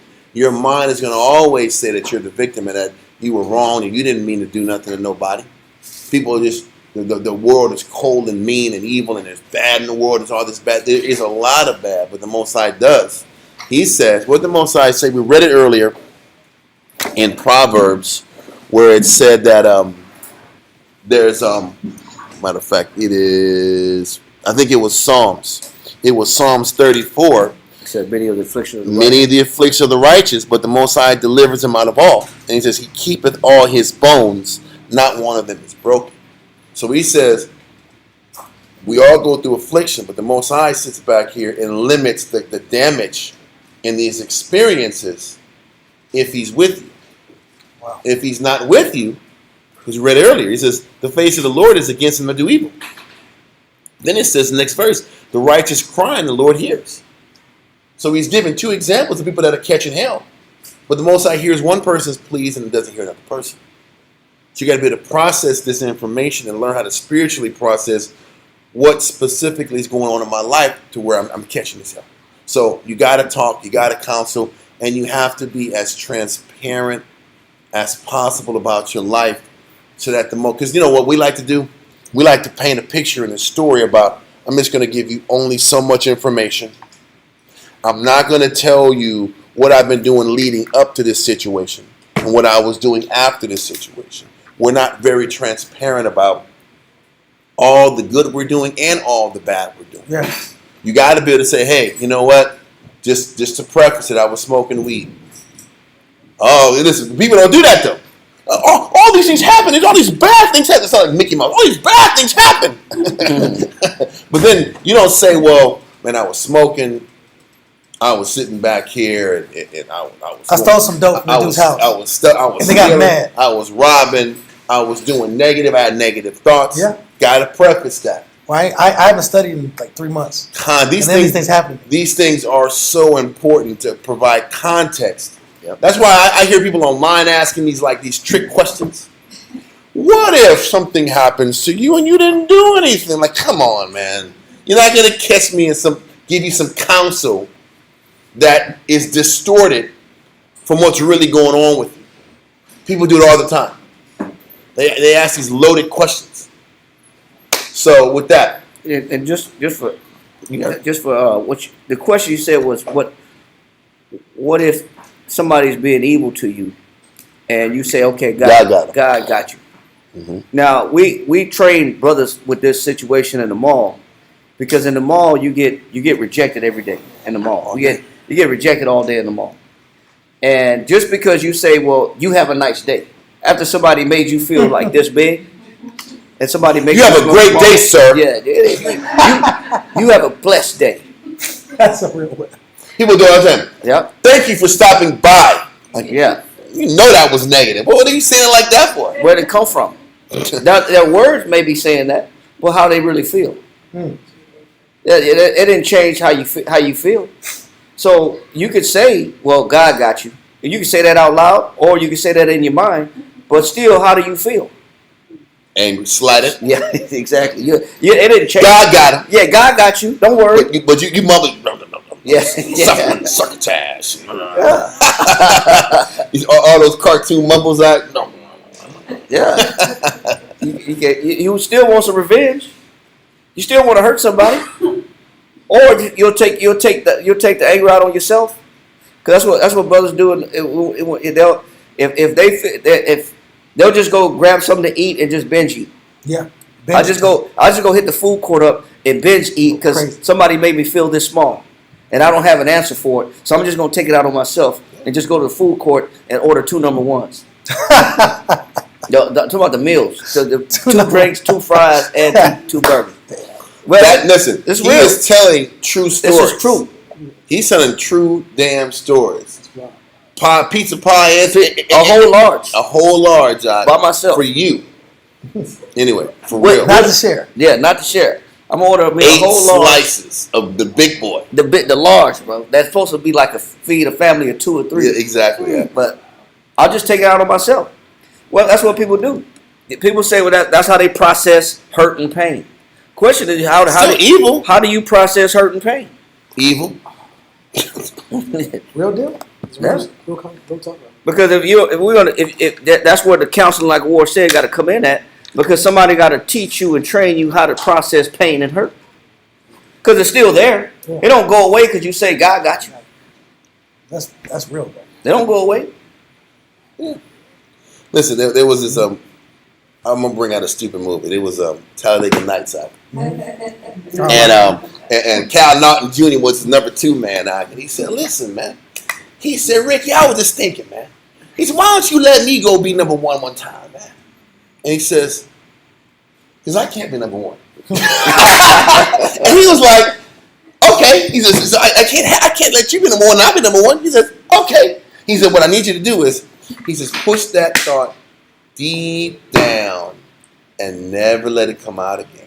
Like, what?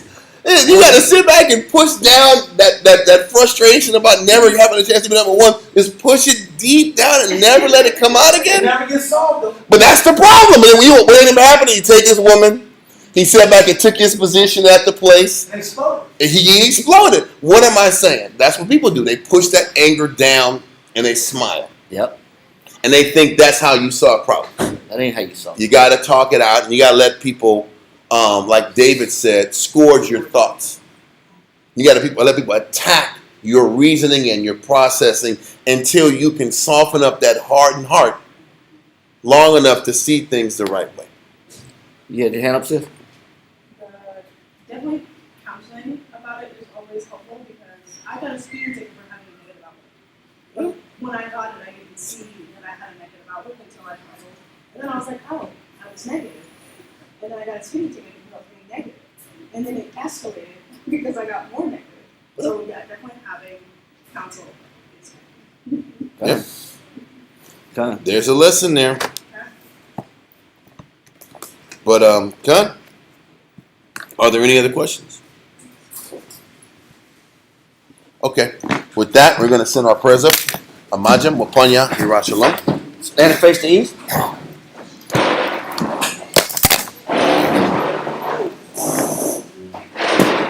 Bob, it's always good to bring that out. Yahweh. Yahweh. In the name of Yahweh Shai. In the name of Yahweh Shai. Please list to us right now. Please list us right now. Send Michael Allah. Send Michael Allah. And the righteous angel. And the righteous angel. To watch over. To watch over. Bless. Bless. Heal. Heal. Protect. Protect. And make strong. And make strong. The people of Yasharallah. The people of Yasharallah. Also send unto us. Also send unto us. Much wisdom. Much wisdom. Much knowledge. Much knowledge. Much understanding. Much understanding. Much patience. Much patience. Much faith. Much faith. Much brotherhood. Much brotherhood. And much love. Much love. Spiritual power. Spiritual And power. forgive all of our sins. And forgive all of our sins. Yahweh shall come quickly. Yahweh shall come quickly. For indeed. For indeed. Is our hope. Is our hope. Always. Always. And forever. And forever. Amen. Amen.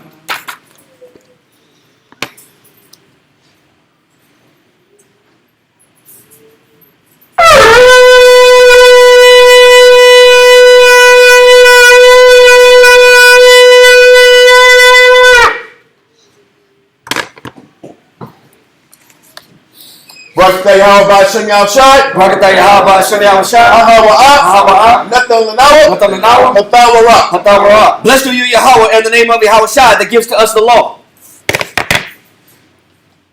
Barakatah Yahweh Ba'ashem Yahushai. Barakatah Yahweh Ba'ashem Yahushai. Ahawa'ah. Ahawa'ah. Nathan Lanawa. Nathan Lanawa. Award. Award. Lara'ah. Lara'ah. Blessed are you, Yahweh, in the name of Yahweh Shai that gives to us light to see.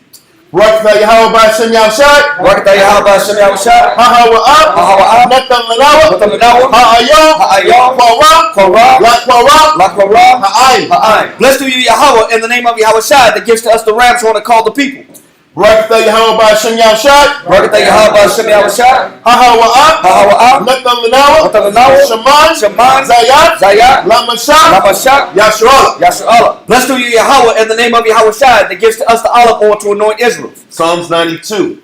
It is a good thing to give thanks unto the Lord, It is a good thing to give thanks unto the Lord and to sing praise unto thy name, and to sing praise unto thy name, O Yahweh, O Yahweh, to show forth thy loving kindness in the morning, to show forth thy loving kindness in the morning, and thy faithfulness every night, and thy faithfulness every night, upon an instrument of 10 strings, upon an instrument of 10 strings, and upon the psaltery, and upon the psaltery, upon the harp, upon the harp, with the solemn sound. with the solemn For sound. thou, Yahweh, For thou, Yahweh, hast made me glad through thy work. hast made me glad through thy work. I will triumph I will in the triumph works of thy hand. in the works of thy hand. O Yahweh, O Yahweh, how great are thy works, how great are thy works, and thy thoughts are very deep. and thy thoughts are very deep. A brutish man knoweth not, A brutish man knoweth not, neither doth the fool understand it. neither doth the fool understand this. When the wicked spring is the grass, When the wicked spring is the grass, and when all the workers of iniquity do flourish, and when all the workers of iniquity do flourish, it is that they should be destroyed forever. it is that they shall be destroyed forever. But thou, Yahweh, But thou, Yahweh, art most high forevermore. art most high forevermore. For lo, thy enemies, For lo thine enemies, O Yahweh, O Yahweh, for lo, thy enemies for lo thine enemies shall perish. shall perish. All the workers of iniquity All the workers of iniquity shall be scattered. shall be scattered. But my horn shall not exalt, But mine horn shall not exalt, like the horn of a unicorn. like the horn of a unicorn. I shall be anointed with fresh oil. I shall be anointed with fresh oil. Mine eye also shall see. Mine eye also shall see My desire my desire on my enemies, on mine enemies, and my ears shall hear. and mine ears shall hear My desire my desire of the wicked of the wicked that rise up against me. that rise up against me. The righteous shall flourish like the palm tree. The righteous shall flourish like the palm tree.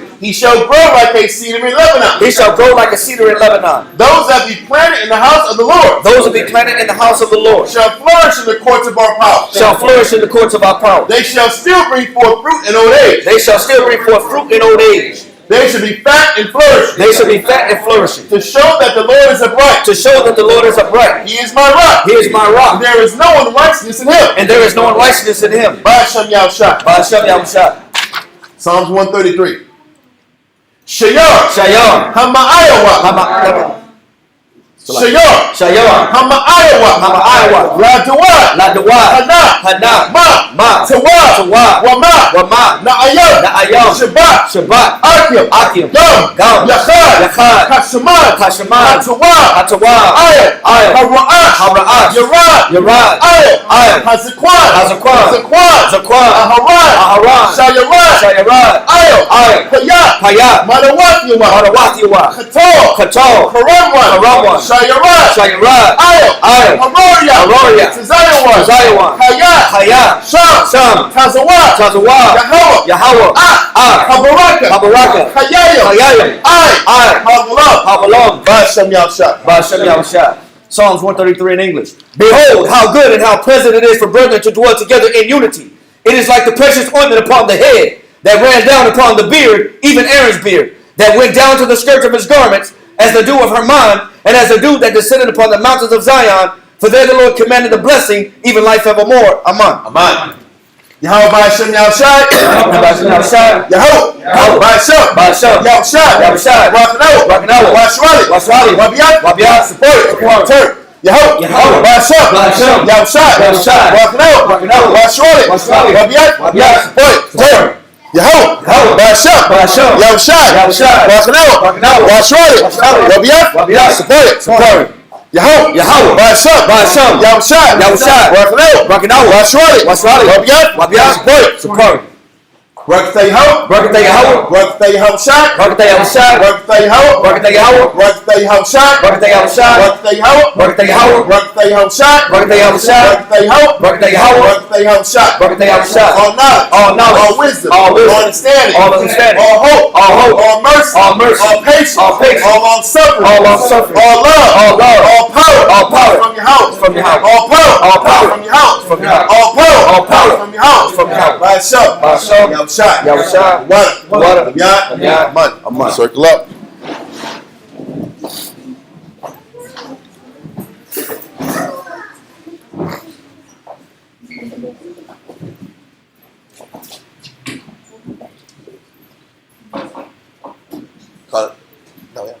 Tawam.